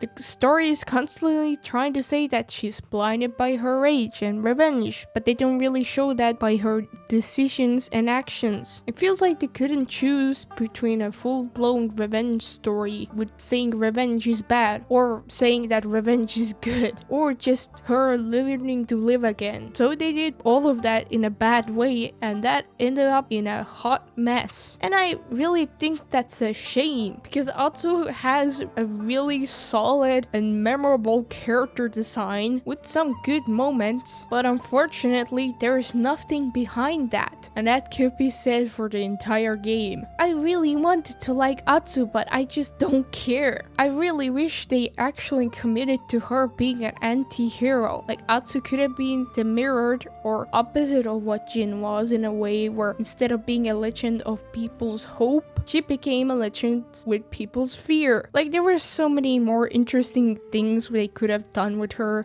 being a mercenary living off by land. Like, I wish they made her an actual asshole. I wish they took more advantage of the fact that she is suicidal or had somewhat of a drinking problem. I wish the side tales were more than helping people. I wish she actually made morally questionable decisions in the story and side tales. I think one of the main reasons why they didn't choose to make her an anti-hero and make her revenge killing bad guys and saving Ezo is because having a character's motivation be mainly revenge that maybe a lot of people don't agree with is a harder motivation for the players. Having the motivation for the player and protagonist be the same is a lot easier, but you don't always need to do that. You could play as the bad guy or anti-hero and have the protagonist make decisions that you don't necessarily agree with. But for you to do that, you need the motivations or actions of the protagonist be understood by the players on why would they do that. But that is a lot harder to pull off, isn't it? In short, she has potential, but I don't think they did a good job with her character for what the story was trying to do. She's pretty generic and kind of boring for the most part, and the story and side content makes her character feel all over the place. Like, listen, I'm not going to argue that Jin was the most interesting character ever, but his character development throughout the story and side content made sense and was very well done. What I want to go over next are the story characters. First, your horse and the wolf. The general lack of importance to the story for them is a bit sad. Like, the wolf is barely in the story and your horse doesn't really matter here at all. Naming them is completely optional, and so is choosing your horse. Like, naming your horse is in a side tale where you can also switch out your horse if you want, and you can also keep it. And I want to know what horse you're supposed to go with. Is it perhaps the one you got right at the beginning and who has a yellow saddle? I wonder. Since you can go the whole story without naming the horse, you can't just switch them out when you feel like it, and that makes your horse feel a lot less important. If they kept the start of the story the way it is, then honestly I would have preferred if they just kept the horse throughout the whole game and let you name them right at the beginning, because then they could have added more dialogue and things regarding that. Another thing that makes your horse feel like an afterthought is just the lack of dialogue towards your horse when you're riding around the world. Yeah, Atsu says let's go and good job if you run some people over, but there are no lines close to what Jin said about his horse. Like when Jin says someday we'll go for a peaceful ride, your natural reaction to that is to cry until you throw up. Like, I would have expected them to use your horse more, especially since, you know, Atsu is a lone wolf. And also throughout the story, like, they're like, oh, you got a special bond with them, and I only had my horse to rely on. And also she said she worked at the stables. Like, the story tries to say you have a bond with your horse, but it does not feel like that at all. What would have helped significantly with you actually creating a bond with your horse and caring about your horse is if you camped alone, you could talk to them or just have more stuff to do with your horse, like feed them or groom them. I expected the wolf to be more important as well, or them to have a lingering shot of the wolf at the beginning. She sure as shit wasn't very relevant later on. Like, yeah, she saves your life like 2 times, but that's about it, and you actually befriending her is purely optional, as well as naming her. Again, should have had side tales for the wolf rather than the same shit with different dialogue, and also have more importance to the story rather than her just showing up at the end of a story tale. Now on to the humans. First, Hanbei, he sure does exist. What am I supposed to say about him? You go see him and that's about it. He just stays at his place. He is just a cardboard cutout of a character. The Odachi master is fine, I guess. He's there. Again, not relevant in the story at all after you get the Odachi from him. I think it's weird when he says that you should accept your past and enemies without judgment, because it doesn't make any fucking sense. The Yotei 6 are terrible people, and the reason Ezo is at war, well, they take more with every minute you obsess obsess over them. Motherfucker, they have slaughtered and tortured Ezo and its people for ages and are still currently doing that? Like, that lesson doesn't make any fucking sense given what the game has shown. Anyway, he seems to exist to give a bit of character to the Saito brothers and also give you a weapon that you can use against any weapon. Would have been nice for him to be involved in the story more, but he's not. Now Jubei, I thought he was fine, but as the story went on, the more I wished I was the one who stabbed him in the gut. I think he's just like the other Matsumae, useless, pathetic, stupid, cocky, and useless. Like, if they actually talked about that and did something with that, then that wouldn't be bad. But instead, at the end of the game, he's treated as being right and not the stupid and dumb one. Again, as I said before, I wish there were some side tales for him because we don't actually get to know him that much. Like, we could have at least known who the summarized Jubei was rescued by. And also, there's a note inside of his house saying that he apparently saved Lord Matsumae's life, so that could have been a thing that they talked about. Speaking of Lord Matsumae, who is he? Where is he? I assume he just didn't exist because he isn't mentioned anywhere else than this note. But if he does exist, then why isn't he in the story at all? Doesn't he care about his castle attacked, or is he like dead? Who fucking knows? One thing I will say that Jubei's actor did a great job. My god, does he give his all to every line in the game. Oyuki is fine overall. Her character boils down to she was bad, but she feels bad about it, so now she's good. Which is a shame because they could have explored so much more with redemption and regret. Like, what could or should you do to redeem your actions? Can you redeem or be forgiven for your actions past a certain point? You know, but they did none of that and didn't do anything past her character arc as well. Kiko is a character that just exists to be a plot device, and a really lazy and a bad one at that. Like, if they were going for finding a reason to live beyond revenge, then they should have done that with finding found family or community, or fighting for and helping people who can't, which would have been much better since it's what you spend most of your time doing in this game. But nope, you found out you have a niece that you didn't know exist, and that's why you should live, and also you're just family now. Atsu immediately starts to act like an aunt around her, and then everything becomes about Kiku. Like, it just feels a bit condescending, because what if Atsu didn't have any biological family left? I know the game and Jubei say fight for the living, but the game doesn't count you liberating Saito's camps and helping and saving the people of Ezo in the optional side content. So it doesn't mean that, it means just your niece. Like, if they put Kiku in at the last minute, then it would have been nice or interesting if Atsu was more distant towards her and Jubei, like at first, because yeah, they are related, but they're strangers. That would have made things a bit better, but found family would have been so much more fitting for finding reasons to live beyond revenge. Like, Atsu could have learned that in order to have a family, you don't need to be connected by blood, and family can just be a group of people that care for each other and stick together and share a lawyer. I know I'm biased towards the found family trope, but still. Anyways, I'm getting ahead of myself. Now I want to shout out the best character in the game, Mad Goro. Not because I like another Goro, but because he's the most entertaining character and the best handled character in the story. Mad Goro is just really funny and entertaining. And what kind of pisses me off about him is that how the other optional characters should have and could have been handled. Like, he's a story relevant character who you found through how to get into the Oni's castle, and later you can go see him in Oshima Coast. Why didn't they do that with the other optional characters when they could have very easily done it? Like, why? Additionally, Mad Goro was just a breath of fresh air of the good guy characters, so every other character in this game. The Yotei 6 are the definition of one-dimensional characters and wasted potential. All of them are very shallow and are just very evil for the sake of being evil.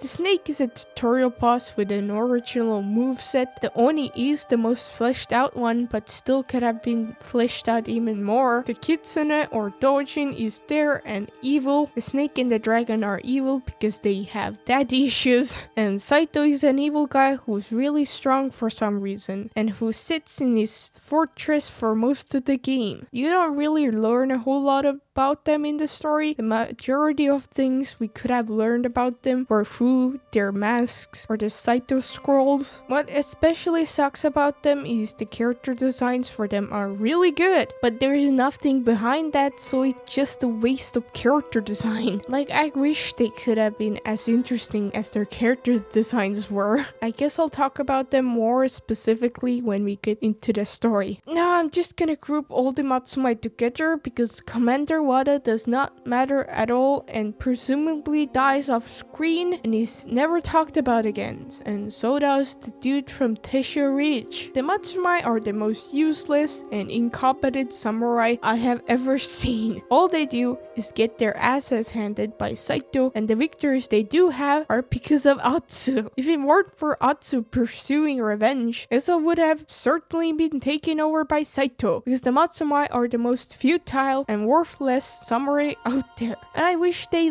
antagonized them a bit more, because they are treated as the good guys in the game. Like Jubei and the Odachi Master are a part of the Matsumai clan, and they are treated as the good right guys. And yeah, the game does point out their Matsumai clan overall is cocky and shit, but they don't do anything with it, and they don't treat Atsu well or the people of Ezo. And also, we're the ones to colonize and perform ethnic genocide on the Ainu, so I wish they were more critical of them and antagonize them more. I get that was in later history, but still. Moving on to the optional characters or the rest of the wolf pack. I'm not even going to start going over them individually because all of them can be summed up in a word and have as much depth as printer paper. I just don't care about them enough to even dislike or like them, and you can beat the story without meeting them because they serve no purpose in it. And the thing is that they very easily could have. Why didn't we learn about the Yotei 6 through them rather than random people or enemies? Why couldn't the masters help us out throughout the story? I get it, they didn't want to make their tales mandatory because that would be annoying, I guess. But guess what? Your last game already figured this shit out. Have a single tale be mandatory for them and then have their side tales, or introduce a character through the story and then have side tales about them. I guess this is another thing that can be blamed on the fact that you can choose to play the story missions in any order you want. I guess the bounty dude and Huchi were the most interesting characters. I like how the bounty dude puts his bounty up to see who would portray him. That struck up some interesting topics to talk about, but too bad it doesn't really mean anything in the story or anywhere. With Huchi, I just wish the Ainu in general were a bigger part of the story, considering how important they were to Ezo, because whenever the Matsumai or Saito would win the war, things would end badly for the Ainu, and that would have been so much more interesting to explore. Now, I wasn't going to talk about the Ainu generally because I thought they did a fine enough job representing them, but the more I actually read and learn about them, the more I am upset about how this game represents the Ainu generally and Ezo as a whole. And I'm not just talking about how they weren't involved in the main story at all, which also upsets me, and I think they should have been a lot more involved with just one relevant character, but how they showed the Ainu in the side content in this world. So the Ainu are the native people of Hokkaido, and historically at the start of the Edo period, they still had majority control of Ezo, and the Matsumai just had territory in the southern coast and were trade partners with the Ainu. When the Matsumai and Japanese started really colonizing, slaving, and raping the Ainu and their land was in the 18th century. Not to say there wasn't any conflict or discrimination at all between the Yamato and Ainu people before the start of the Edo period. There there was the Kosha Mines War, which was an armed struggle between the Ainu and the Yamato people on the Oshima Peninsula, where the Yamato people came out on top. And throughout the 16th century, the Yamato invited Ainu leaders and elders to peace talks, where they ambushed and killed the Ainu. So Ezo was mostly Ainu territory during the period that this game takes place in. So where are most of the Ainu? Why is there just one Ainu village? And why is it in the smallest region? Why are there no Ainu in Nishikari Plain and Teshio Ridge? Why is there just one Ainu trader in both of them? Why are most of the people who we meet the Yamato people? Why are all the people who rebel and fight against Saito the Yamato people? You're telling me there wasn't a single Ainu or an Ainu clan who fought against Saito and the Matsumai? It's not like the Ainu were pacifists. No. They were people. They fought and had conflict with each other and went to war with the Japanese before the Edo period. Why are almost all of the structures and buildings we see from the Yamato people? Why the fuck are there so many shrines and little structures that seemingly have been here for centuries? Why do they refer to just the Yamato people living there as the people of Ezo, when the word Ezo means the shrimp barbarians, which the Ainu were referred to by the Yamato people? And now someone's saying, well, the war between Saito and the Matsumai are pushing the Ainu out of their lands. Okay, but why didn't they actually show that? Why didn't they have abandoned Ainu villagers across Ezo, or have Ainu characters who want to help us fight against Saito? Why don't they actually show the discrimination and oppression that the Ainu people were going through, rather than heavily implying it? Very easily could have had side quests regarding that and helping the Ainu. I get that the Matsumai who were responsible for their ethnic cleansing were trade partners with the Ainu during this time. But then why the fuck didn't they show that with Saito, especially when that's what they were doing? Like, showing that through optional collectibles just isn't enough. The Ainu felt like an afterthought in this game when they are the native people of Hokkaido, and a prominent part of it, especially during this time period where Ezo was mostly populated by the Ainu. It really feels like they discovered Ainu halfway through the development and kind of like half-assedly put one small region that focused on the Ainu. Ainu being a small part of the game and playing a minor role in it isn't the only thing that convinced me of that, but also the early environmental concept art for this game. No environmental concept art showed any sort of Ainu culture or area, and only structures and buildings from the Yamato people. Now you could say that they haven't released the concept art for that, and that's true. They could have not released the early concept art for the Ainu areas yet for some reason, but what really settled the Ainu being an afterthought for me was a description for one of the pieces, which describes a region with a small group of people that struggle to live through the harsh environments with traces of past people living there. And I get that this is just a description for this piece, but this isn't what Ezo was. It had a society of people with their own culture and language living there. So this just makes me think when they first planned this game's setting and story, they weren't aware of the Ainu existence or were just very ignorant about it. Like the first trailer for the game doesn't show any Ainu or Nayaro wilds. Am I overthinking this? Am I being the friend who's too woke? I don't think I am. Like, yeah, they went to Hokkaido for a referencing gathering trip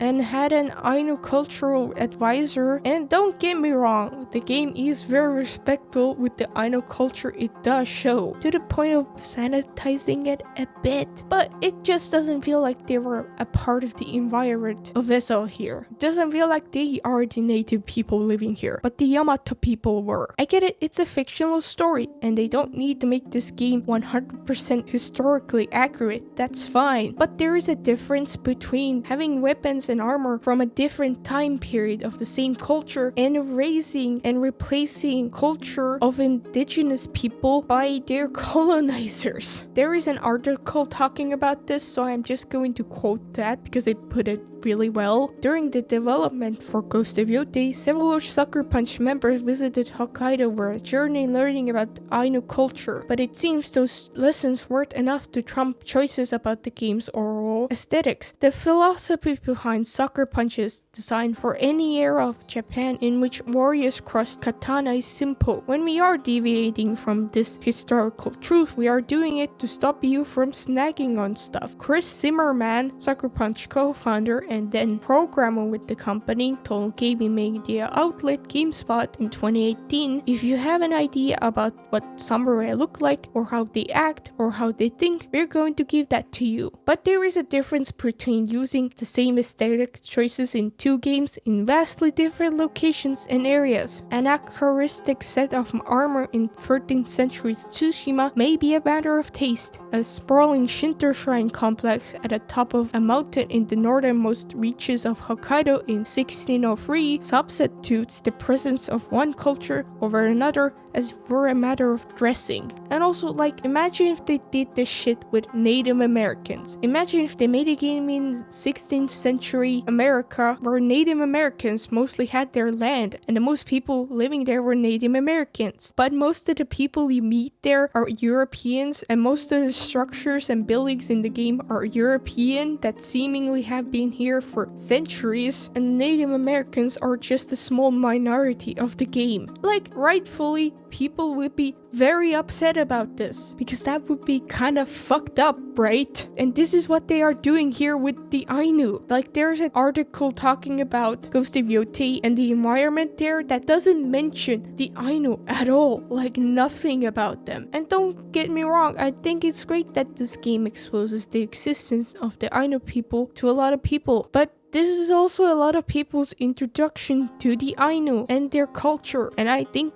this game just gives a wrong impression of the Ainu by showing that they are just a small part of Ezo when they weren't. Again, they are the native people of Hokkaido and are their own people with their own culture, villages, and language. How they represented and showed the Ainu through Ezo just feels so spineless, because they could have very easily had more Ainu places and characters and actually showed the discrimination and oppression against them by Saito or the Matsumai. I don't think it's very respectful to replace them and their people on their land with other culture and people just to have more Japanese stuff on it. Like Nathan Fox calls Ezo a very unpopulated area. Do you consider this game a Western? This game has got some Western elements to it. This is a very unpopulated area, and there's a lot of dangerous people with weapons. Nathan, do you know what the word unpopulated means? What are you saying?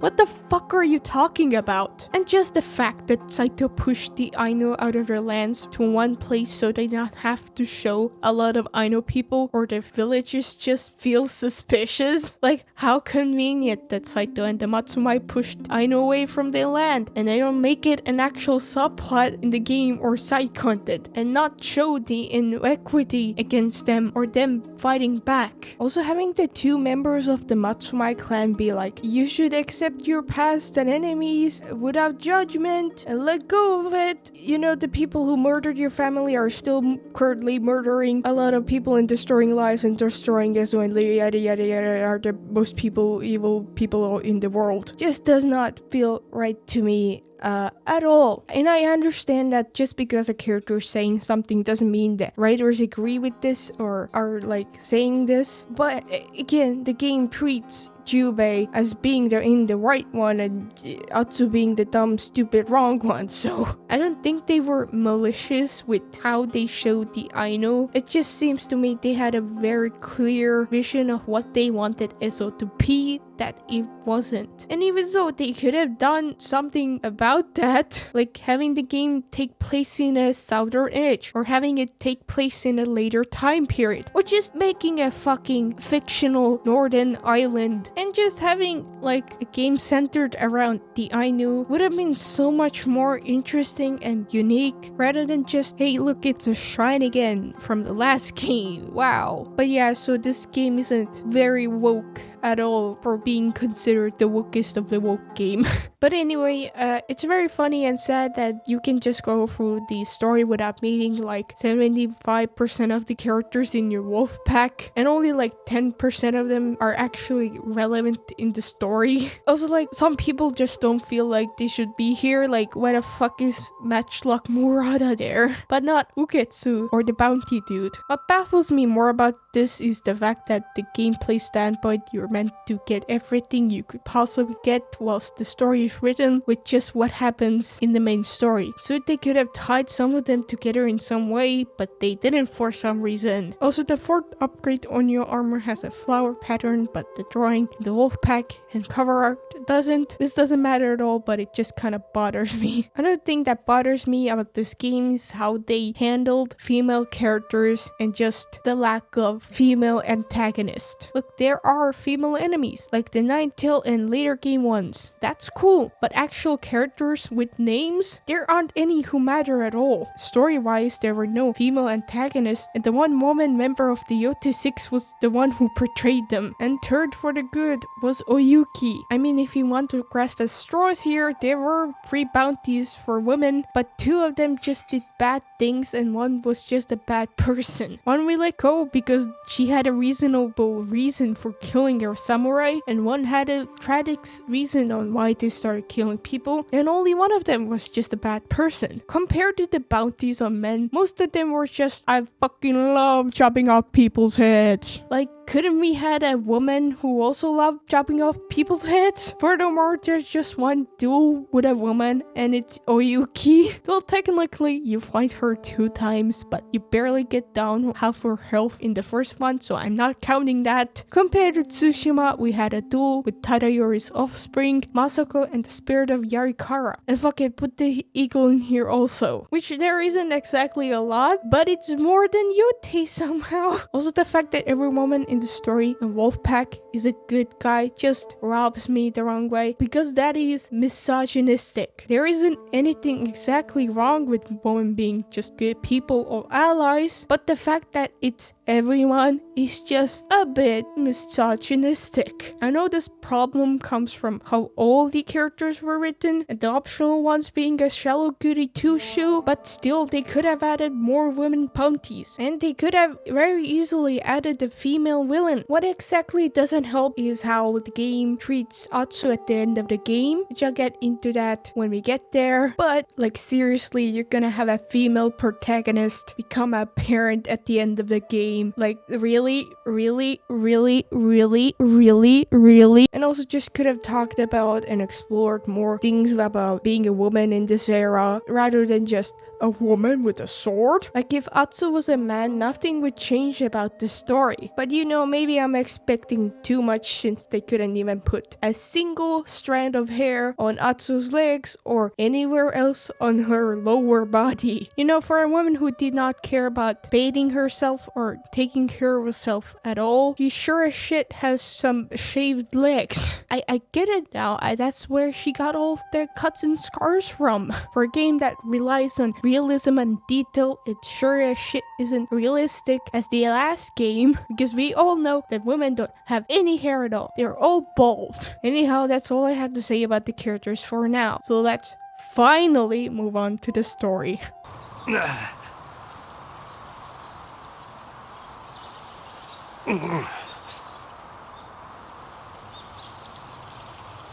Now, the story is the worst part of this game, because to simply put it, it is just horrendous, especially for a game where the story is a big part of it. The more I looked into this story, the more I just absolutely hate it. And it is the thing that broke the game for me. If the story and characters weren't so hollow and shit, then I would have been much more forgiving of the game's gameplay and side content and side tales, and this video would not have existed. But it was bad, so. The narrative and pacing are just shit. The the quote-unquote freedom of this game is mostly to blame for that, because it makes most of the storytales live in their own bubble, and also the writing just being ass. One of the examples of that is using the same formula for some of the story missions. Like the same thing happens when you try to kill each of the Yotei 6 members except the snake for the first time. Alright, we gotta get close to the enemy, let's sneak up on them or not sneak up on them. Uh-oh, we got caught and something went wrong. Gosh darn it, he got away. Oh well, we'll get him next time. Was that the only way they figured out how to get close to the enemy? The story structure for the storytales in Nishikari and Tesharej are pretty much the same as well. You meet new character, you try to sneak into enemy base, something goes wrong, you have a fight, you make up in the next tale and then kill the Oni or Kitsune. Like, at least they happen differently, so it doesn't feel too same. And also the Sensei tales, so they definitely should have switched things up a bit. Towards the end of the game, the writing and pacing takes a big nosedive from fine to did the writers give themselves a lobotomy during this? There are 3 chapters and everything in the last 2 feel like it was created in the last month of the game's launch. You spend about 90% of your time in chapter 1, and I would like to say it was good, but it definitely has some wobbly things in it, so takes it down to eh.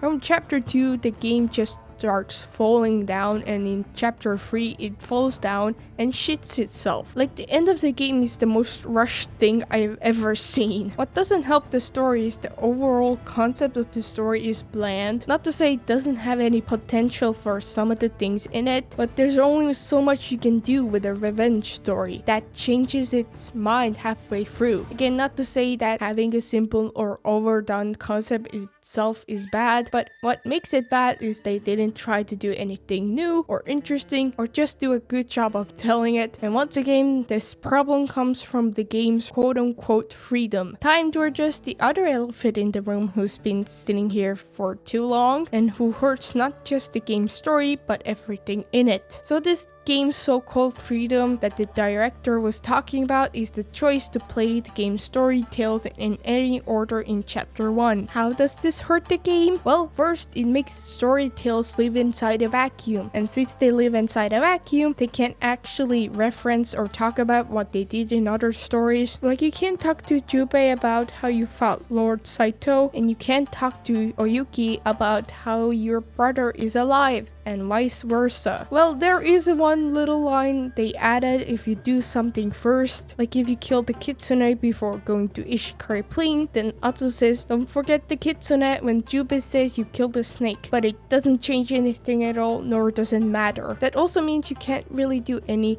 actual character development for Atsu because they can't show it. That leads to the story feeling like it doesn't have any consequences to the things happening in it. It makes the story development feel weak. You being able to choose the sequence of events leads to the writers not being able to make as many significant or affecting narrative events for 90% of the game that truly affects the story. I think they realized that wasn't the best, so in chapter 2 they fully lean into the linear route. Too bad the second and third chapter hurt themselves in rushing all the events and character development with shitty writing. Second, it hurts the world building because it makes the regions and the characters within them live inside their own bubbles. All of your sensei and friends and whatever are contained in their own region and their stories within it. I already talked about this, so I won't get into it again. You could say that maybe they are busy doing their own things in their own region, so they don't have time to come and help you. Well, no, they can randomly come to you when you camp. This whole thing just makes the world feel flat and insignificant, and what doesn't help is that they are completely optional, so they aren't even mentioned in the story at all, even when you do all this game has to offer. Like, the least you could have done with that was add a line of dialogue to mention them or something in the story story missions. Third, it hurts the combat, more specifically the combat progression. Some of the things are unlocked through the story or a specific region which you can unlock very late into the game and not have a lot to use it on. Again, I already talked about this, so I won't get into it again. Once again, I have to ask, how does the game benefit from having to choose what to do first? I'm legitimately asking. If the story changed a bit depending on what you choose to do first, then I could see why. But they didn't do that at all, and I don't blame them for not doing it because it would be a nightmare to put together. But then again, what was the point of you being able to choose what storytale to do first? I have no idea why they did this for the sake of quote unquote to give you more freedom than any game we've ever made, because it doesn't make the game feel like the game has more freedom in it. It makes the game feel more flat and shallow. Like, just make a more linear story if you're going to have the story play a big part of your open world game. Not only would the story improve, but also the world building and gameplay progression. The funny thing is, Tsushima did this to an extent. You had things you needed to do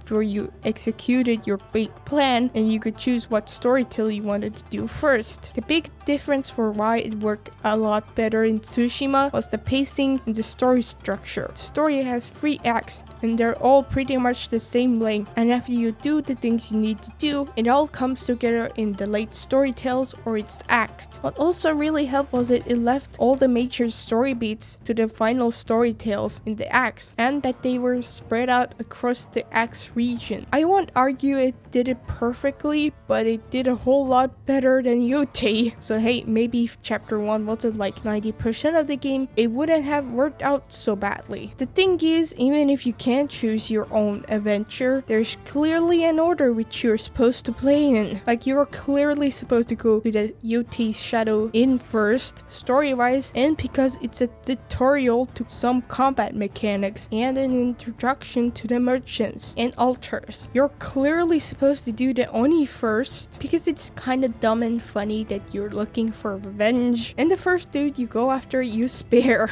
And you're clearly not meant to jump between all the storytales also. Like, if you do the Yotei Shadow Inn last, it makes no sense because you go there to get more info on the Yotei 6 but end up not getting any because you have done everything. There is an optional cutscene for when you take down your first Saito camp that you are very clearly supposed to do at the very beginning of the game. This is supposed to be when Saito first hears about the ghost taking down their camp, but it won't make any sense late game or post game when you're taking down more than a few camps and you've met him twice. So how exactly did you make the story-driven and open world pacing work? Sucker Punch. Now I'm gonna go over the story, and here's what order I'll be going over the story in chapter 1 and what I believe is supposed to be the canon order. Yotei Shadow Inn, getting to katanas, Saito's training camp, killing the Odachi, doing all the Oni's tales, and then doing all the Kitsune tales. Here's why I think that. Yotei Shadow Inn is obviously a tutorial area, doing the dual katanas next because it's what shows up on your map, Saito's camp because that's shown next on the map, now getting the Odachi next because it's the weapon next to the dual katanas, and the Oni is a brute. I mean, you can use the katanas just fine, but it will be easier with the Odachi. And then do the Oni next because he's next on your stash, and you get the Yari no Hishikari plane which you use against Kusarigama dudes, and then the Kitsune. Before we jump into the story, I want to go over the Night of the Burning Tree because it's really confusing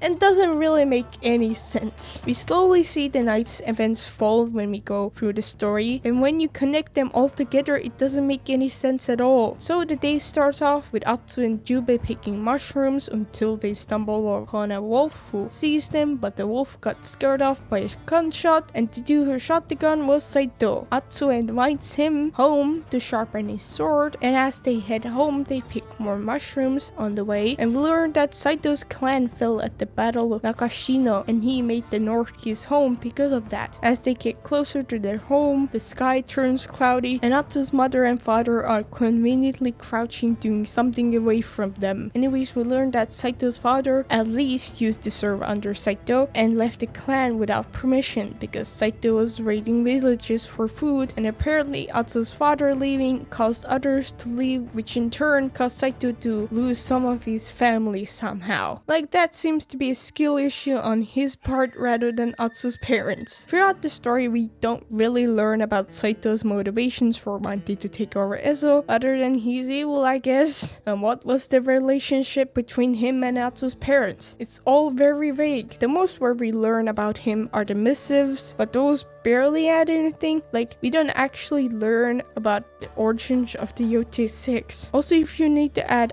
optional notes to the game to actually give the antagonist depth and personality, then you would wrong in a lot more ways than one. Like the Khan had notes about him too, but those weren't the things we learned what his character was about. We learned about him through the story in cutscenes. Like him setting Lord Adachi on fire left a bigger impression than anything Saito did. Anyway, Saito says he needs to make an example, and suddenly the rest of Yotei 6 appear out of nowhere. This makes the whole thing confusing. Like, did Saito just happen to stumble upon Atsu and Jubei, or did he plan all of this out? Like, if he actually stumbled upon them, then how did all the members of the Yotei 6 appear? And if he did plan this, then why didn't he just wait until all of them were home? Like, did Saito want Atsu to think that she let him into her home and made her think this was her fault? Well, no, because he wanted to kill her. So what was the plan here? Anyhow, let's move on, because this is actually the least confusing thing about this. So next we see that it's nighttime. I guess they waited hours until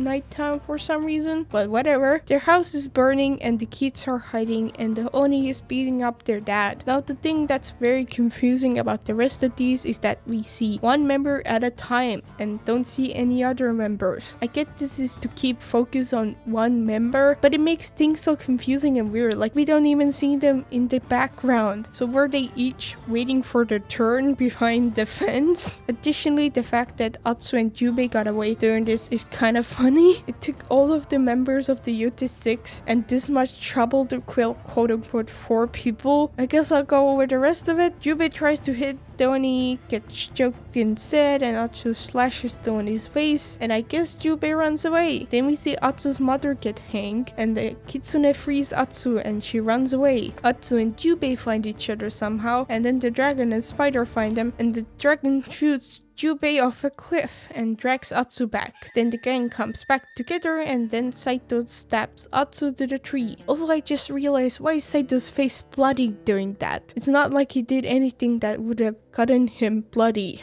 That's the night of the burning tree, and I think individually these scenes are good, kind of, but when you put all of them together, it feels stupid in many ways. Anyhow, I think it's finally time to move on to the story. So I'm going to go over the story as well as the battles and bosses in it, because I got some stuff to say. This is where I show the examples of my criticism, so stick with me. We only got another 30 pages to go through. Yeah. Michael, don't leave me here. My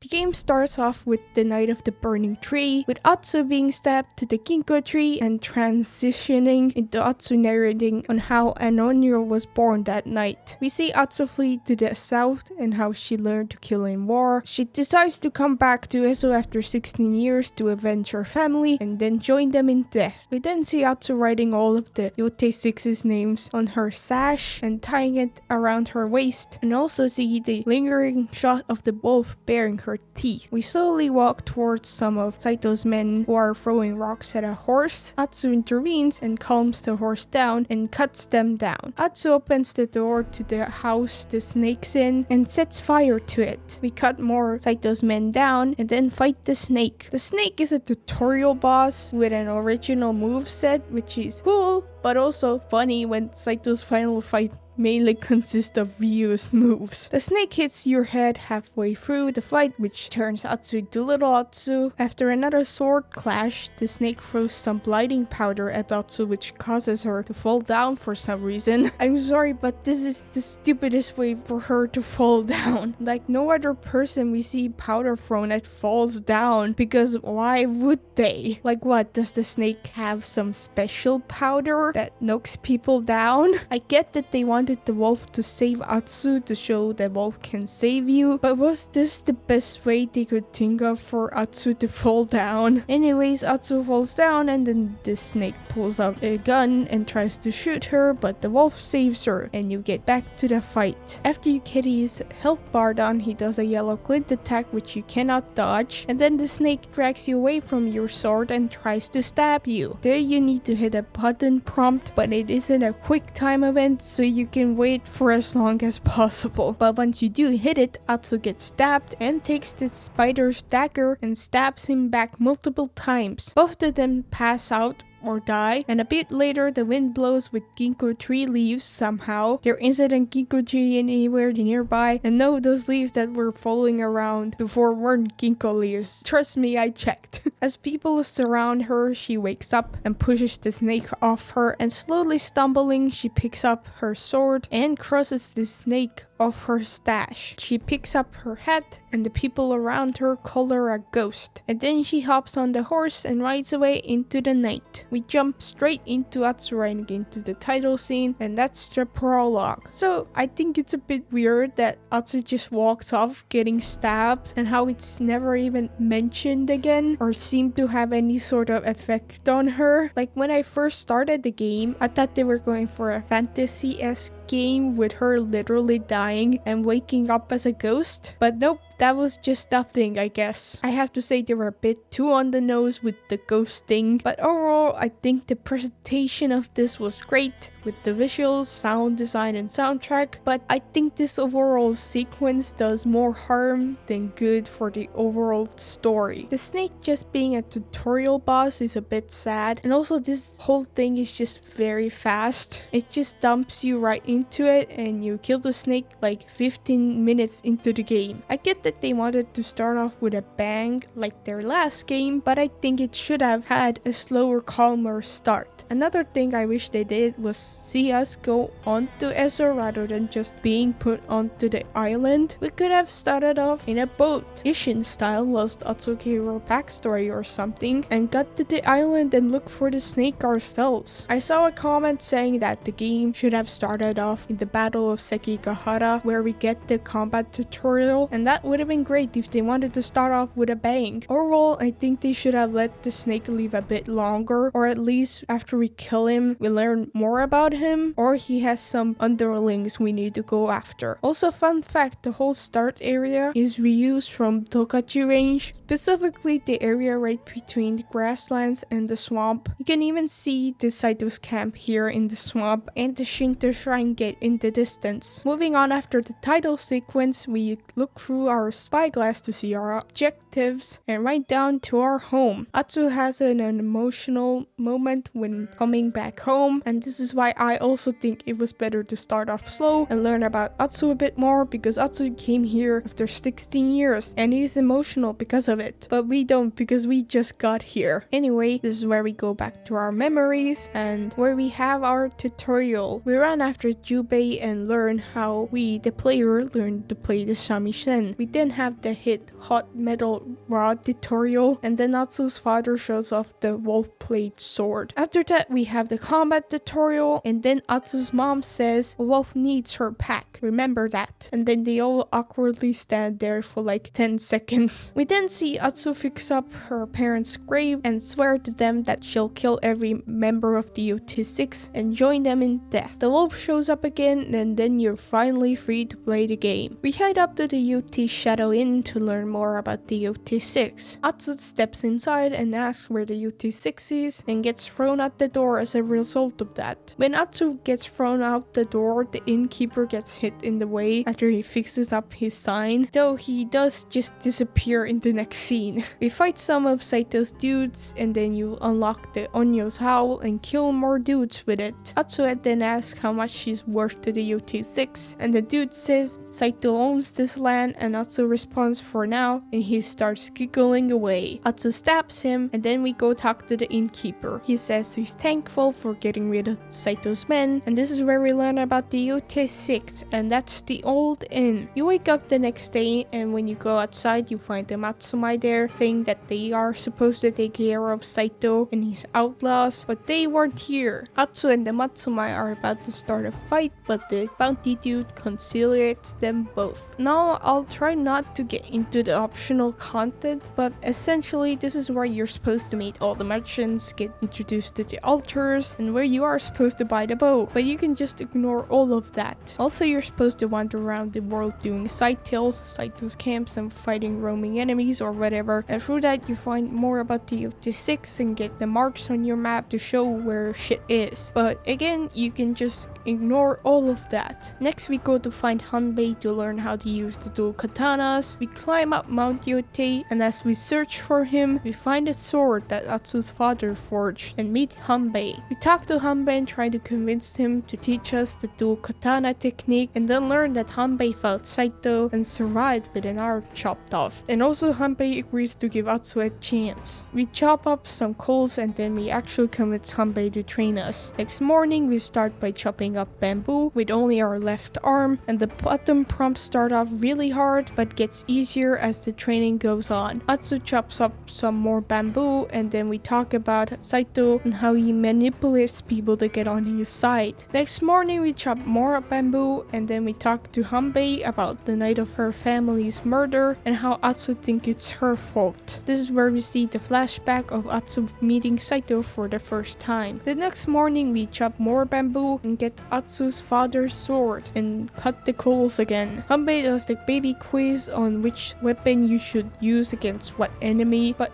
Saito's men are here, so Atsu fights through them. Find a note saying the password for Saito's training camp and asks Hanbei to join us, but he's like, nah, I don't wanna do that. I don't wanna do that. No thanks. And that's the way of the dual katana. We then go to Saito's training camp, and this is where I want to talk about the story battles, or more specifically the fortress ones, or the ones we're supposed to sneak into. So let's take Saito's camp for example. You're supposed to sneak in here quietly to kill Saito, but you don't have to do that. You see, you don't get any punishment if you get caught. Hell, you don't even have to try to go in quietly. You can be as loud as you want, and nothing in the story changes if you do that, even if it doesn't make any sense. The areas here are divided, so you could kill the enemies in the first area just normally or as loud as you want, and the enemies aren't going to be alerted in the next area. And I just want to say this is really stupid story-wise and lazy combat-wise. It makes it feel there aren't any stakes. Like, imagine if in Tsushima, when you go rescue Taka, you could get caught and kill all the Mongols there, and when you actually go rescue Taka, the game's like, we have to get out of here quietly and quickly before the Mongols come. What Mongols? I just killed them all. That would be stupid, right? I get that they didn't want there to be a game over when you get caught, because that would be annoying, but then they could have had some story changes a bit, like if you get caught or go loudly in, like Saito would come, look what's up, or let there be a choice before we go in. If you want to go in quietly and assassinate everyone, or go in loudly and have the story change a bit based on our decision. The one where this is really fucking stupid is in the Oni's castle, but we'll get there when we get there. Anyhow, Atsu goes to the gate of Saito's training camp and says the password, and the gate opens. Not long after though, Saito's outlaw figures out we're the Onyo, and then we kill him. One minor nitpick, why would the dude say he recognizes Atsu's face and not the sash? The sash is with every outfit, and the one obvious thing that would give Atsu away. Also, boy, I sure am glad that no other Saito outlaw heard or saw me killing the dude, and nobody behind the door seemed to give a shit. Anyway, we sneak or assassinate or just kill our way through Saito's camp, and during that we see Lord Saito, but we need to get closer to him, so we go climb through the walls outside. We hear Lord Saito talking about recruitments and shit as we climb, and then finally get to the keep and try to assassinate him, but Saito has a sixth sense, I guess, and dodges it and knocks Atsu down. Now, I have some things to say about this. First, I think it's kind of lazy that Saito just dodges the sword. Like, I wish Atsu had made a mistake instead.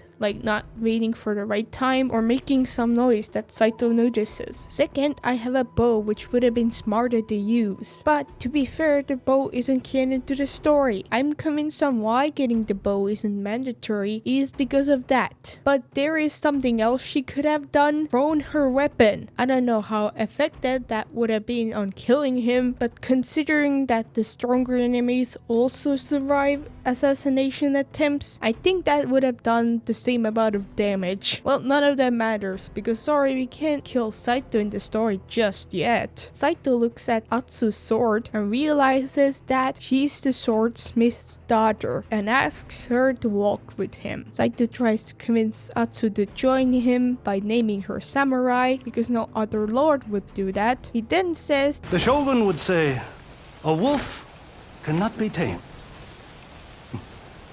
He may be right.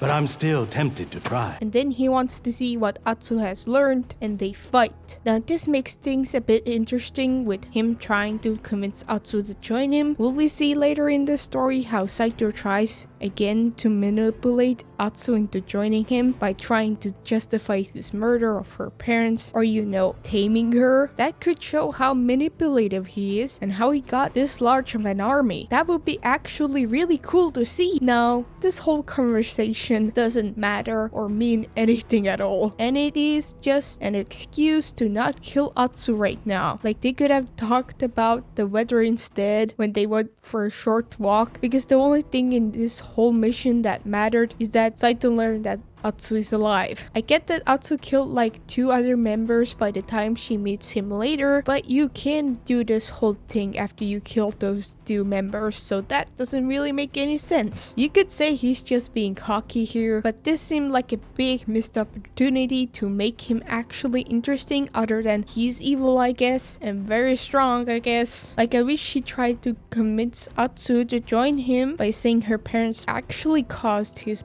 daughter's and wife's death. Not that it would justify killing children or what he's doing, like maybe Atsu's parents were good people, or he was just lying, and that would shake Atsu up in some way. I don't know, but just give me something. Anything interesting happening with this story, I beg of you. Anyway, Saito's boss fight here is overall lazy. He only uses the spear, which isn't a problem in itself, but all of his attacks are blue glint attacks, and as I went over before, the dual borders here are shit. The Matsumai start attacking halfway through it, which is cool to see, and then Atsu gets knocked out by a blast from them. Atsu tries to get up, and Saito just stares at her and then says adios. Atsu passes out, and Hanbei drags her out of the fortress. We learn that Saito escaped, and Hanbei told the Matsumai he was here. Hanbei says Atsu should live her life and stop chasing death. This kind of an argument we will see much later on, a lot more, and it is dumb as fuck every time. Sure, Atsu could go live her life, but that's pretty hard to do now, especially since he has a bounty on her. And Saito and his men are currently butchering, slaughtering, torturing, poisoning, and raping the innocent people of Ezo, and are preparing to go to war with the shogun. Like, if Saito wasn't like literally Hitler and was actually fighting for and helping the people of Ezo against the shogunate, but still using some dirty tactics behind the scenes, and Atsu was actually blinded by her vengeance, then this would be a fair thing to say. But this isn't what the game or story is. Hanbei then leaves, and that's the shogun of the north. Anyways, next we go to the Odachi master to learn the way of the Odachi and about the Saito brothers. Atsu learns to use the Odachi, and then the dragon and spiders men come to fight, and we beat them up. We then go to find their camp up on the ridge. As we go there, we try to ask why the spider and dragon have beef with the Odachi master, and he tries to ask why we're going after the Yotei 6, and they both avoid those questions. We also fight more Saito's men on the way and run past some bohi areas. We finally defeat their men and learn why the dragon and spider want the big swordmaster dead. He slashed through the spider, and we also learned that the dragon refused to leave his brother's side until he was recovered. And that's the only thing that matters for the story out of this whole thing. After that, you can learn about the Saito's camps you could take down and his side tales, but you can just leave, and that's the way of the Odachi. I forgot to mention there's a dude that randomly comes after you that you can't avoid, so you could learn about one of the members of the Yotei 6 and get their mission on the map, but sometimes he doesn't come at all, so yeah. We finally decide to go after the Oni, but we need a permit to get to Ishikari Plain, and that problem is solved in 2 seconds because we get one from a beggar when we give them some money. We wait for the Matsumai to verify it, and after we see a samurai on a horse go through the gate, we can go in too. We get stopped by the samurai who gives the permit back, and then suddenly the Oni raiders attack. We killed them and learned that the Matsumai reinforcements haven't arrived yet, and the samurai asked us to come with him to find the missing samurai. The permit was fake, so we went with him. While riding with him, we learned that the Oni has declared war with the Matsumai, and then we find the Matsumai horses dead. We follow the footprints, and during that he tries to convince Atsu to work for them, but Atsu doesn't want to. And then we find the missing samurai tied up and put on fire by the Oni raiders, so the samurai goes to attack them. Really minor nitpick, but the weight movement looks really awkward and stiff and could have used another take. We kill the Oni raiders, and he goes to bury the Matsumai, and we go to look for food and make a campfire. A while after, the samurai comes back and asks Atsu where she got that sword, and she says her father, and then we find out that samurai is actually Atsu's brother Jubei. What a predictable twist. Jubei survived by a samurai finding him and nursing him back to health, but he never went back home after that, and they spend the rest of the afternoon catching back up. After an awkward exchange, Atsu takes watch for the night and Jubei heads to sleep. Oh yeah, if you have Atsu's cape here, you can see it clip through the wood stump. It's funny how they brag about the cloth simulation, but the clothes clipping is still pretty bad. The next morning we head back to the horses, and Jubei asks Atsu to join him and the Matsumai for the hunt of the Oni, but Atsu refuses and says they don't know each other. I have to say the horse animations look like shit in the cutscenes that are 30 frames, or any animations that aren't mocap for the cutscene. Those look fine in the game, but in the cutscenes they look rough. We ride to Ishikari Plain and find the front gate burned by the Oni raiders. Here we have a duel with the Oni raider, and he is fine. He uses the normal enemy moves from the double comma, which can be a pain to parry when they're on fire, but the sword attacks are fine, and he does a yellow glint attack halfway through the fight. If you get killed here, Jubei yells Atsu whilst just standing there with his arms crossed, and that's really funny. You fight some more dudes after him and head to the Matsumai camp, and Jubei goes to report to his commander, and we chop up some bamboo. Jubei then introduces Atsu to Commander Wada, and he does not like us at all and calls us worse than the Yotei 6 and kicks us out of the camp. Jubei says he'll try to convince the commander for us to work for them, but Atsu doesn't want that, so Jubei says to start her hunt at the market, and that's the introduction to Ishikari Plain. I think it's definitely interesting to see how two siblings' lives could have become so different, and that could have been a cool topic to explore, and it has quite the potential, but overall the way they executed it wasn't the best, I guess. Also, it feels like nothing has really changed with Atsu, I guess. It's like, oh, my brother is alive, cool anyway, and again, that wouldn't be a problem if the game was more linear story-wise. Anyways, we go to Ishikari Market and go look at the bounty poster for Mad Goro, who's wanted alive by the Oni. As we read the bounty poster, we see Oni raiders interrogating a bar owner for Mad Goro, and we decide to intervene. We kill the Oni raiders and go ask the barman about Mad Goro, but he doesn't want to talk to us and just gives us a drink on the house. We eavesdrop eavesdrop on people at the bar until Jubei walks in. Jubei asks what Atsu has learned, and we tell him about Mad Goro and continue to eavesdrop. We learn that Mad Goro has killed some Oni raiders in Iwami village, and then some Oni raiders come after Jubei. We kill them and get away from Ishikari market. Jubei wants to talk to us and offers help to us because he wants to get to know his sister again. Atsu agrees, and then they head to Iwami village. Along the way, they pass by a burnt village to ask about Mad Goro and learn that there was gunfire by the road, and we go investigate it. We see dead Oni raiders in Mad Goro's camp, and then a group of Ronin also looking for Mad Goro decide to attack us. We defeat them and ask them to give us a lead. That lead was to go upriver, so we do, and talk to Jubei, who says Atsu's life might be hard since you're always on your guard and unsure who to trust, and Atsu says that's why she doesn't trust anyone. We find more dead Oni raiders and continue riding up the river, and Jubei asks how Atsu's life in the south was and if we served a lord as part of a clan, and Atsu says she thought forever would take her and she did it for a means to an end because she fought for herself. I kind of find that question funny and a bit hypocritical coming from Jubei because the Matsumai won't take female recruits. I mean, yeah, that was different in the south, but on the topic of the Matsumai being dumb, I guess, I wish we could talk or confront about the Matsumai being absolutely useless at their job and then refusing to adapt, like not recruiting women and refusing to use guns, and those being one of the reasons why they're frankly getting innocent people killed to Jubei, or that being a bigger point in the story.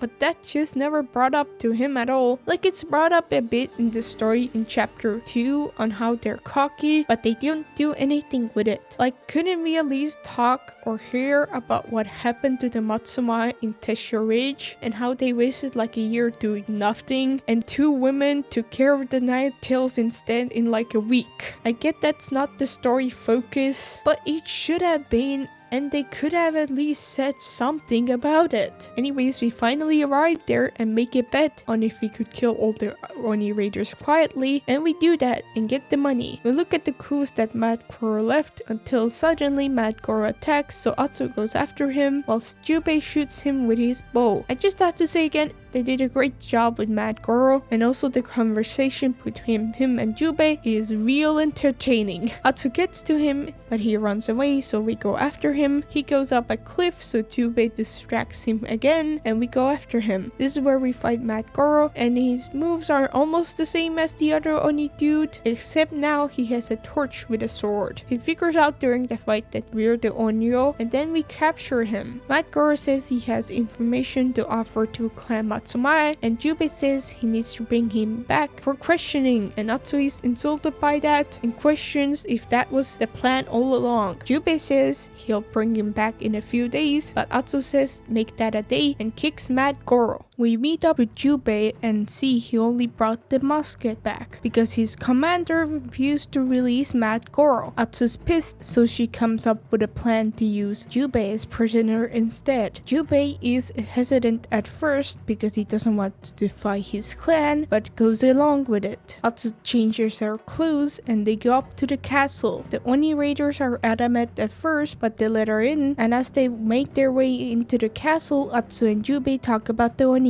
They meet the Oni and he asks where Mad Goro is, and Atsu says she was killed by the Matsumai, so she brought him instead, and he lets them in. As we walk to the castle, we learn that the Oni is repairing the castle for Lord Saito, and meet Kanta, who takes Jubei to the cells. Oni and Atsu continue walking to the castle for her reward, and we learn that Mad Goro had found a way out of the castle. We go into the castle and find Atsu's father's katana cover, and Atsu asks for it, and the Oni gives it to her along with the reward. We go outside and Atsu finds out where Jubei is, and in order to free him, we need to get the keys from Kanta. Atsu tries to steal the keys but almost gets caught, and they go settle their problems in the duel ring. This fight is also fine. Kanta is pretty aggressive, but you can dodge him pretty easily, and you have empty sake bottles you can use. Halfway through the fight, you disarm him, and he continues attacking without his weapon. We beat him up and grab the keys from him when Atsu helps him get up. Now Atsu grabs the keys in the most obvious way possible. Rather than putting the keys away right away, she looks at the keys and says thank you quietly. Honestly, I don't know why we even needed to steal the keys considering we can just pick any random lock. Anyhow, Atsu eats and drinks with the Oni raiders and it becomes night. We get brought back to our horse and get our weapons to get Jubei back. Now remember the problems the story battles or whatever have? Well, the Oni's castle is the far stupidest example of that. We are supposed to sneak to Jubei and kill the Oni quietly, and the game acts like we sneak to Jubei. But you could get caught and also just clear out the whole place as slowly as you want. And this time the areas aren't divided by gates, so it's just one big area. The Oni raiders blow their horn when they notice you, and you could throw bombs at the entrance, and you can even go to the place you fight the Oni later. And when you get Jubei, he says there's too many guards to head straight for the castle, and it's like, what are you talking about? I took care of them all. Then they go around the castle to kill the Oni quietly because the Oni hasn't noticed anything. Like, imagine if we could do this when you go rescue Taka. That would be stupid, and it is stupid in this game. Again, I get it would be annoying gameplay wise if you lose when you get caught, but there has to be a balance between fun video game and making sense in a story focused game. Them giving you the choice to do whatever you want here, even when it conflicts with the story, feels like a very lazy way to give this game more freedom. And as I said, have the story change a bit when we choose a different approach. And if you're not gonna do that, then just have a game over when you get caught. Anyhow, Atsu goes and frees Jubei, and the plan is to kill the Oni before anyone notices. Jubei convinces Atsu to go free the Matsumai after they kill the Oni, and then they go climb around the cliff. While at it, they talk and Atsu asks if Jubei told anyone about his old family, and he says no. And they also talk about the Oni. Atsu points out the light on top of the keep and says that's where they'll find the Oni. They slide down the rubble to get across and climb up the scaffolding, and Jubei isn't a fan of how Atsu plans to kill the Oni because it isn't honorable. They climb through the window and the game just cuts to them sneaking around in a dark room, and suddenly the Oni just comes out of nowhere and chokes Atsu and throws her out the window. Now another very stupid thing about how they did this is that there's light at the top of the castle that the game points out, but when we go up to the window we go through, the lights are just off there and the whole room is dark even when the other windows are lit up. How did they not hear or see the Oni, and his big ass armor is also dumb. Like, I get it, the Oni was expecting them, but still. And Jubei just stands there when Atsu gets choked. I don't know if Jubei has a weapon, but Atsu said that Jubei will finish the Oni off, so I'm assuming he has something at least, so thanks Jubei for staying honorable. And a good thing, when Atsu stabs the Oni, he just threw us out of the window and not stab us with the big ass odachi he was holding. He gave us a escape route. How nice of him. All of that feels really lazy writing wise. Like, just have the Oni facing away doing something, and when Atsu goes to attack, he knew they were coming, so they fought off him instead and have to escape since he called his army upon them. Like, I'm sorry, was that too hard to do? Like, come on. Moving on, then they escape.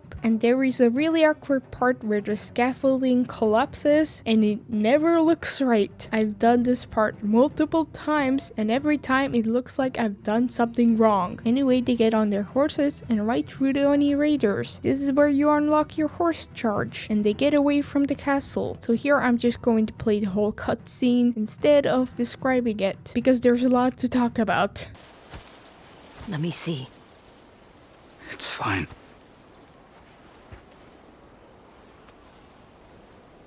One of the Oni raiders said Magoro found a secret way out of the castle. We'll question him, and next time... Next time? Atsu. We barely made it out alive. I defied my clan and abandoned my brothers to follow you. None of this would have happened if you'd brought Magoro like you promised.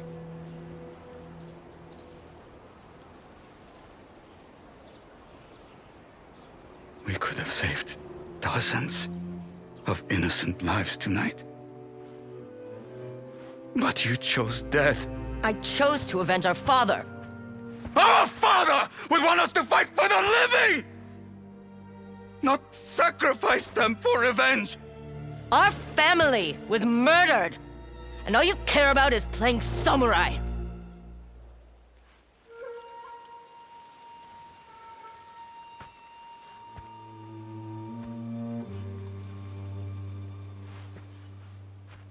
Where are you going? You once said we were strangers because of the Oni and the Yotei 6. You were right. I don't know you. And I don't think I want to. So where to start? It's funny that Jubei's upset with Atsu for wanting to try again, but then they do that plan later anyway, and it works, so that's interesting. And you know, Atsu's plan wasn't exactly great here, kinda dumb and full of holes, and that being a bad plan could have gotten people hurt, but there's really no consequences to it. Like the Matsumai slaving away for the Oni didn't get hurt, and instead they were thankful they tried to kill the Oni, and the thing Jubei is upset about was not saving lives, not to choosing death and sacrificing them for revenge, which didn't happen. But even if they went with Jubei's plan to rescue a bunch of Matsumai somehow, the Oni would have still attacked the Matsumai camp. And what was Jubei's plan to rescue a dozen men here? How could they have saved a bunch of prisoners and get out of there unnoticed or noticed? Also, I don't know why he thinks killing the Oni would have been choosing death. Like killing the leader, one of the Yotei 6 members, would have been a massive step bringing the Oni raiders down. I get Atsu is doing this for revenge, but her revenge lines up perfectly with saving and helping a bunch of people, and again she doesn't put lives on the line to achieve that either. Another thing, Atsu has a point that none of this would have happened if she would have gotten Mad Goro. Like if Atsu got Mad Goro, he probably wouldn't let himself be brought to the Oni and would use that he knows that Atsu is the Onryo against her and tell her about the secret passage to the castle instead. I don't know, I can't say what exactly would have happened, but it would seem we would skip to the last story mission of this region. And what did the Matsumai gain from Mad Goro anyway? Seemingly nothing, since they got their asses kicked, and they did Atsu's second plan anyway. I would be more sympathetic with Jubei if everything the Matsumai did wasn't a failure. Like, I'm sorry, but again, Atsu kinda has a point with him playing samurai. The Matsumai are more playing samurai than actually doing their jobs. I get what they're trying to do with this whole scene, but the execution of it and how the game tries to show Atsu's vengeance is really fucking dumb. Like fighting for the living. This will be much fitting to talk about later, but I'll get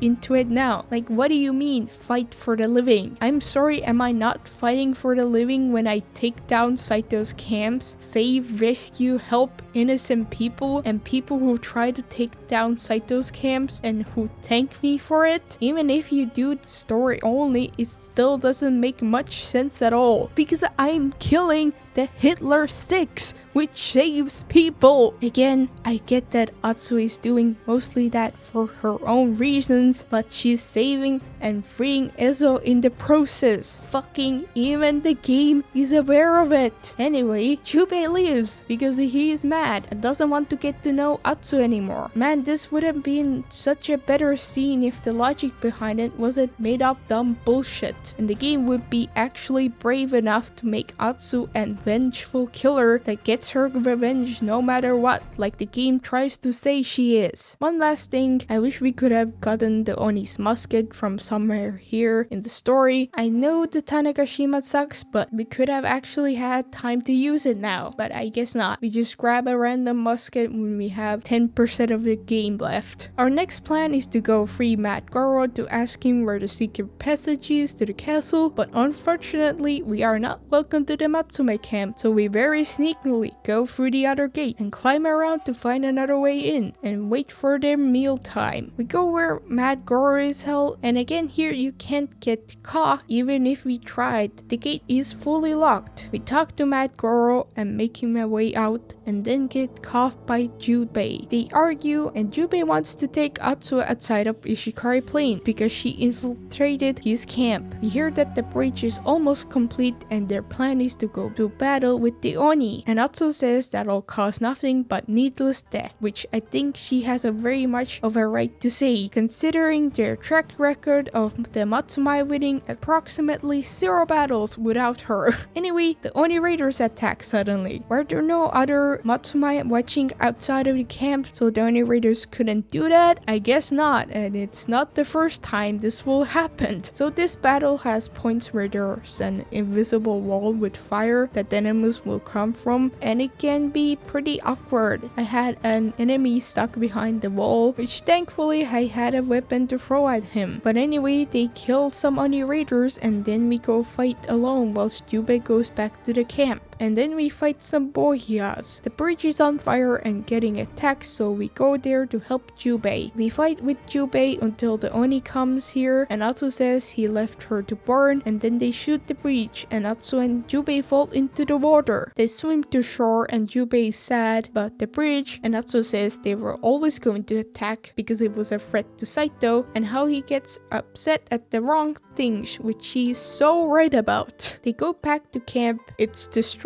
Big surprise, and Jubei asks about what she was talking about on the bridge, and Natsu tells him she was pinned to the tree and left to burn, and Jubei apologizes for being a dick and says he'll help her kill the Oni, and goes to look for info on Mad Goro. Jubei apologizing for expecting her to follow the rules for his life is nice, but like, why is Jubei surprised to hear that they left her to burn, and is the thing that makes him understand why Atsu is doing this, like setting their father's forge on fire, killing both of their parents, and shooting her brother off a cliff wasn't enough for you to understand her? That feels a bit dumb, but at least Jubei understands why she's doing this and apologizes. But too bad, the end of the game renders this whole talk with Jubei pointless and makes Atsu be the dumb one and always in the wrong one. Anyway, that's the Matsumai showing how much they suck at doing anything. Next we go meet up with Jubei in the northern camp, which is or was getting attacked by the Oni raiders, and you can go help the Matsumai with it, but you can just fully ignore it. We go see Jubei, who is with Commander Wada, who is a complete asshole to us, but Jubei defends us. It would have been nice if Commander Wada said something different when we, specifically me, not the Matsumai, got rid of the Oni raiders that were attacking this camp, but no, that would be too much work, I guess. We talked to Jubei and learn that Mad Goro is at that mountaintop shrine, so we go there. On the way, we hear that Jubei's scout was disobeying orders from the top for him because they're friends and stuff. For Jubei to say that the Matsumai is his clan and family and they all got their backs and shit, they sure don't show that at all. We don't see him interacting with other members of the Matsumai except Commander Wada, who might as well be replaced by a cardboard cutout. The least they could have done was give him at least one friend to talk to. Jubei says they would always be their father's twin wolves even when the Matsumai don't accept her. This conversation would be nice if it meant something or led to something, but it didn't, like, at all. We go climb up the shrine and see other bounty hunters and kill them and continue on as they talk. Atsu jumps to the other side of the cliff, and that scares Jubei, and he says there's other things to live beyond revenge. As they go on, Atsu falls down, so she climbs on her own a bit until they meet up again, and Jubei says he wants more to her life. And they talk about how Atsu feels like she's an Onryo and how she can't escape that night. Jubei says he pretends that night happened to someone else and he became a samurai who could protect his family because he failed before, and both say they don't blame each other for what happened. I haven't seen that cutscene in a while, and I'm genuinely surprised that Jubei and Atsu just talk to what happened to them and how they cope with it, and how Jubei didn't say anything about how the Onryo might not be the best path for you, and something Kiku. Chapter 2 sure is going to be fun. Anyway, they continue on, and Atsu says he should visit their home, and they finally get up to the shrine and meet Mad Goro. Before they could ask him how he escaped the castle, more bounty hunters come after him, so we help him fight them off. This is where we get the fire oil, and we continue to fight them until we're at the bottom of the shrine. We finally learn how he escaped the castle, and it was through an abandoned mine, and we let Mad Goro go. Jubei says he'll get a boat ready for that, and they go their separate ways. We meet up with Jubei once again, and I'll just let the whole cutscene play here. You're nervous. Earlier today, I performed the same rituals I always do before a battle. Donned my armor, meditated, even wrote the death poem. You and your poetry. None of it helped. I still feel the Oni's grip around my neck. Well, I'm no samurai, but I have my own ritual of sorts. I like to make a fire and breathe in the smoke and remember what it was like being pinned to that tree. And how I didn't die because I freed myself. That grip around your neck, it'll keep you alive. I think this is one of the best moments of the entire game. I really like how they show how the memory of her pulling herself free from the burning tree kept her going, and how that shaped her mind of having to do things alone. And man, I wish there were more moments like this in the game, and if this moment had some actual meaning behind it, because this is just a cool moment for the sake of just being cool and nothing else. The next shot doesn't make any sense because the hole in the cave is literally next to where we were. I get it, you wanted to get a cool shot, but then just have them meet up somewhere else. Anyway, they go up the mine, and whilst that, they talk about their father and how she doesn't always have to be the Onryo. Also, Jubei just mentions you only killing the snake even when you have killed the kitsune, and they aren't framing the Onryo being all bad just yet, but more you have a life to live. But it still annoys me how Atsu and I, the player, go through the trouble of killing 2 members of the Yotei 6 and getting rid of their camps, and how that saved a lot of people's lives, only for that to be pretty much nothing.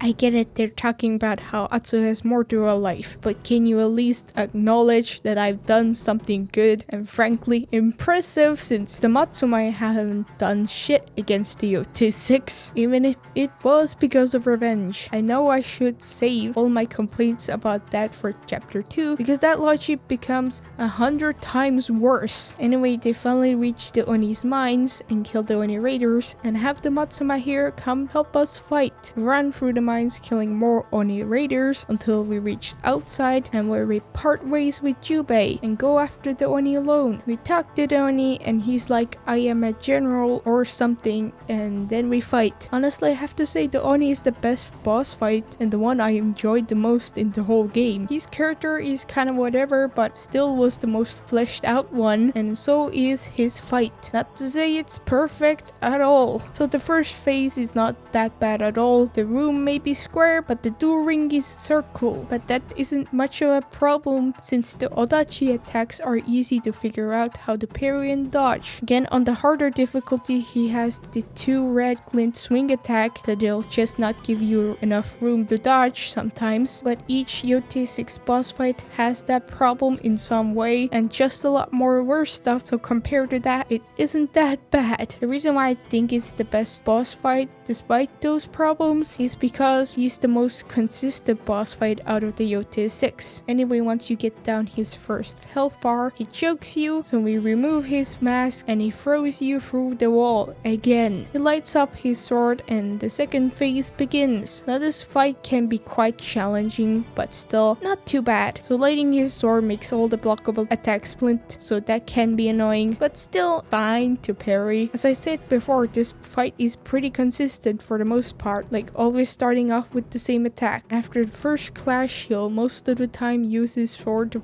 spread fire, which is just more annoying than anything. The only way this part is actually a pain is when you try to no damage him, and after the third sword clash, he always does a yellow Glint attack. The Oni talks about how he should pin you to that tree again, which doesn't make any sense because he didn't do that. And also they say the Oni put fire to that tree after Atsu was pinned to it, but the tree was already on fire. It seemed like the night went a bit differently when they recorded these voice lines, or the writers just didn't give a shit. One more thing, I get it's for aesthetic purposes, but why is the outside area already on fire? Anyway, Atsu beats him up and says for him to crawl, and I have to ask, how did they get all the way back to the big campfire? It's pretty far away, and the only way out of the area there is through the hole that the Oni made, which is pretty far up. This doesn't matter at all in retrospect, but it's just really funny when you notice it. The Oni crawls and asks for a warrior's death, and Natsu's like, no, and she and Jubei cut his head off, and Natsu crosses the Oni of her sash. We hear the Oni Raider reinforcements and skedaddle out of there. We later see Jubei and Natsu talk. Atsu says she'll continue the hunt, and Jubei says to meet her at home later and he'll help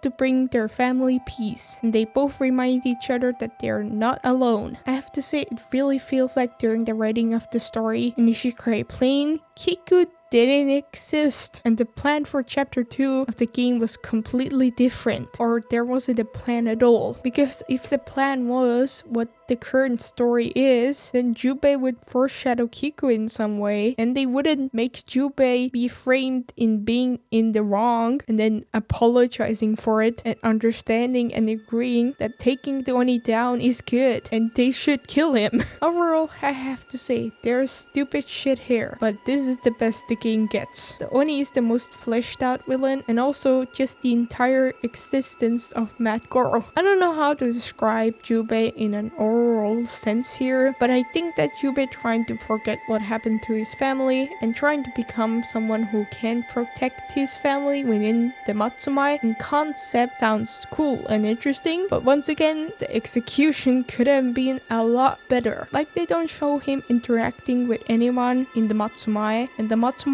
as a whole just being the most pathetic and useless samurai here doesn't help that. The game constantly shows how the Matsumai suck and how they're stuck in their old ways, and that could have been talked about to Jubei, or a confrontation that was a turning point in the story, because they talked about the samurai not accepting Atsu. And even after showing how useless the Matsumai are, they are still treated as the good guys because the Saito guys are the super duper evil ones, which is a certainly interesting choice to have the Matsumai, who historically were the colonizers of Ezo and the ones to perform the ethnic genocide on the Ainu, to have them be the good guys of this game because they made a fictional group of bad guys. Yet they talk about how them bringing order to Ezo isn't great, but again, they don't actually do anything with that topic or actually talk about that with the Ainu. The second chapter of the game just throws all of these interesting ideas out of the window and goes, everything the Onryo has done is bad, and that just sours the rest of the game, even the good parts of it. This is where we get the cutscene with Saito and his sons, which I guess is to make up for the lack of screen time and try to flesh them out as antagonists before it's their turn, but they do an absolute horrible job at it. Everything they talk about is so vague, and they don't do anything but sit at Saito's place and talk. They don't say anything specific about the Oni or Kitsune other than they're dead, I guess. Like in Tsushima, Tsushima, they did something similar to this to the Khan, but it actually fleshes out his character and we see him being an active threat. There's also a lot more than 2 of those, so that certainly helps. And the weakness of these scenes aren't just a problem with these, it's a problem with all of the storytelling in this game. And it is because of this game's freedom. Like with the Oni or Kitsune, they only talk about what happened specifically with them and they don't really discuss anything else. And it is pretty vague. Like they don't really talk about their mother with Jubei or how she was hanged, or when Natsu and Jubei talk about that night. Also doesn't bring up how she feels like it's her fault that her parents died because she invited Saito to their home, because those things happen in another part of the story. And they again could have added a little sentence to it when you've done something before, but I guess not. That's too much effort for their $60 million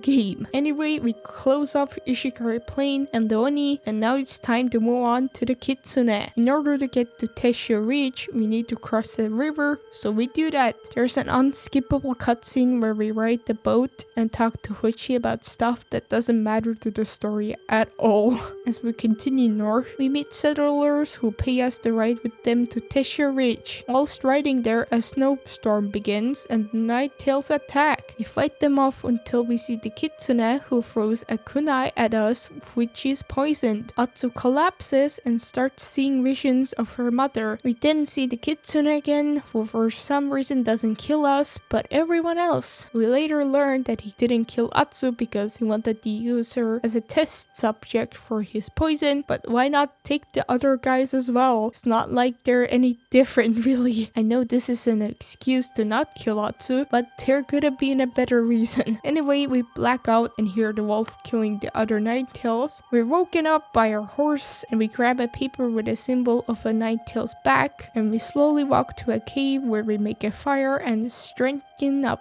The next morning, we gather our settings and go to the Red Crane Inn. That's the introduction to Teshio Ridge, a lot shorter compared to Ishikari Plain. We go to the Red Crane Inn and see the Matsumai also there. We strike up a conversation about the Kitsune whilst playing Senihachiki, and the Matsumai say to go talk to their commander upstairs if we want to know more about the Kitsune. So we go to their commander's room and he mistakes us for one of his mistresses and tells us to fuck off. When we go downstairs, a show starts and Natsu stays to listen to the shamisen play because it reminds her of her mother. Not long after, the Matsumai interrupt to say to play something more lively, and Natsu invites them to a fight. You beat up the Matsumai and their commander comes down to say to execute Atsu, but Oyuki intervenes and they let Atsu go free. Atsu and Oyuki meet outside and Oyuki wants to help her take down the Kitsune. She shows Atsu how they affected everybody and Atsu agrees. Oyuki shows where we can lure the Nighttails out and we wait for them to show up. Whilst waiting, they talk and we learn that Oyuki is from the south and the Kitsune took something from her. The Nighttails show up and they see them brush a symbol on the rock, and then we follow them. They split up and Atsu goes after them and they attack.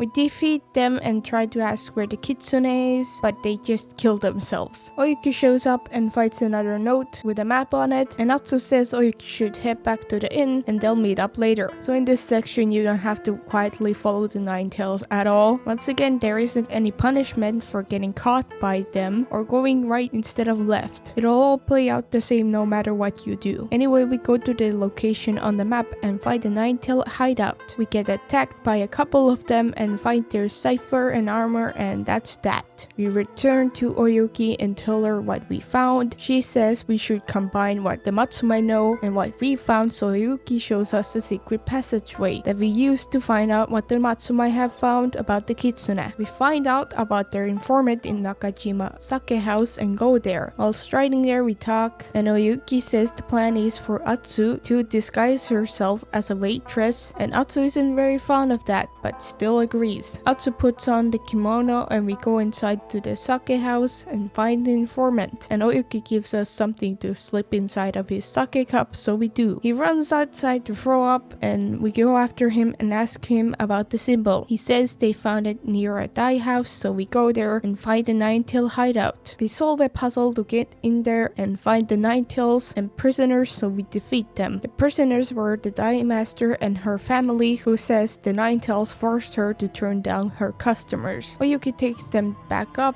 and we go deeper in. We solve some very easy puzzles and arrive at a bigger area where we get ambushed by more Nine Tails. We find people dead by poison and a puzzle box. We find our way out and meet up with Oyuki again, who's playing the shamisen for the Dai Master's family. I know this is supposed to be a sweet moment, but it comes off more awkward than anything else. Atsu has a flashback of her mother's death and they both go outside where Oyuki solves the puzzle box and we find the poison's recipe and harvesting site. And Oyuki says to meet her later there. We meet up with Oyuki there and find the Matsumai are also here and aren't letting anyone near there. Oyuki goes there to get a Matsumai away from the opening of a fence there and we go through it. We meet back up with Oyuki very soon after and solve the puzzles that needed the puzzle box and it opens up a path. As we continue on, we solve more puzzles and fight more Nine Tails and talk more until we reach the harvesting site. We see the Kitsune and Atsu says she should go in and have Oyuki cover her. That doesn't go to plan because the Matsumai attack, so Atsu rushes in. Here you can just completely ignore the Nine Tails or just kill them all for as long as you like because there isn't a time limit. What I found interesting there is there is a huge group of Matsumai and Nine Tails spawning out of nowhere fighting in the distance, but it's not the Nine Tail model enemies but recolored Matsumai with masks, and they're both very low resolution, so that's interesting. And away we go confront the Kitsune and fight him. This fight kinda sucks because of the Kusarigama and all the problems regarding that in the square room, circle during, but at least it's short. Throughout the fight, the Kitsune says how anyone can wear a mask, and you'd think he was the first Kitsune, and he throws his poison kunai at us, and once again we collapse. Before he can kill us, Oyuki comes and protects us. She gets us out of there and tells us more about the poison whilst fighting off Nine Tails. As we slowly walk, we see hallucinations of her as the Kitsune and Atsu's mother. This is where we see what happens to Atsu's mother and the Kitsune letting Atsu go. We cut to Oyuki and Atsu and she figures out that Oyuki was the Kitsune and Oyuki says she tried to save you, but Atsu says what about her mother? Oyuki says she's not her enemy and to meet up later to prove it. Off topic, but the way Atsu plops to the ground here is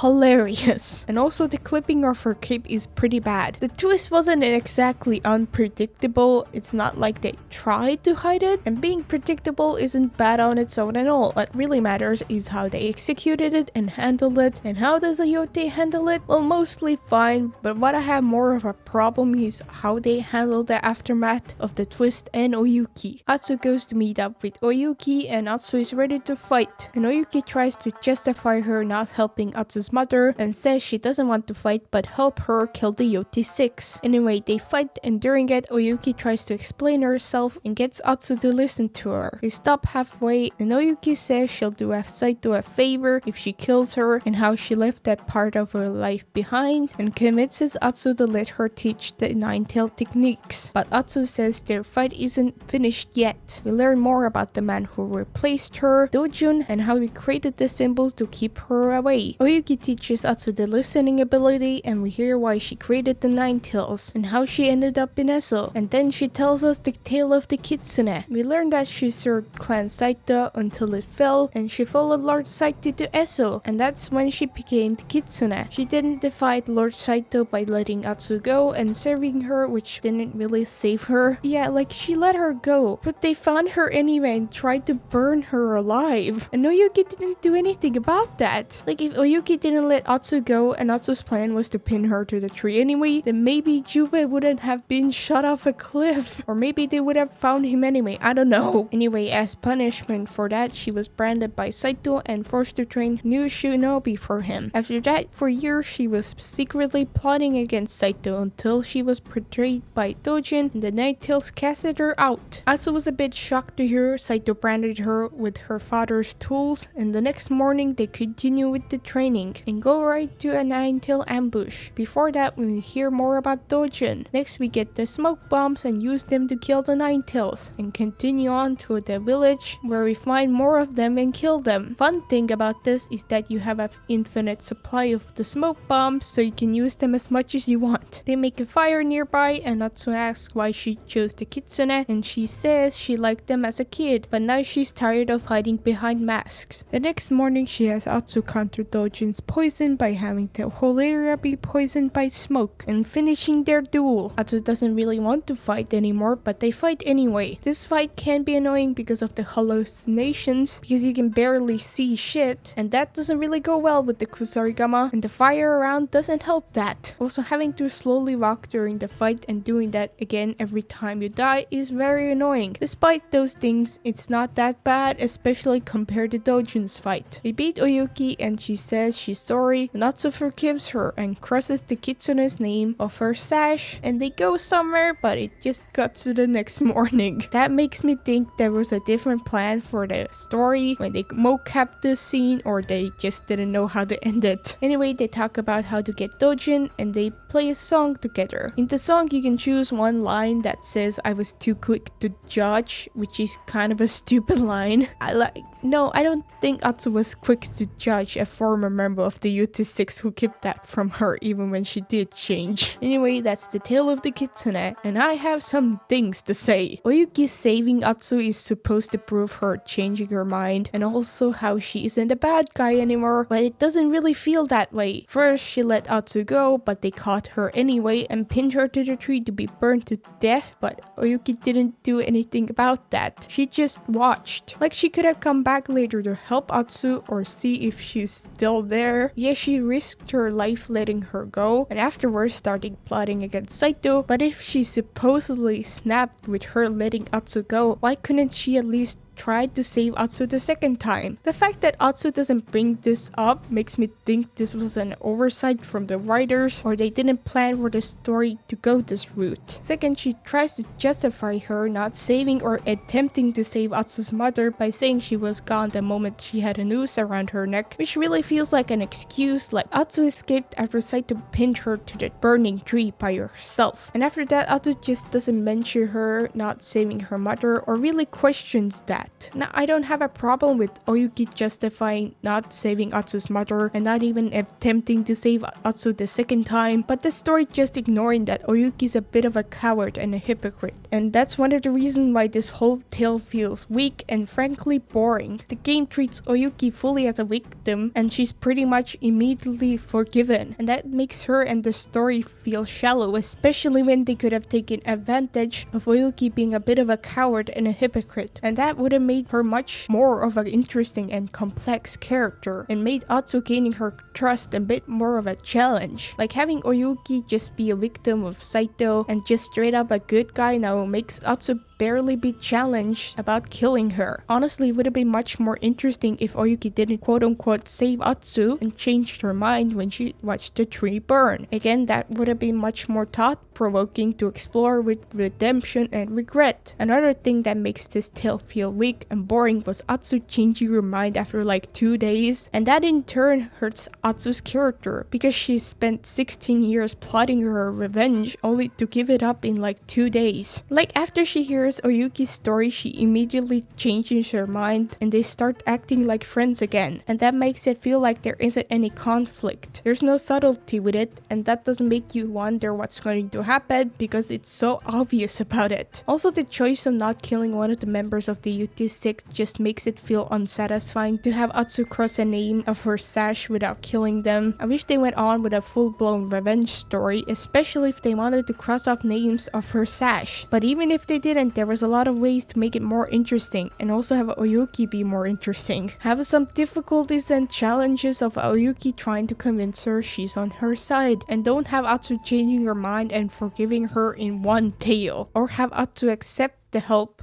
of killing the Yotei 6 from Oyuki, but still deciding to kill her after that. Or have Oyuki be the antagonist who still tries to gain Atsu's trust because she still works with Saito, or for her own gain. Just give me something. It feels like there were so many better ways that they could have done this, but they chose to do the most boring thing. Moving on, we meet Oyuki in the Red Crane Inn, but we find it destroyed with dead bodies of the Matsumai and innkeeper hanging. We hear this was retaliation from Dojun for the Matsumai destroying his harvesting site. We look for something he could have left behind that we could follow. We find a stable boy who survived because he hid in the secret passageway. He says their clothes smelled of flowers and the waterfall near Teshu Ridge entrance has those, so they go there. Whilst riding there, we hear how Oyuki met Dojun and learn that when Dojun met Saito, he changed. And that's how he used him against Oyuki. Atsu asks why didn't Saito just kill Oyuki if he suspected disloyalty, and Oyuki says it was because he wanted her to suffer. I get that Saito, I guess, wanted to have Dojun betray her, but how did Saito just let Oyuki go after she was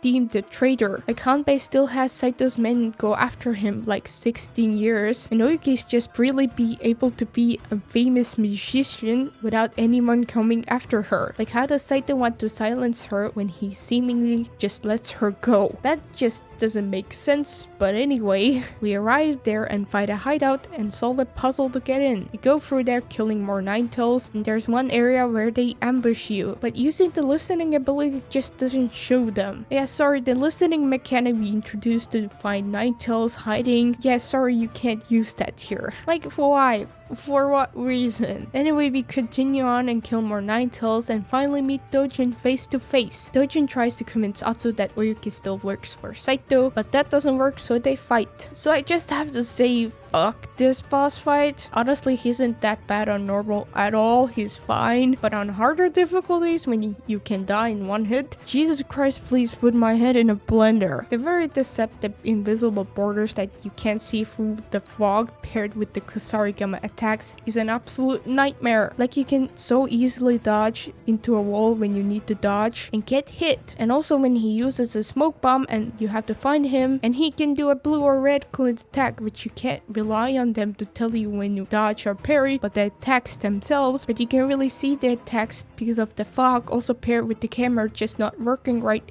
is awful, which makes things more about luck than anything. Fuck whoever designed this boss fight, but a nice thing I will say is that I like his theme. Anyway, after you almost get down his entire health bar, he escapes. We follow him and start the second phase where he throws this poison kunai at us, but it doesn't work anymore. His second phase is not nearly as bad as his first. The Kusarigama can still be a pain in the ass, but it's much more manageable here with no smoke bombs and Oyuki. Atsu and Oyuki try to convince Dojun to surrender the fight, but he doesn't, so he gets killed. Atsu says to meet her at her home later, and they go their separate ways for now. So first I want to say Dojun is such a nothing of a character. We barely learn about him and his motivation, like why did he portray Oyuki and work for Saito? Because he's the future or something? Who fucking knows? With Oyuki, they try to be like she wishes she was the boy she took in or whatever, and like I don't give a shit about that at all, because they do a spectacular job and not making you care about this at all. I get it, he's not the focus of this storyline, but at least you could have shown his face. Like, after you kill him, it's just, oh, he's dead, and that's it. Overall, the whole region and storyline is just weak, and it just feels like a shittier and a watered down version of Iki Island's story. The earlier chapters are fine, but I don't think they did a good job with having Atsu forgive Oyuki or Oyuki's character as a whole. She also becomes a background character in chapter 2, so this was the moment where she shined. Also, Dojun is just basically nothing, but despite all of those problems, this is a lot better than what's about to come of the story. After this, we get the second cutscene with Saito and his son sitting in his fortress, where they're like, the Oni and Kitsune are dead, I guess, lol, and that's about it. Why did they even bother making this? I don't know. Anyway, time to move on to chapter 2 after going through 90% of the game. Great pacing, guys.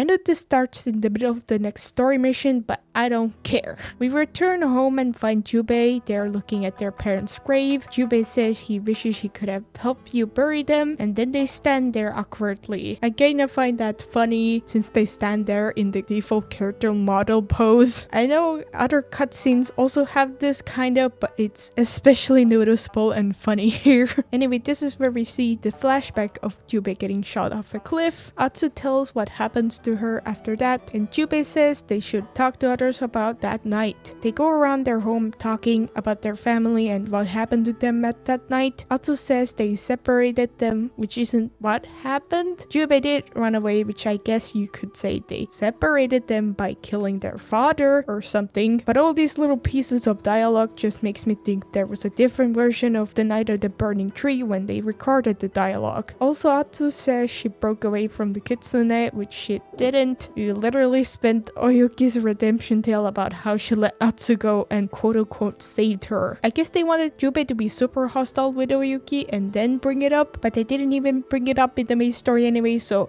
Anyway, they go play Zenny Hachiki, and Jubei says, man, Zenny Hachiki is for gamblers and not for children, which is ironic considering this was based off a children's game. After that, one of the weirdest and bizarrest cutscenes in the whole game plays out, so I'll just show all of it. Have you ever thought about having a family? The path I'm on has no place for a child. And when that path ends? I don't know.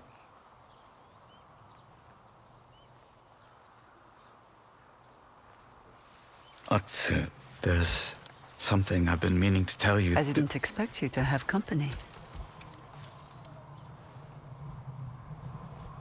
Who is this?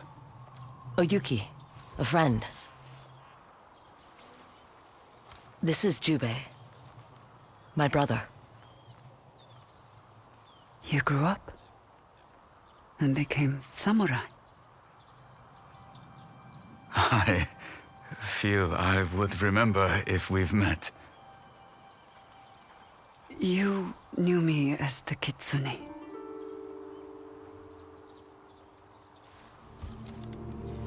Is she serious?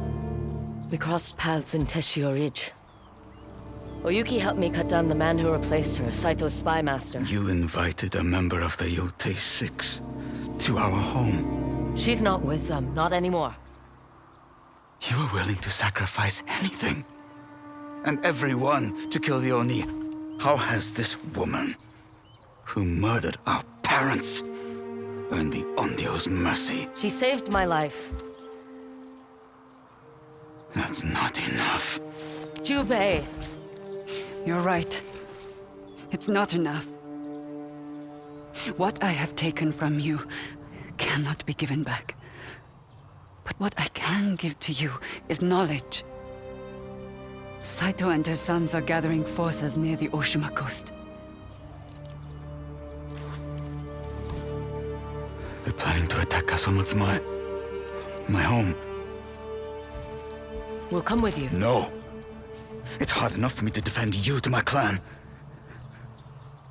I will not defend her.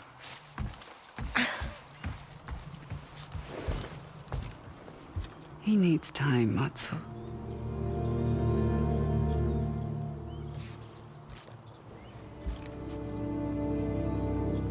He has until we reach the Oshima coast.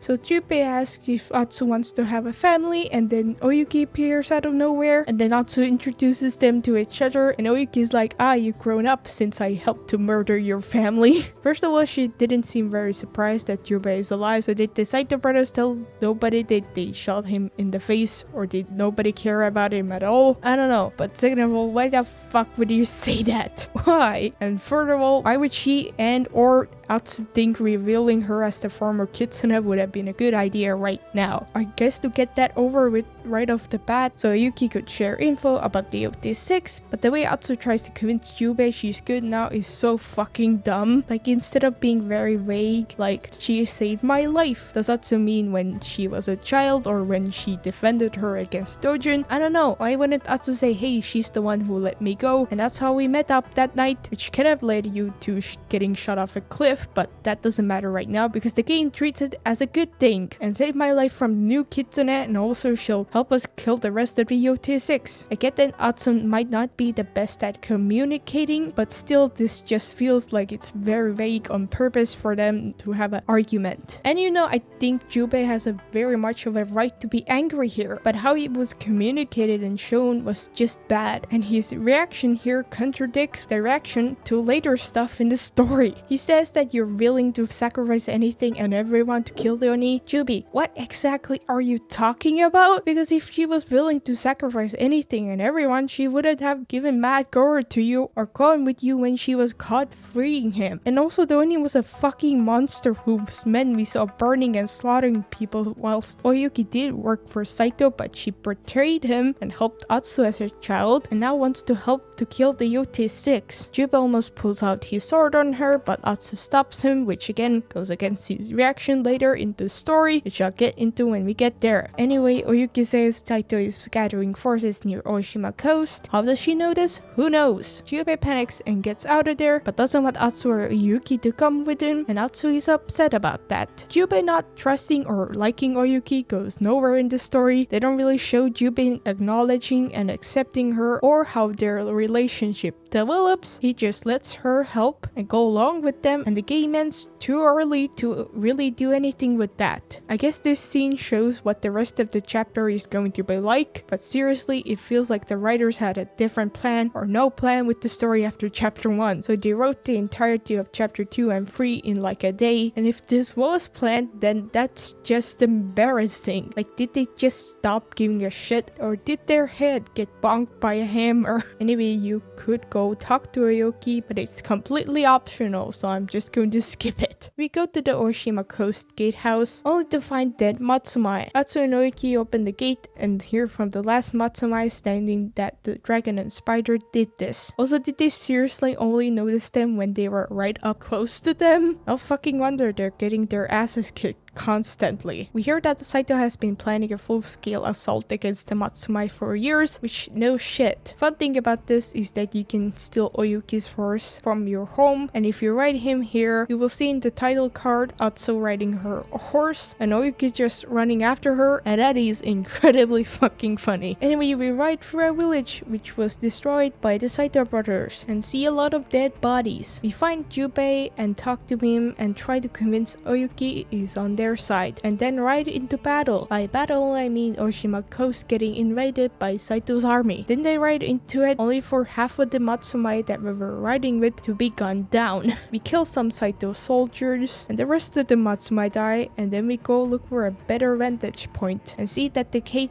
has fallen. Jubei wants to get through the gate as fast as possible because he has family on the other side, and Atsu's like, okay, so they wait until night to go through. Like at Saito's training camp and Oni's castle, you're supposed to go through here quietly, but again, you can just get caught or be as loud as you want, and it won't change a thing. You can even see the other soldiers at the coast. But anyway, we get through there and find the Saito soldiers demanding loyalty for Saito or they die, and we see a little girl also there. Jubei says to cover him with a musket while he walks into it as a distraction, and this is where we get the Tanegashima. We use it to shoot some explosive barrels and kill the bad guys, and then we get introduced to Kiku, who we learn is Jubei's daughter. It's a good thing the rope that was tied up to her hands just disappeared. Jubei introduces Atsu to her, and Kiku says she hoped she killed the bastard who shot the farmer, and asks why Jubei hasn't said he had a sister. Anyway, they start moving, and Atsu asks why Jubei didn't tell her about Kiku. Well, maybe she didn't exist when they wrote the first chapter, or as Jubei says, she isn't ready for your world. We see that Castle Matsumai still stands, and Oyuki says that it won't last for long, and Jubei responds that she underestimates Clan Matsumai. Which, shut the fuck up, Jubei. When have you not lost to Saito? Please tell me how many fights you have approximately won against Saito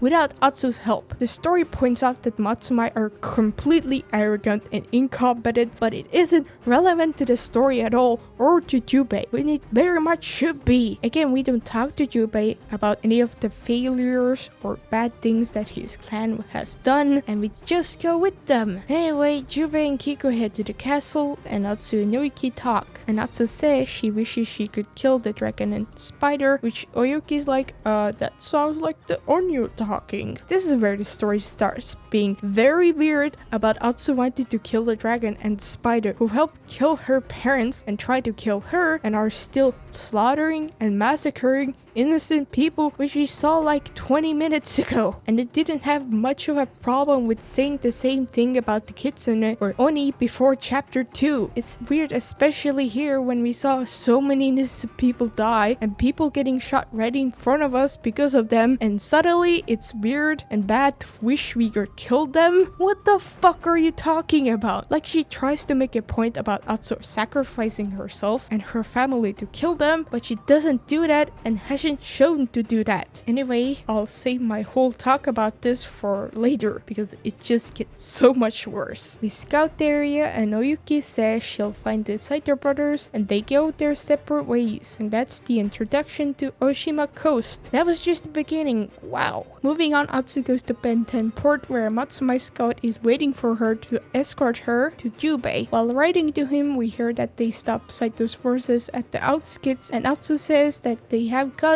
and the Matsumai have to adapt. And what the dude says in defense of that is incredibly stupid. But they have no honor. Their weapons kill from a distance. Indiscriminate. Which you could say the same about bows and cannons, which they use. I'm sure historically there were some dudes who refused to use guns, but not because they killed from a distance and weren't honorable, but because the bow was just more effective to use in some ways than guns. I get that the Matsumai are cocky incompetent fools, but the answer for that is just too idiotic, even for them. Anyway, we go to Jubei's home where we see him doing flower arrangements with Kiku. Jubei says he won't let what happened at that camp ever again, and Kiku says he can't be everywhere and she should be learning how to fight. Jubei goes to report to Commander Wada and we're left to help Kiku finish the flower arrangements. We can choose what flowers to pick based on their meanings, but that doesn't matter or change the story at all. Kiku says she'll show us where Jubei is, and during that we learn more about her and meet her horse. We see some villagers asking for medicine, but the Matsumai won't give them any, so Kiku wants to go get the medicine herself, and Atsu goes along with her. While we go steal it from the armory, Kiku says she knows Atsu is the Onyo who helps people, which she does even if it wasn't her intention. The game is fully aware of this, but Atsu denies it. Kiku asks why she killed the people on her sash, and Atsu says they deserved it, but won't explain any further. They get into the armory and take some medicine and just go out the front door rather than the way they got there, which how the fuck did Kiku get inside of here from the inside? Anyway, they get caught and Kiku gets us out of this by saying that they were sent to get medicine by the commander. The Matsumai is like, okay, cool, and doesn't question it any further. Anyway, we go see Jubei and Commander Wada and we learn that the dragon captured their lighthouse, and Atsu and Jubei convinced Commander Wada to let her help with that, so they go and get the lighthouse back. Whilst riding there, Atsu is surprised by Jubei going along with this, and he says she has a reputation and they might as well use it. They also talk about Kiku and how Jubei wants to shield her from the real world. We arrive there and we go attack the dragon and his men. It's a good thing that none of the dragon's men were using the watchtower to see the Matsumai gathering there, so we could do a surprise attack. We get through his men to the lighthouse and the dragon's ship starts firing at them, so Jubei deals with that whilst we go after the dragon. We climb after the dragon in the lighthouse and then he gets away by jumping out of it into the water and gets on the ship surprisingly fast. We go talk to Jubei and Atsu is upset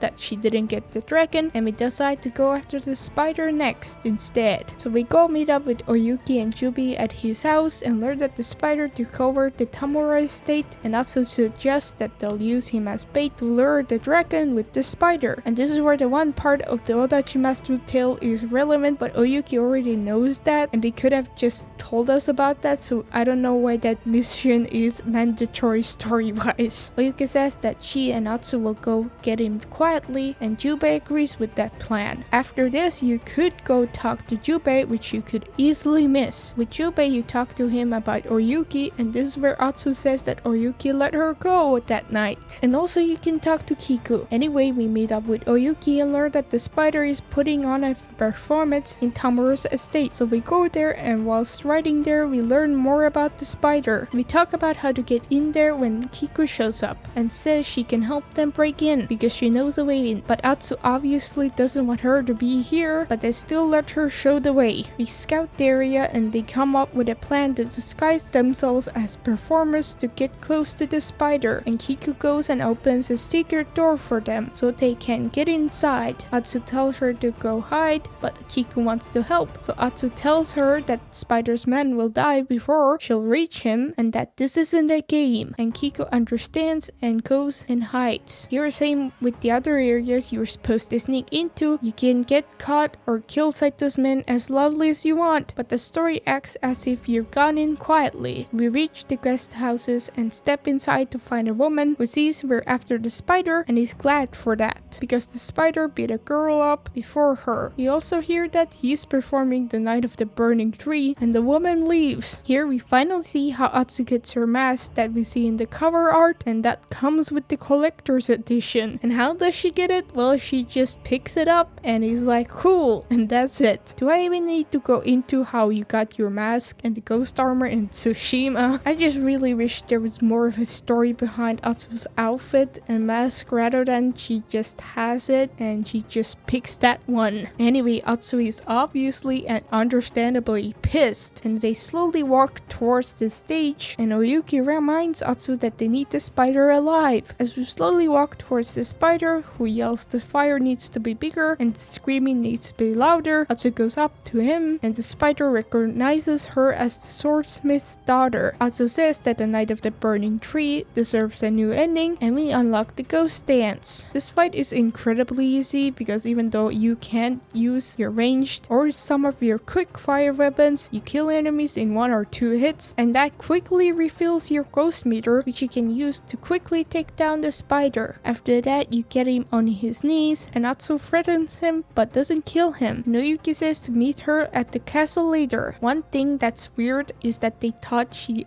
needed only a mask for a disguise and not a new outfit. When we went to the Oni's castle, we got a new outfit, but here we might as well not have bothered at all with a disguise. I get that it's for a dramatic moment, but still you'd think Atsu wouldn't carry the wolf blade with her and just the other sword. And that can be funny because the spider recognizes her by her sword, which you can have Jin's or Take's sword kit. Another thing, the mask or ghost dance doesn't feel earned, like we go after the spider like any other Yotei 6 member, only to find out last minute that the spider performed the Night of the Burning Tree, and then we get super pissed. Again, compared to Tsushima, where the ghost legend has slowly built up, and then you unlock it when defending Yarikawa, or the anger that built up in Jin when Taka was killed and Ryuza betrayed him, and then we get the armor Taka made us and go with that to poison the Mongols. Atsu's ghost dance reveal feels fairly weak compared to that. It's a cool moment, don't get me wrong, but it definitely should have been built up better. Anyway, we go outside and bump into Kiku, who is surprised to see us covered in blood and asks if we killed them all, which I get that Kiku is a stupid child, but we literally told you we were going to kill the spider's men on the way, and also you said that we, the Onyo, are helping people by killing the bad guys, so what's changed? We killed the bad dudes in front of Kiku and saw us all bloody before this, and she didn't have a problem with that. Anyway, Atsu tells her to go home, and she does. That's to catch a spider, and oh boy, are things about to get fun now. We meet up with Oyuki and Junpei, and I'll go over this whole conversation before I have my little crash out. Junpei says that there are rumors all over the place about us massacring the spider's men, and you can respond to that with good let them talk or they deserve worse, but Junpei is more concerned with us and how every time Atsu's near a member of the Yotei 6, he doesn't recognize her, and they aren't sure this path is helping her. Okay, so first, why is Junpei so upset at us for massacring Spider's men when we have killed Saito's men before that, like at the Oni's castle or fucking anywhere else in the game? So why is he mad at that now? And Junpei isn't really upset at us for not doing this quietly but massacring Spider's men. But how is this a massacre exactly? She got caught and they were going to attack her, so what was she supposed to do? Somehow grab the spider and get out of there without his men coming after her and hurting or killing her? This boils down down to more self-defense than anything. Also, you can go through the section without killing anybody or just one dude, and if you do that, the scene is the same, so fuck you, Jubei. Also, you were pissed off at us earlier for not killing Oyuki, and now you're concerned about us killing the spider's men? Make up your fucking mind, Jubei. Second, how Jubei doesn't recognize her when she gets close to a member of the Yotei 6. First of all, what do you mean? It's been 16 years since your family got murdered. Atsu survived a murder attempt, and since you've seen each other, and she's grown up and obviously changed as a person, so how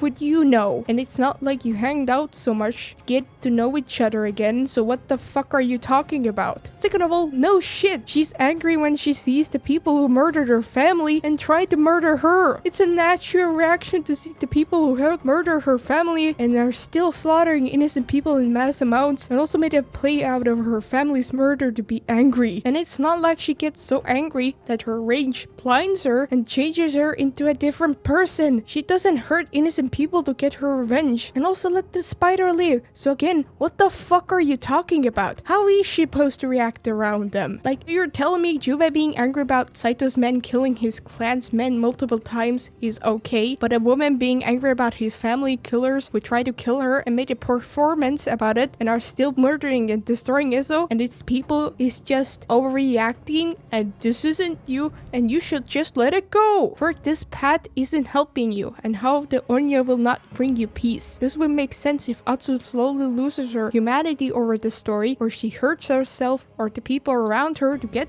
her revenge, but she doesn't fucking do that. She's shown to have her humanity perfectly intact throughout the story when they all go camp out with Kiku after this, and through the side content where she helps other people in numerous ways even after killing a lot of people for her revenge. She also doesn't hurt innocent people and is that reckless of herself to get her revenge. In fact, it's the opposite. She helps and saves a lot of people through her revenge that people thank her and leave gifts for her. And the game, again, is 100% aware of this. It would have made sense if they wanted to go down the route of Atsu finding a reason to leave to ask what she's going to do after they take down Saito, or encourage her to get a new hobby or to live so she can continue on to protect people who can't themselves. But nope, none of that. Instead, the game decides that what she has been doing for revenge is bad, so she should let the bad guys live. And by bad guys, I mean Saito and his sons, who are currently at war with them and are currently massacring hundreds and hundreds of innocent people to become the Shogun of the North, and will continue to do that if they're not stopped. To focus on hanging out with her family and then go kill them or something? I'm getting a bit ahead of myself, but what are you talking about? If this path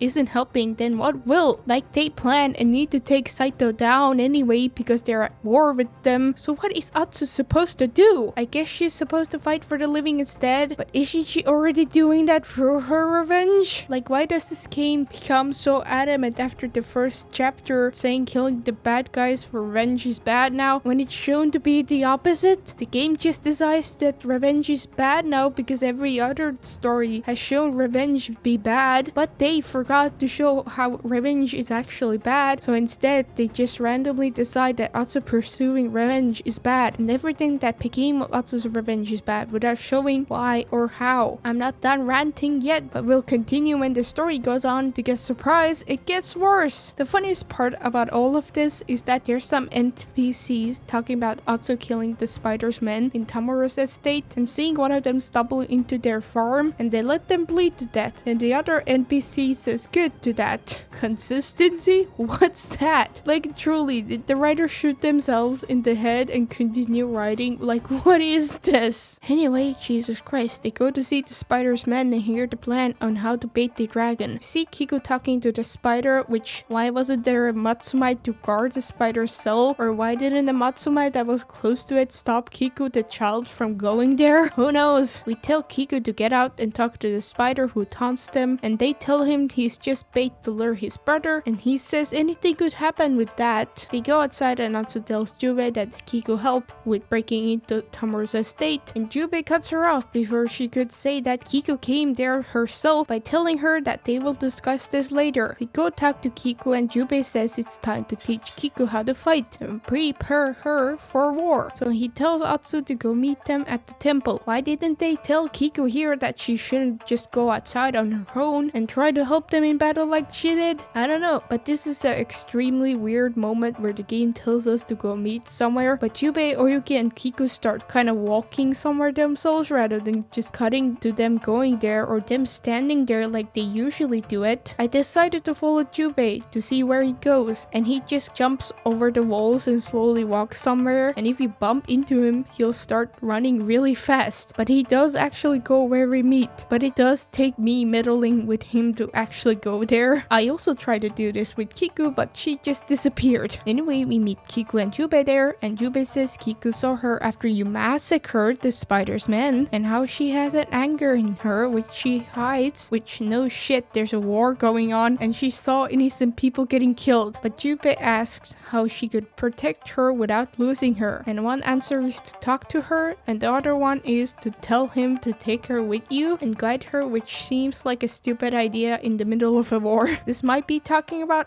after the war, but still. Jubei says we could spend a day together with her and teach her how to do things. We start off with sparring with her and kicking her ass, and then we go meet up with Oyuki, and on the way there we hear how Kiku's mother died after childbirth and how it's nice that she has an aunt to help out. The thing with this conversation is that sometimes it just wouldn't play for some reason. It didn't on my first playthrough, and I was kinda confused how they didn't talk about Kiku's mother at all. So I'm glad to have played this game again for another 60 hours to know that. We meet up with Oyuki and she shows Kiku how to make a map, and they go pick mushrooms for dinner, and then the wolf also shows up and leads us to our friend who's stuck, and we free them. Atsu asks if she's alright with what happened with her at the Tamura estate, and she says she didn't recognize her there. She saw the Onyo, not her aunt. And again, what are you talking about? You've known each other for like 2 days. And Kiku, you were also like, hey, you're the Onyo who kills the bad guys and fights for people who can't fight back, and now you're surprised to see that. Like, I get it. Stupid child. But fuck me. We go back to Jubei and Oyuki and go to the temple, and Jubei tells Kiku to come here if anything happens, and they cook some food and Atsu sings a song. Oh yeah, there's 2 moments in the game where Atsu sings, and it's just the haikus from the last game in song form. And I don't know what to say about it. Show a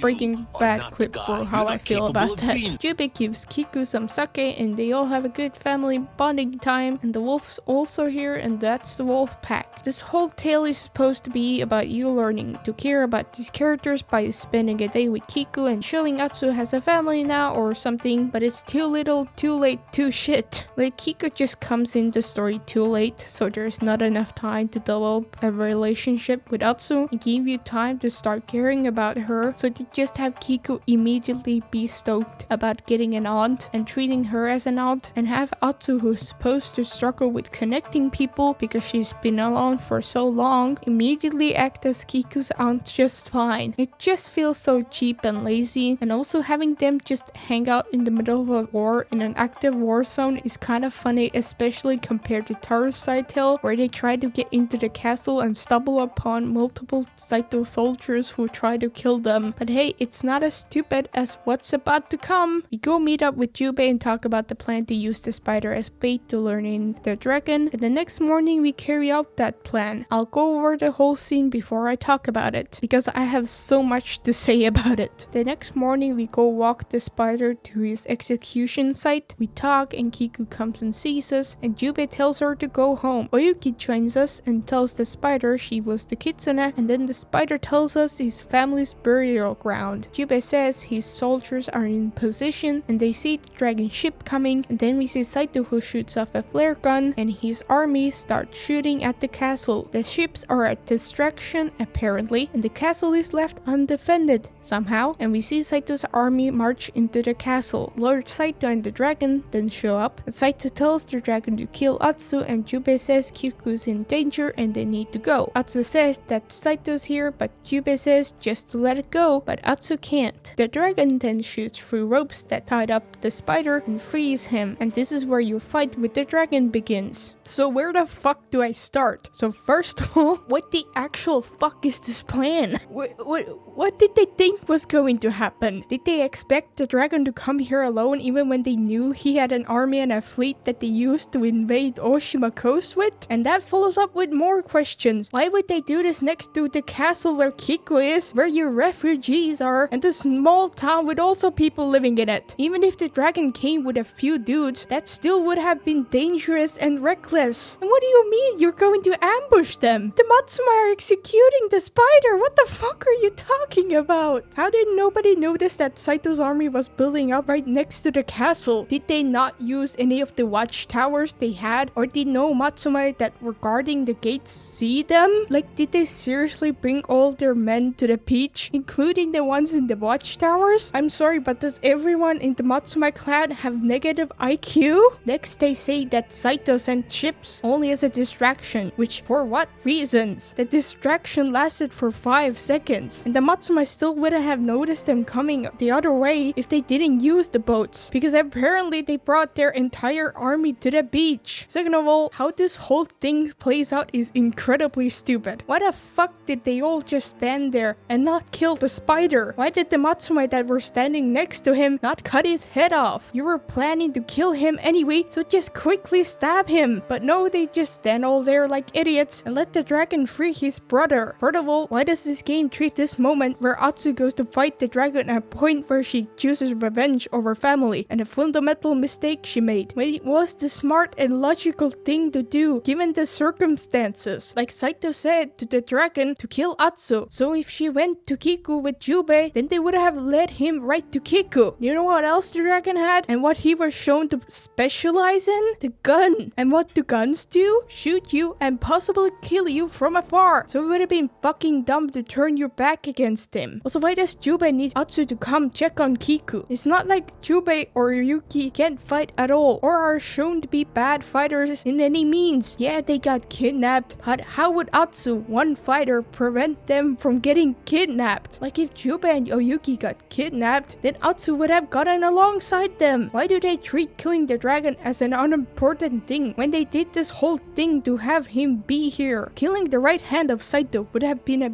huge blow to him, who I need to remind you is the reason why Oshima coast got invaded and hundreds of people got killed and the castle getting attacked, and he will continue doing that sort of damage if he is not killed. Yeah, sure, the plan got turned on us, but the dragon's here and he needs to be killed anyway, and if you don't do it right now, he could become a much bigger problem later. So why wouldn't we go after him? We don't need 3 competent fighters to go check on Kiku, who isn't really in the super active danger zone. When you go look back at the castle after this whole thing is over, you see that Kiku's home and the houses are completely fine. So why couldn't Jubei go check on Kiku whilst Atsu took care of the dragon? Your niece could die. First of all, don't you mean your fucking daughter? And second, she could be in much more danger later if one of us doesn't take care of the dragon right now, because after they destroy the castle, the remaining target for them left is Atsu. Fourth of all, even if this moment was to show how Atsu isn't able to let go of revenge, the story already showed Atsu being able to overcome her revenge by sparing Oyuki. So even the narrative they're trying to tell doesn't make sense for this. This whole part makes zero fucking sense in any way, logically and narratively, and is one of the most confusing,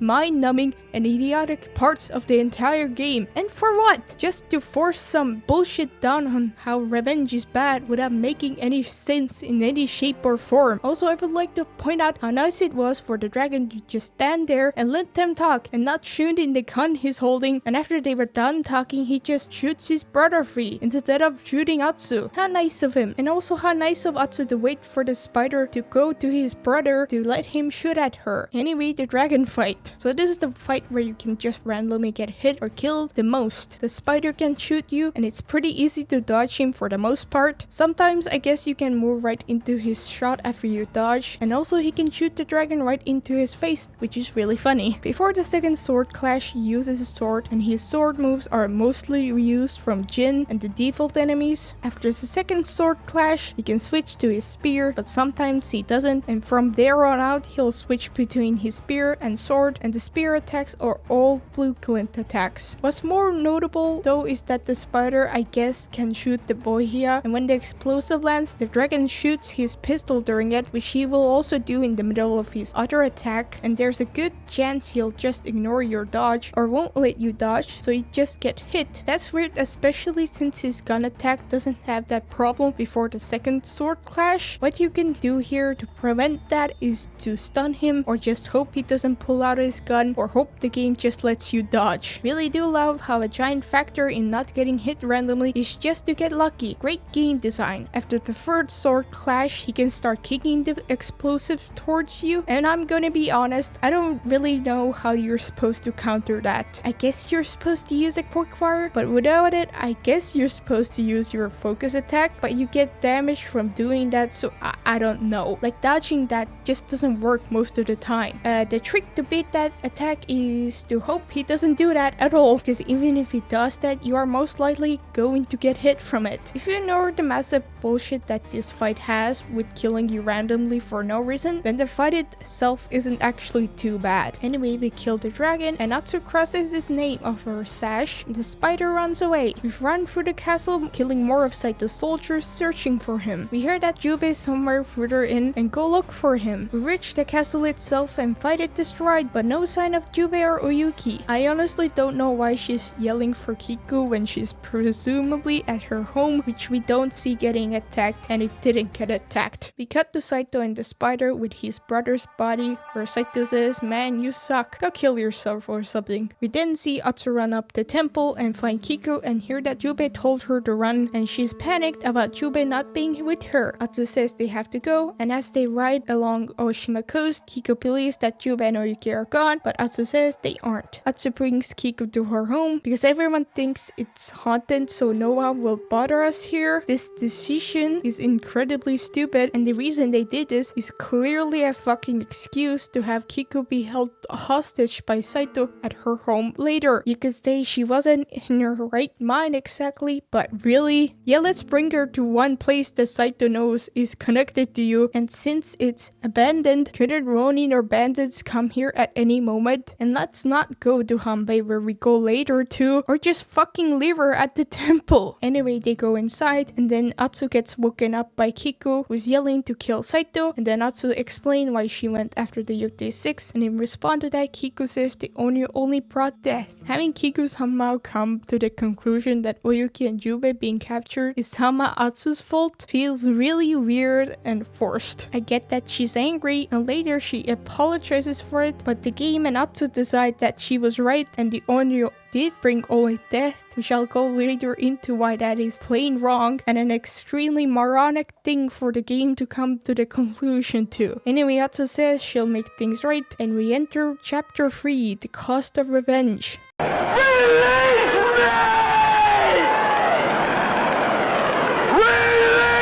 So this is the part of the game where the game falls on its face, somehow shoots itself while doing that, and shits itself. One of the reasons for that is that it's incredibly rushed, and one of the most rushed chapters and endings in a game I've ever seen. But honestly, I'm glad, because that means I don't have to deal with this game much longer. So we go climb up Mount Yotei to go find Hanbei to ask what to do. But this feels entirely pointless when he says that the spider is most likely at his family's burial grounds, when we already know where that is. We could have come to that conclusion ourselves. Like, instead of that, why not go back to the castle Matsumai to find out if they were actually captured in the first place? The way the game completely forgets about castle Castle Matsumai, and the whole area is just bizarre. You can't enter the castle anymore in any way, including the places where you could have climbed in. The Matsumai are still hanging around there, and you can't talk to any of them, and all your merchants are now in the town instead, which has been blocked off half-assly. And also it feels like nothing has changed in the world. I get it, the game ends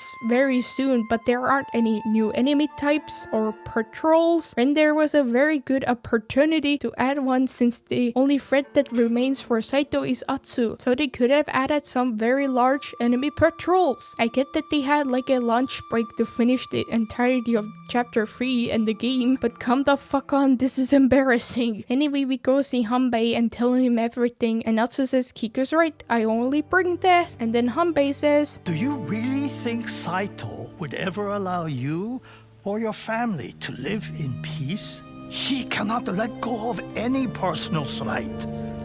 That is why he killed your father, why he took my arm, and why he risks his war with the Matsumai to hunt you down.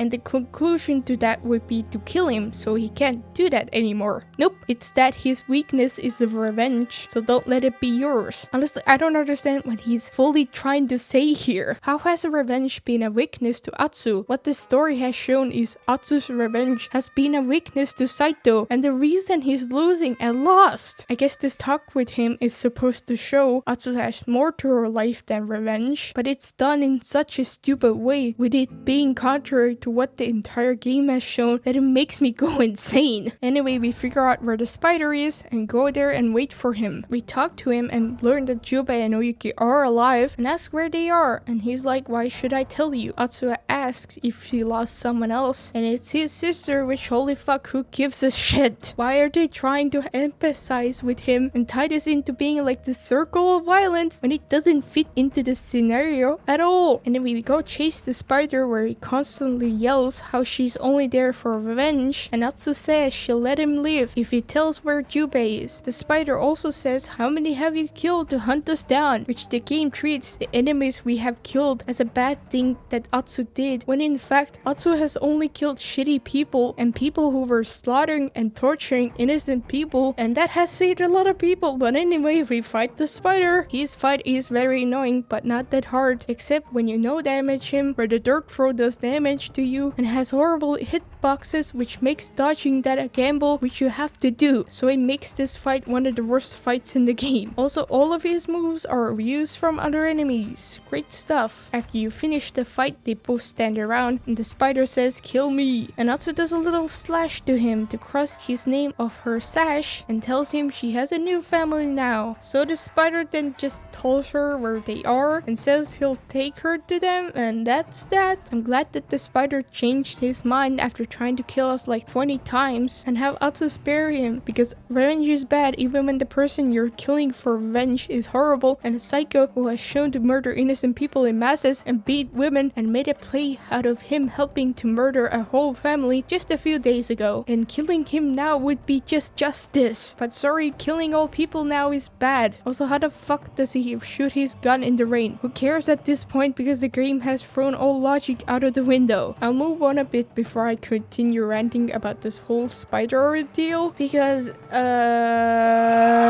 we go see Kiku and tell her that Jubei and Oyuki are alive and she'll go save them. Kiku says she's sorry for what she said before, but Atsu says no, that's what she needed to hear. Anyway, we go meet up with the spider, and he says he'll only take you to Saito's fortress, and Atsu asks where he'll go, and he says back home to find out who he is without his father or brother. One of the options you can say here is saying that, and I quote, for 16 years I dreamed of making you suffer, but now I know what it's like to lose a brother. Atsu, did you forget you lost your brother because of them? What do you mean now you know what it's like to lose a brother? You lost him when the dragon shot him off a cliff and the spider mocked him for it. Like, What the fuck? The way the game handles Atsu letting the spider live is genuinely fucking insane. We're supposed to feel bad for him because daddy issues and his brother's dead when he's shown through the story to be a massive piece of shit who deserves to die and isn't shown to feel any remorse after the things he did. But Atsu's supposed to feel bad for her actions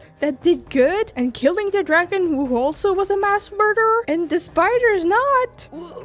What kind of logic is that? Like, Atsu lets him live and go free even when he's shown to be one of the most full members of the Yotei 6 because revenge is bad and killing at all is bad now. Like, if the game wanted to show that revenge is bad all of a sudden, then instead of saying, oh, killing is bad and we should just ignore the dude who caused all of this, they could have said you should fight to protect people because these motherfuckers are just straight up evil and need to die and the game knows it. Like, can the writers make up their mind already on what they want to say? Because I'm fucking losing my mind. I get that she needed him to tell where Jubei and Oyuki are, but then kill him after, not for revenge, but for justice. He hasn't shown to change and could go back to killing people and beating women on the mainland. And it's not like the game treats the spider living as his punishment. Atsu gives him a second chance to redeem himself and encourages him to find a new life. Like, at least lock him up if you don't want to kill him, because the spider doesn't seem to regret and receive any sort of consequences for his actions. But what about his brother getting killed? Well, maybe his brother shouldn't be a mass murderer also and shot a child. How are we supposed to feel bad for both of them when they're shown to be straight up evil and we needed to kill them so they would stop killing people? Yeah, daddy issues or whatever, but that doesn't automatically give them a pass from judgment and an excuse for their actions. Like, Hitler got rejected from art school, and are we supposed to feel bad for him and have that be an excuse for his actions?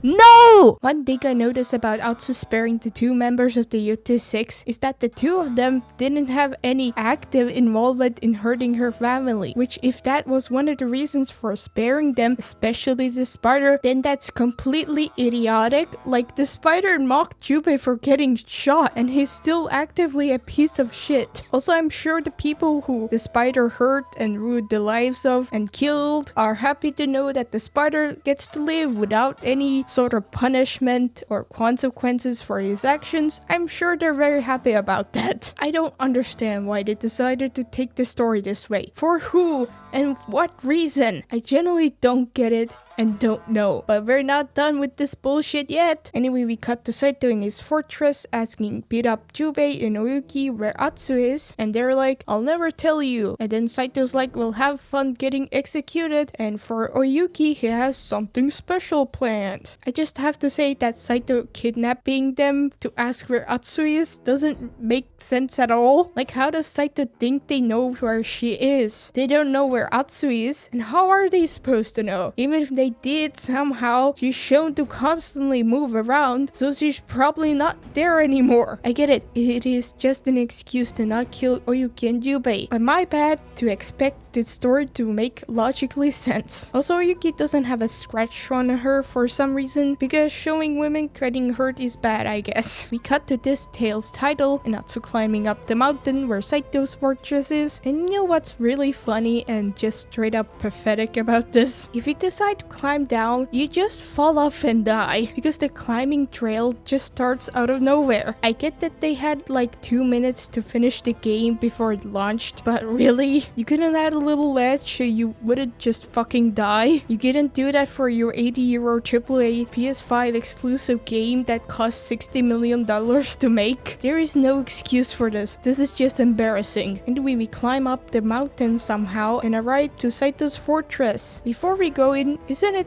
fucking weird that like nobody's found this place? And like, I know I'm stupid for asking this at this point, but how long have Saito and the Matsumae been at war? The Matsumae still haven't found his fortress? Anyhow, we scout the fortress. Natsu asks, I wonder if Saito doesn't matter.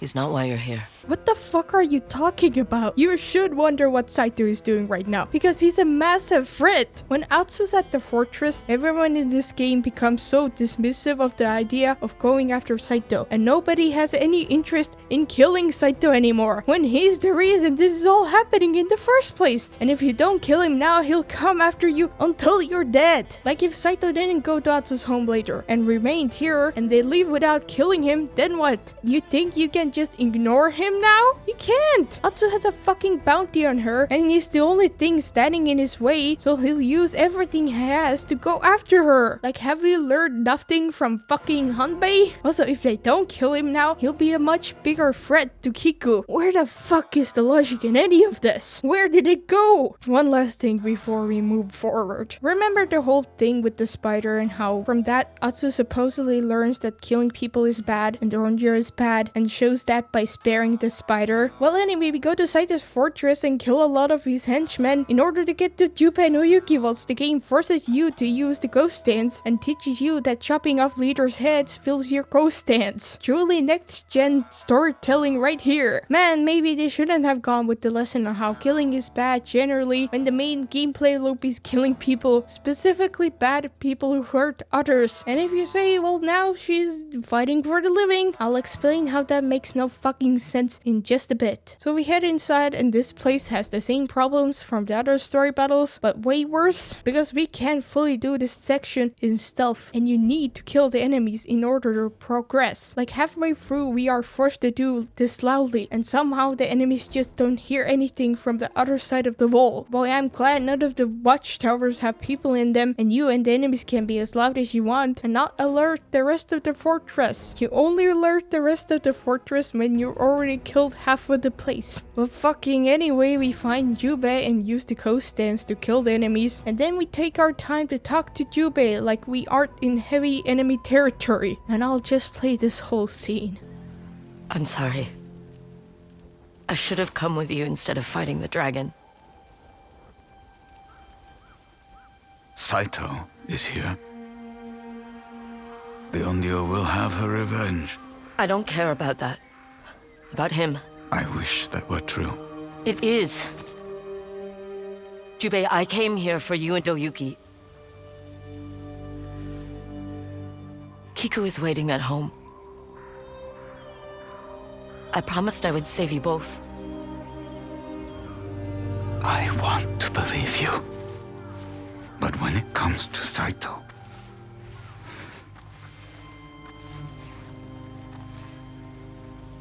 you can't escape that night.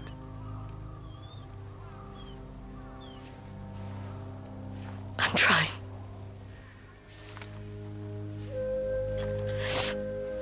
But I can't do it without you.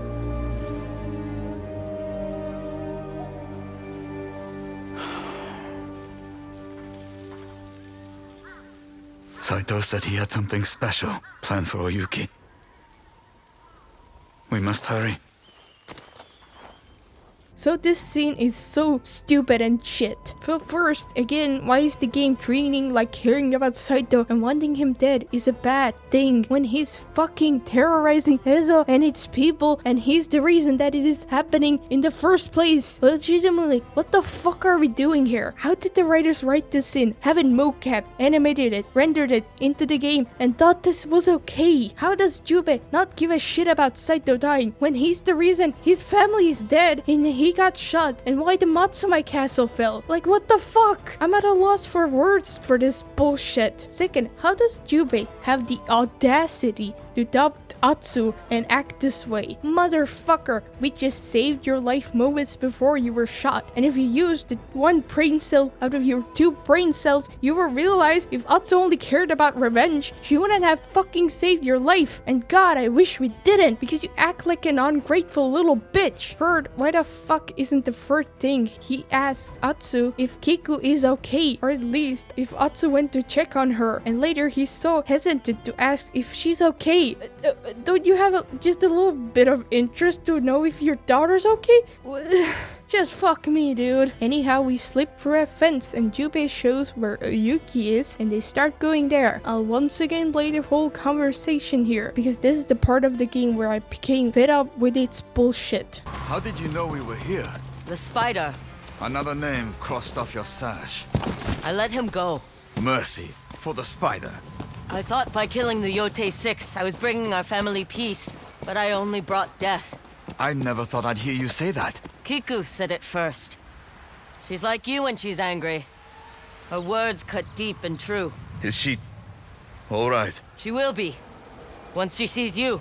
So Jubei acts so bitter when we say how we knew where they are because he assumed Atsu killed him, but then surprised when we let the spider go. Which Jubei, do you want the Yotei 6 dead or not? Make up your fucking mind already. And why wouldn't you want him dead, Jubei? Did you forget when he destroyed a whole village and its people just a few days ago? Or am I insane? Am I hallucinating? Atsu then goes on how she thought she was bringing her family peace when she only brought death. And this is where I'll talk about the Onryo only brought death thing and the whole fight for the living and how much sense it doesn't make. Having the game and Atsu come to the conclusion that the Onryo only brought death and everything you did for revenge was bad doesn't make a lick of sense. And it is disrespectful to Atsu and a huge middle finger to the player because the entirety of Ezo was saved because of Atsu deciding to pursue revenge. Throughout the story and the side content we save, help and protect people and they thank us, admire us and bring gifts for us for it. Like we had an entire tale dedicated to people thanking Atsu for saving and helping them. Yeah, she did this for revenge, but Ezo and its people were saved and better off because of it. And the game even points that out when you go talk to the Kusarigama master after you free Teshio Ridge and say that you had your own reasons for doing that, then he'll say there are those who live because of those reasons. So to have the game, or more specifically Jubei, judge us for not fighting for the living just falls completely flat. Because isn't that what I'm doing for most of the game? Am I not fighting for the living by saving people from people who are hurting them in the story and side content? And how is killing a bad person that is the reason for hundreds and hundreds of people getting killed and getting their lives ruined not fighting for the living? Like we are constantly fighting for the living, even if it's because of revenge. So for the game to just suddenly decide that all we have done is bad and Onryo only brought death and ridicule us and Atsu for it feels like a slap in the face for Atsu and especially the player. Like it just makes it feel like all the side content that I spent tens and tens of hours doing pointless. Oh, you spent the majority of your time doing the side content where you help and save a lot of people? Well, guess what? That doesn't matter at all. And actually everything you did only brought death, you idiot. What? You expected this side content to connect and attribute to the story in some way? What are you,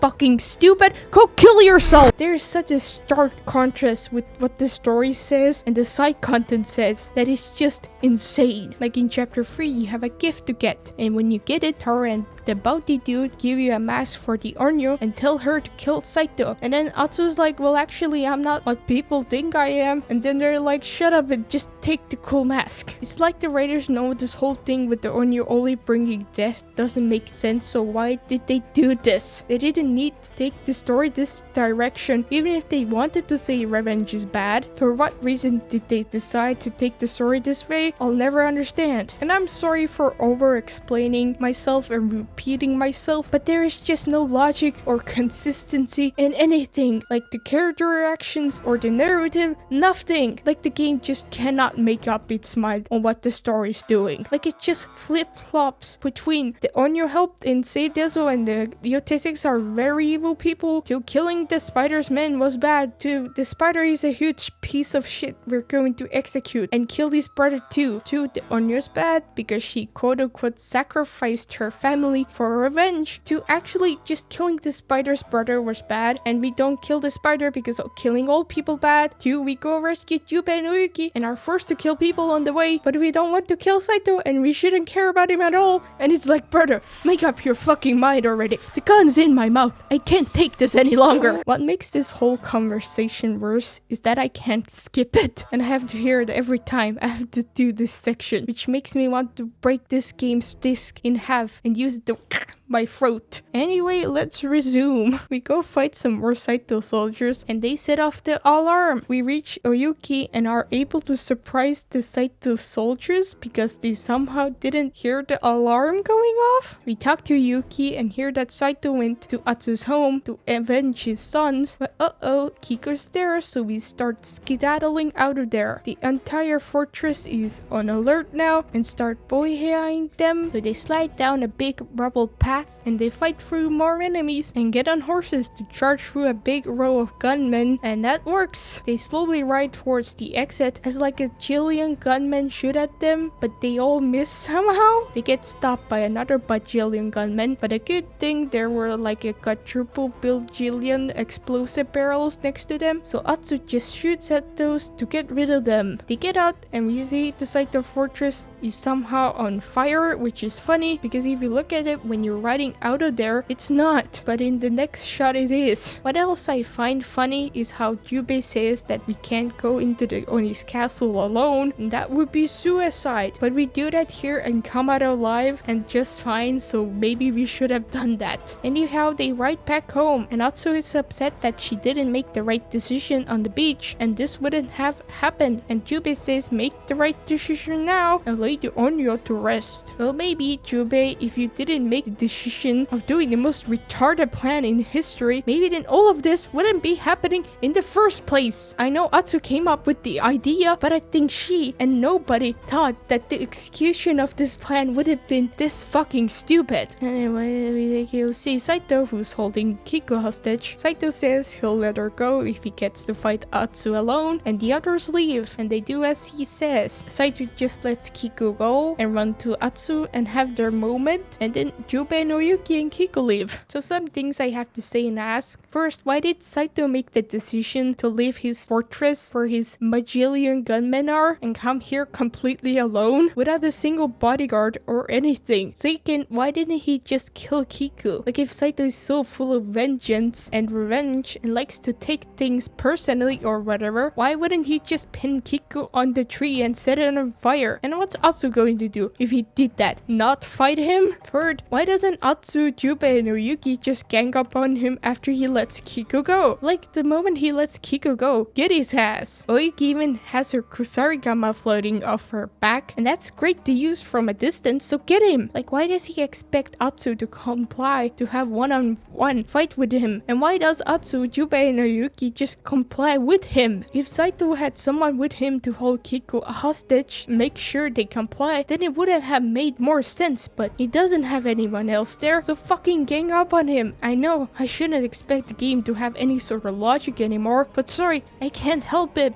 because I like to use my brain and think about the things I'm consuming. Saito then says that the creatures like you and I cannot resist the call of revenge. And then Atsu burns her sash and says she found something new to live for. So why are they trying to do this "we're not so different, you and I" bullshit? Sure, they both kill people because of revenge, but the very clear difference is that Atsu killed all the bad guys for her revenge, and Saito killed her entire family and tried to kill her as a child to get revenge against her father, and is also currently destroying Ezo and its people to become the Shogun of the North. So it just doesn't work. Atsu deciding to burn her sash and saying she has something new to live for just doesn't have that big of an impact, because she was planning to kill Saito because of revenge and now still kill Saito. Now, to show how I overcome my revenge on you, I'll burn my sash and then kill you anyway. How revenge bad stories usually work is by sparing and forgiving the one who did something bad against them to stop the cycle of violence. But that doesn't work here because Saito is the one causing all the violence. Like, this cycle of violence thing and revenge bad thing doesn't work when the people you're going after are causing the violence are Nazis. Also, you can't really tell a story on how pursuing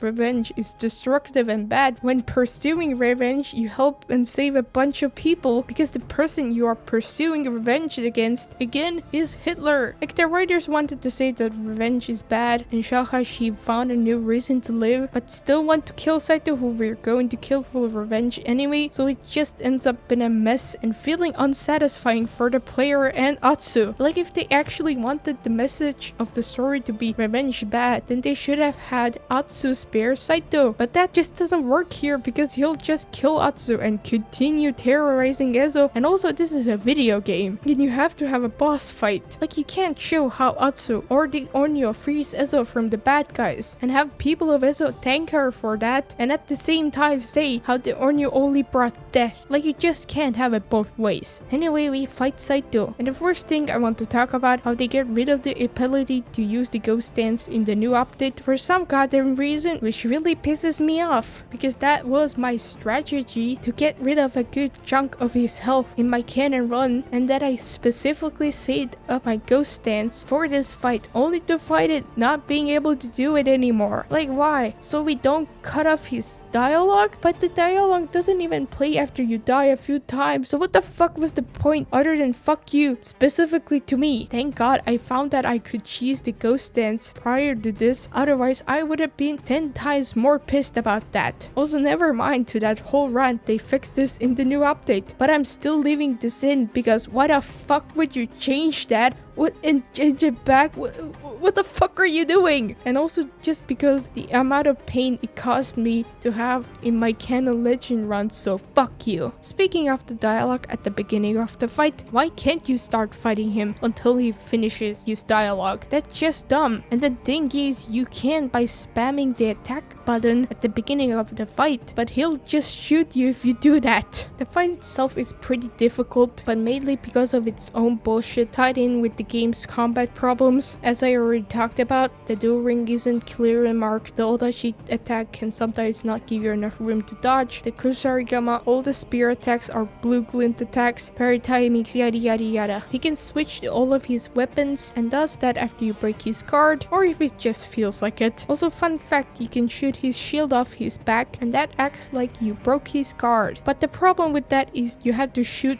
like in the corner of it and not the center, because then the shield will just not break for some reason. Truly awesome game design, guys. Truly great job. During the fight, Saito says, you think you've changed, but you're still an Onyo. Which, why does even Saito treat her being the Onyo as a bad thing, when the Onyo was specifically that thing that weakened his army and brought him to his knees? The Onyo was the only thing that brought him down. And also he says you could have lived a peaceful life, you chose to be a hunter. Which, first of all, you planned to kill her, and second, it's hard to live a peaceful life when you are terrorizing Ezo to become the shogun of the north so you could take down the current shogun. Anyway, we get down his first health bar and he pulls out his sword and then immediately does a yellow glint attack which you cannot dodge or counter and are forced to take it. So we fall down and then Jubei shows up and says he'll protect his family. You pick up your sword and fight him until he throws pocket sand at Jubei, and then you sword clash and Jubei runs to you and Saito stabs him and Atsu just stands there and Jubei says fight for the living and collapses. So a few things. First, killing off Jubei here feels incredibly stupid, pointless, and forced. Like the only reason I feel like they did this because they forgot that they named the first chapter the cost of revenge, and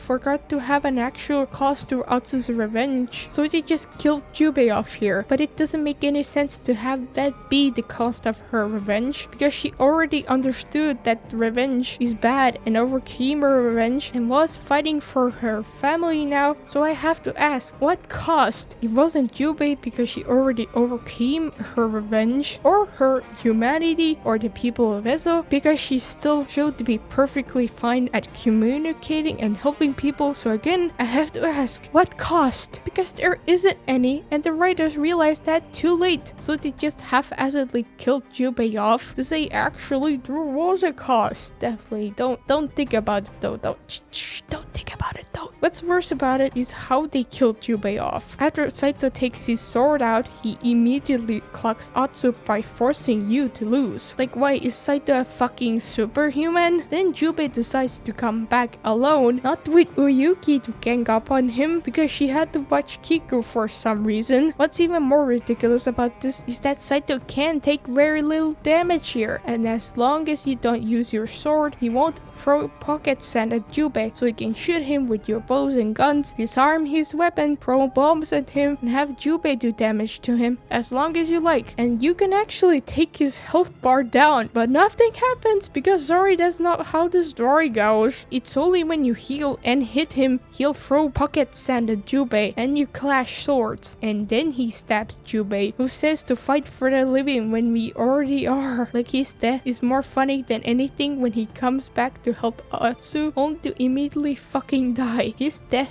feels more like a skill issue on his part rather than the cost from Atsu's revenge. I can't believe I'm actually saying this, but I would rather had the classic Yakuza trope of defeating the bad guy only for him to come back later to somebody sacrificing themselves for that, than the game forcing you to lose, which is so incredibly cheap, and I can't believe we're still doing this in 2025. That would have been just a smidge better than this bullshit. Also, where the fuck is the wolf? Who can save you in boss fights, by the way? You're gonna be very handy right about now. Anyway, we enter Saito's second phase, and fighting him here is a bit easier because he only uses his sword, which moves are pretty much all used from Jin and other basic enemies, which is really funny considering that the snake, aka the tutorial boss, had an original moveset, but their final fucking boss doesn't. What makes this fight hard and bullshit is that he has his own spirit orbs to fill up, and when they do, he does a chain attack, and the thing about this isn't that it isn't tied to his health, so he can do that before you even finish breaking his guard. That also means that he does that way more often than the usual sword clashes. Another thing I found was getting stuck in the corners of the invisible duel borders, and this fight also has the same problems as the other boss fights, so yeah. Overall, have to say this final boss fight sucks, gameplay wise and story wise. Fun fact about this is when you spam the jump button as the fight starts and then light your sword, you can skip entering the flame world. So that's cool, I guess. And if you abandon this hill, you can finally ride your horse inside your home. See, that wasn't so hard now, was it, Sucker Punch? Anyway, throughout this fight, when Saito's sword clashes, you hear all the inspirational quotes from your family and you defeat him. You have to press a button in order to stab him into the tree, and that means you can wait here as long as you want. Atsu stabs him into the tree and leaves him there to die, and Kiku and Oyuki arrive to see Jubei dying. Oyuki then for some reason takes Kiku away from Jubei, and then Atsu says Kiku will never be alone, and then Jubei dies and Atsu's sad. We then see Kiku as young Atsu and she goes to hug her. I don't think having Atsu show that comforting and being there for Kiku as being there for her younger self is a bad idea at all, but the way we got here and how it was executed was done so fucking badly that I just don't care. I feel nothing for Jubei dying, and I feel nothing for this ending other than disgust. Also, where the fuck does Oyuki go? She just disappears. It's so fucking dumb. 80-euro game. This is an 80-euro game. This is an 80-euro game. We then cut to 6 months later where we see Atsu and Kiku pick mushrooms for the winter. So to get this out of the way, how this game treats Atsu at the end and how she ends up abandoning all of her talents to force her to raise a child sends a terrible message and is just misogynistic and bad. Do I think that was intentional? Well, a bit considering how they have treated women throughout the game, but I think it's mostly the result of really shitty writing. The game at the end just treats everything Atsu did as bad, when again, she saved and helped a lot of people. Like the game shames Atsu for what she did or didn't do more than the spider. Let me repeat that. The game shames and guilt trips Atsu for getting revenge on horrible people who slaughter and destroy Ezo and its people, and in turn that saved and helped a lot of people and saved Ezo. Then the fucking spider, who is a mass murderer and a giant piece of shit who showed no remorse for his actions. And why? Just because Atsu did it for revenge? And even if they wanted to say revenge is bad, they didn't need to steer the story in this direction. But no, sorry, for some reason they needed the story to say that killing all people is bad, even those people are fascist mass murderers who will continue slaughtering and destroying people's lives and nature if you don't kill them. And actually, you shouldn't be angry at them or not care about them at all. Like, just ignore them until they become a threat to you specifically. Like, what is this liberal pussy ass bullshit. To have that be the messaging of your game during this time in the world, it's just straight up disgusting. Don't get me wrong, this messaging would be bad no matter what, but during a time where the world is steering towards fascism and the richest country in the world is disappearing people, sending people and children to concentration camps, and bombing Iran for no fucking reason, is just sick and appalling. Like, I just want you to imagine if Tsushima did something like this. Like, imagine when Yuna asked Jin to kill the Black Wolf, who's a slave trader, and molested her and Taka when they were kids. And it's just the most sick and horrendous person ever. Like, imagine instead of Jin helping her, he would say, Yuna, this isn't you. This won't bring you peace. You should just let it go. That would be fucking psychotic, would it not? I truly do not understand why Yotei decided to turn the story into how revenge is bad in this way. Like, is this game propaganda for the corporate elites? Because why else would they do this? To add to all of that, having Jubei die to have Atsu raise a kid leaves a really bad taste in my mouth, especially since Atsu never showed interest in having a kid or a family or be in any sort of roles that were assigned to women during this time. I'm getting ahead of myself, but they could have shown her 6 months later that she used her fighting skills for something good, like continuing to protect people or teach people to fight for themselves. But nope, it seems she just abandoned it all. Her weapons, her armor, her skills, all of it. Because the Onyo being bad means that she can't fight at all anymore, even for the good, which she already did. I guess fight for the living actually means she shouldn't fight at all and raise a family instead. What makes this even worse is, again, all of the side content you did, all of the people you helped, all the friends and people you met mean nothing. Just compare this to the end of Tsushima, where at the end Jin's in a little shack where you have stuff from your friends or what you got throughout the journey you can look at, and Jin talks about his friends and the people you met and what happened. It's a little thing, but it means so much. Like, it makes all the things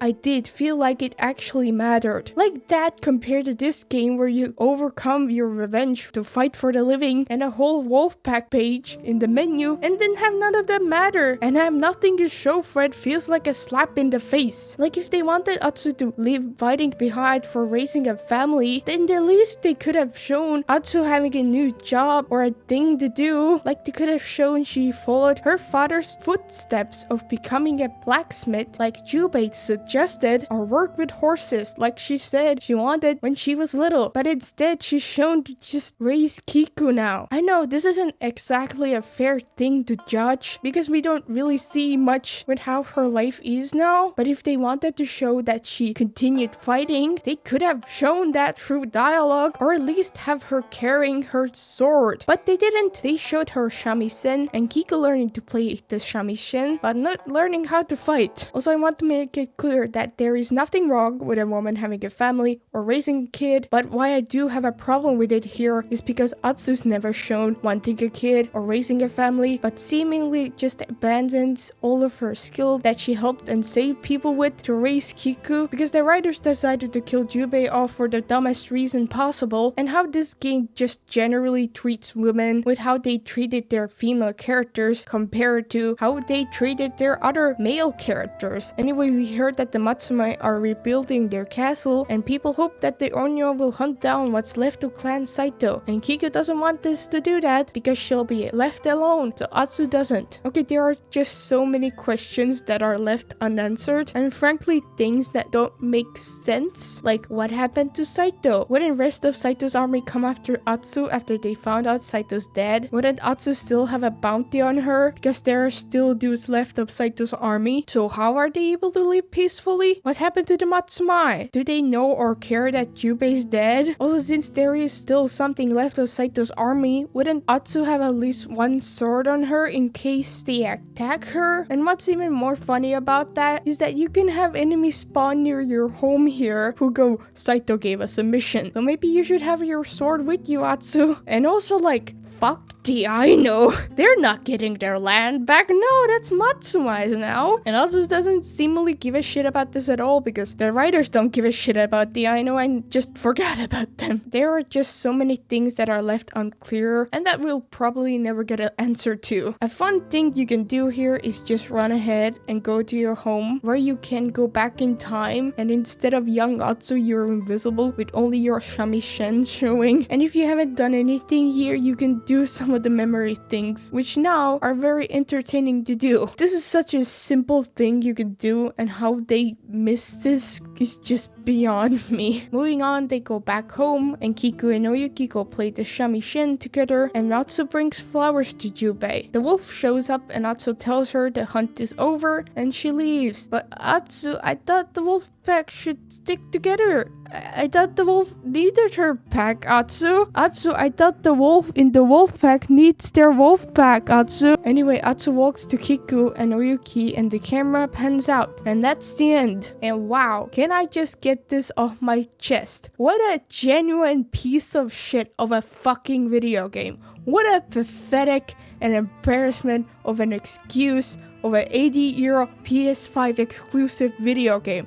Holy fucking shit, dude. But wait, we're not done yet. We cut to Atsu saying that's how she laid the Onyo to rest, and Kiku asks, are you sure you're not leaving out anything? And Atsu says before confronting Saito, she needed to weaken his hold on Ezo, which is news to me. And also, I thought you went to Saito's fortress to rescue Jubei and Oyuki, and you didn't care about Saito anymore. But whatever, at this point, Atsu starts off with a story where you can choose what to talk about if you still have something left to do, and we go back 6 months earlier before Lord Saito's death, and that's how you get to post-game. This is such an awkward way to handle post-game. We go 6 months into the future only to immediately go back and put us right before we go to Saito's castle where Oyuki and Jubei are. Like, Kiku, let me tell you about the things I did before I went to rescue Jubei and Kiku, who were being tortured to know where I was. So I just, rode around my horse, picked up some flowers, climbed a mountain, and enjoyed the sunset. They used Atsu needing to weaken Saito's forces as an excuse, but this just goes against the sense of urgency it had. Like, Jubei was about to be executed when Atsu went there. It legitimately feels like they've completely forgot about post-game when they wrote this ending, so they just scrambled something up the last minute. I get it, she has to take care of Kiku, but I still could have had Atsu go do the leftover quests here for fighting for the living, since they say there are still Saito Fogs still left. But that means they have to change all the dialogue in the side content, and that would take too much work because they reference Saito being alive a lot, so they did this instead. In post-game, you get a new die for the Onyo armor and unfinished business cards when you haven't done all the shit in Nishikar Plain and Tesha Ridge and beaten Takazo. But that's about it. Overall, the story sucks in every way, and they did everything in the worst way they could have possibly done. And the reason why that matters is because these games where there's a million cutscenes and half of them aren't skippable rely on you being invested in the story and characters. Like, the characters and story are like the spine or foundation of this type of games. And if you fuck that up, you basically fuck the whole game up. And no little detail will make up for that. Like, as Master Kengo said, without a strong core, the blade will shatter. And that's why Ghost of Tsushima is still remembered and regarded as a great game, because of the story, the characters, and the core theme of what it is are really well done. Ghost of Yotei doesn't have that, and everything falls apart because of it. Like the motivations, world building, the motivations for me to keep playing the game, and the gameplay here just doesn't make up for that. Like with its story about revenge, where at the end they want to highlight how destructive and violent Atsu's actions were, and how the Onyo only brought death, and have Atsu change her mind because of that. But that doesn't work because it completely goes against the prior story and side content where it showed the opposite of that. It's like two writers couldn't make up their mind what they wanted to do here, or there was a different story that got scrapped halfway through, so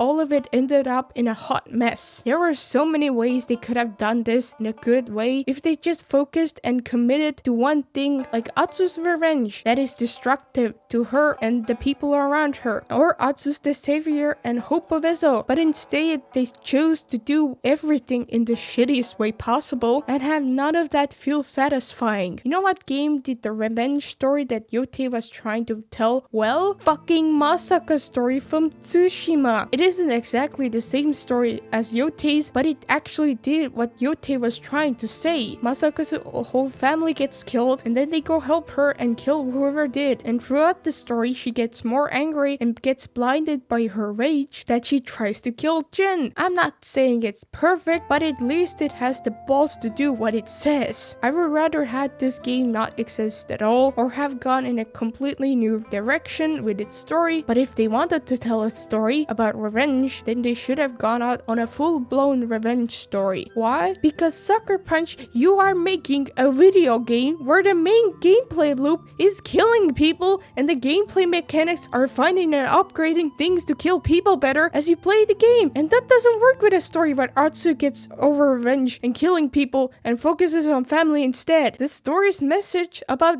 revenge and violence being bad goes against your gameplay mechanics and combat. I'm not saying you can't have violent gameplay and a message about violence being bad and destructive at the same time, but it just doesn't work here, especially with what the story is. Like Sucker Punch, you're making a video game, so please take advantage of that. One last thing I want to talk about is the future DLC and what are they going to do with it, because they've ridden themselves into a corner. They can't really add anything to Atsu's story with new gameplay mechanics because she's raising Kiku now and she says she left the Onyo behind. They can do a DLC with Atsu's time in the south and add to that, but then they can't use much of the weapons or stuff she got during her story. So what are they going to do? Because again, you've just ridden yourself into a corner. Like, did nobody think of what they can do with the ending in the future while they were writing it? I guess the DLC doesn't have to be about Atsu and it can be anything, but it would be really funny if they have Atsu just leave Kiku for the DLC after all of this. And with that, let's start wrapping up the whole video.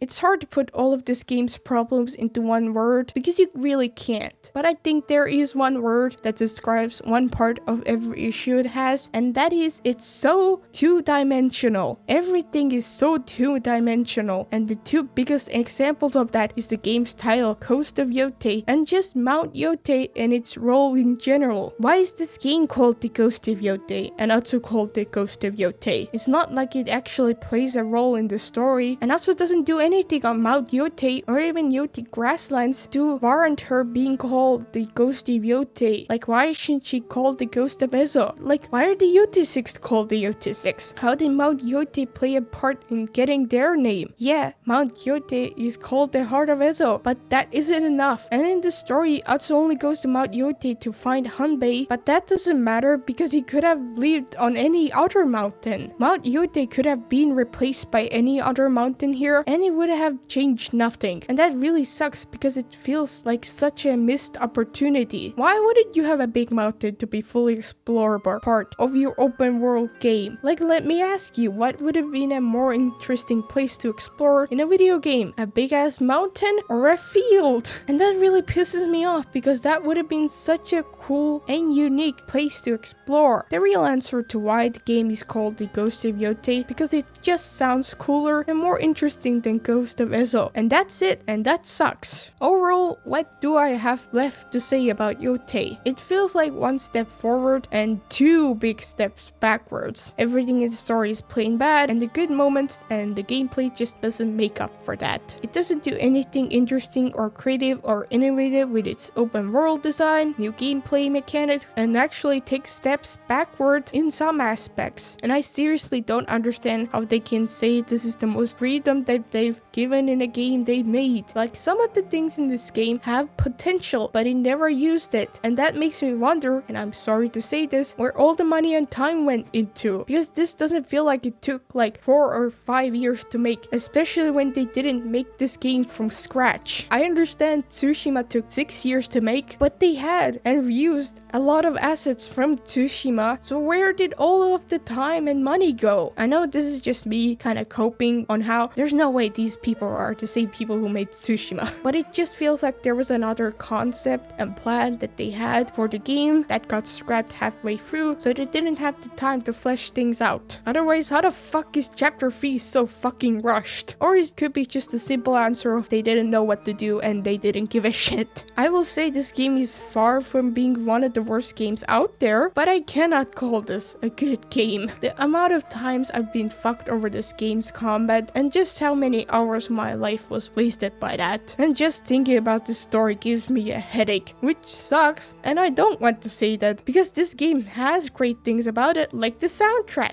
Honestly, it was the only thing that kept me from shooting myself in the head. Like, God, I wish how Nayara Wild's OST sounds and makes me feel was how the whole game felt. Like, Nayara Wild's background music is my favorite piece from the soundtrack, and it just perfectly nails the atmosphere of what Ezo should have been. Too bad that track isn't in the officially released soundtrack for some reason. As good as the soundtrack is, and some of the art direction is, it unfortunately does not make up for the amount of dog shit this game has. I really wanted to love this game. I wanted this game to be one of my favorite games of all time, but instead, I feel like I have gotten nothing positive out of it. And that really hurts to say when my guinea pig passed away when I was playing it. What the hell, Sucker Punch? That's not nice. But seriously, one of my guinea pigs wasn't doing so well, so we had to put him down. He was getting old, and I'm glad he's in a better place now with his friends. And the good news for that is my other guinea pig has a new friend, and they're getting along really well. He is very shy but curious and likes to sit on his house. But when my guinea pig passed away, I was hoping that Ghost of Yotei would take my mind off of things, but it just didn't. I did have a great time at the very beginning when I didn't know anything about it, but as the game went on, I was worried about where it was going, and where that worry really settled in was at the start of chapter 2 when I saw Tsushima Coast. I was still coping, thinking maybe the rest of the story will be spread across the other regions. Surely there'll be more than this. But when chapter 3 started, the reality set in on what the game was doing. I feel really bad for saying this, but at least when my last guinea pig died, at least I was playing a good game during that. And all of this just makes me sad, because this was the most I've ever looked forward to a game ever, and I already wasn't doing so great, and I was hoping at least it would get my mind off of things, but it didn't. And also, I'm pissed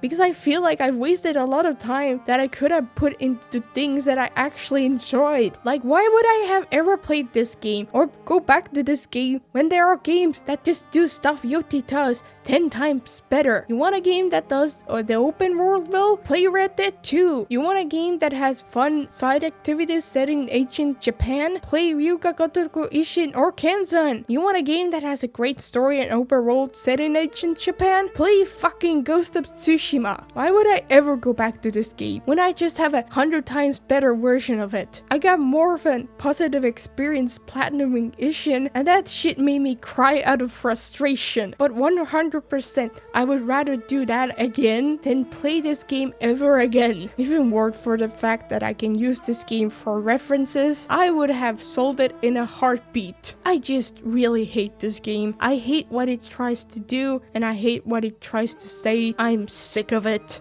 I guess I'll go check out Legends for it just out of curiosity, but I would rather eat my controller and choke than play through this story ever again. This game had a lot of talent and people work on it, but I really hope they don't make another game for the Ghost of something again and put their talent and time elsewhere, because if this is the second game, I don't want to know what the third one is going to be. Ghost of Tsushima is a game that makes me happy, inspires me to live and be a better person and just do more with my life. Ghost of Yotei is a game that makes me an angry, bitter, and a miserable person that I just don't want to be. I truly hate this game from the bottom of my heart because this game has stolen a part of my soul that I will never get back. Like if I was having a bad day and I played this game, then it would be the thing to push me off my ledge. So to end this video, in Ghost of Tsushima, I became the Ghost of Tsushima, and in Ghost of Yotei, I became the Ghost of Disappointment. Thank you for watching.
Hey, thank you so much for watching my gay-ass, long-ass, fuck-ass video. But seriously, if you watched this all the way here, thank you so much. Truly means a lot. More than you know. Glad to be finally done with it, Jesus. And I know, Yakuza rare. Don't worry, my next video will be on Yakuza. When?